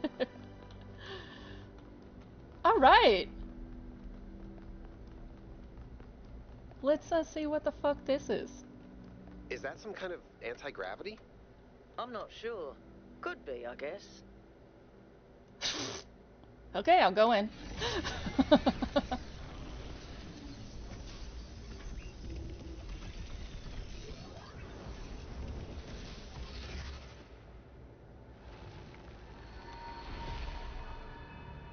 Oh. In the beginning, the gods shaped humankind out of the clay of the earth and gave them life with their own breath.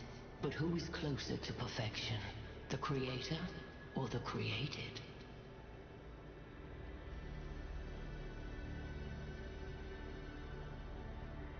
They are the same, for they share the same breath. Different words may be spoken with the same breath. When Prometheus saw that humankind was more alike in nature to the gods than to the animals, he stole the secret of fire from Olympus and shared it with the mortals. Was his theft justified?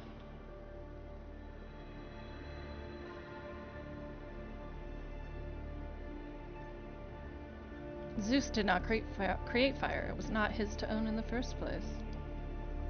If Zeus did not own fire, why should humankind?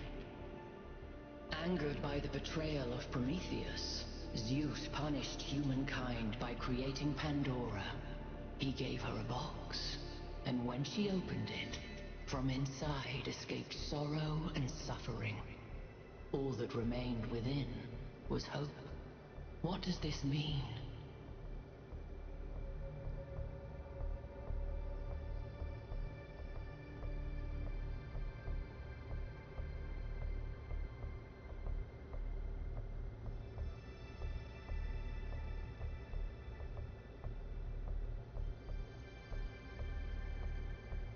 Zeus intended for humankind not to have hope, so it remains trapped. If Zeus did not intend for humankind to have hope, why did he place it within the box? Creature of clay, you stand before the fire. Will it make you whole, or will it destroy you? Consider the shadows cast by the flame, but do not mistake them for truth. Alright, cave allegory, whatever.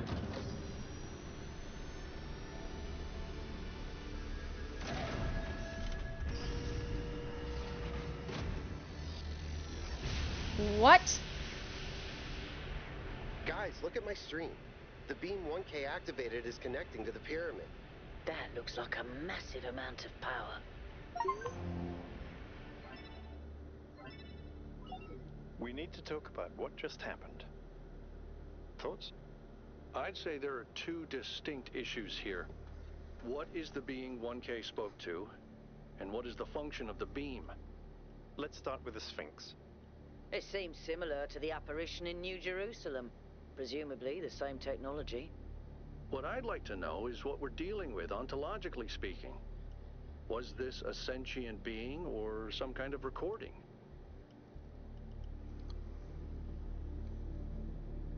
It was sentient.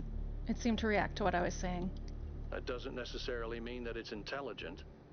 Let's assume for a moment that 1K is right, and it is intelligent in some sense. What really matters here is what it was trying to achieve by asking those questions.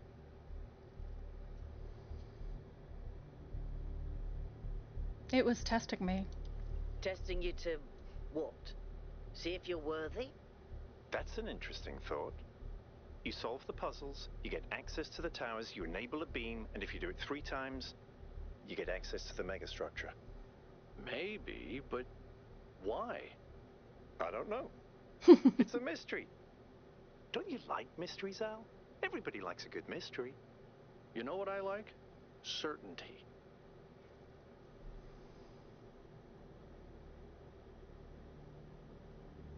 Say nothing. You know how you get from mystery to certainty? By solving puzzles? Yep. 1K, you know the drill. The rest of you, as you were. Okay. Y'all, that is it for today. We had a very interesting day, yeah?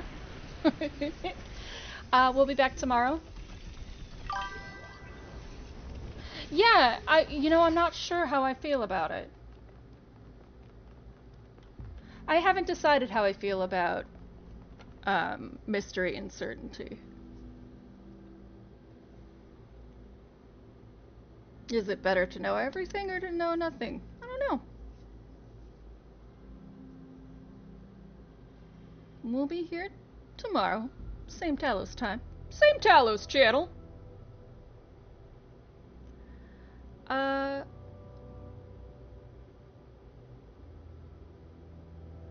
Hasta mañana. What's that in Portuguese?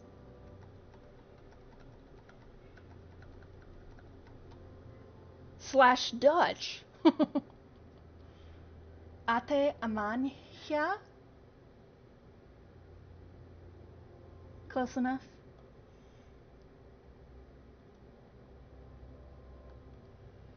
I'll look it up. Sand may have passed out, so, or said bye and I didn't see it.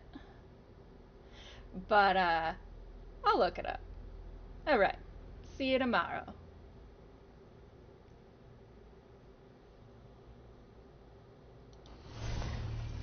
Bye bye. Oh, and if you liked what you saw, Separator Oregon Home, please drop a follow. Hang out again.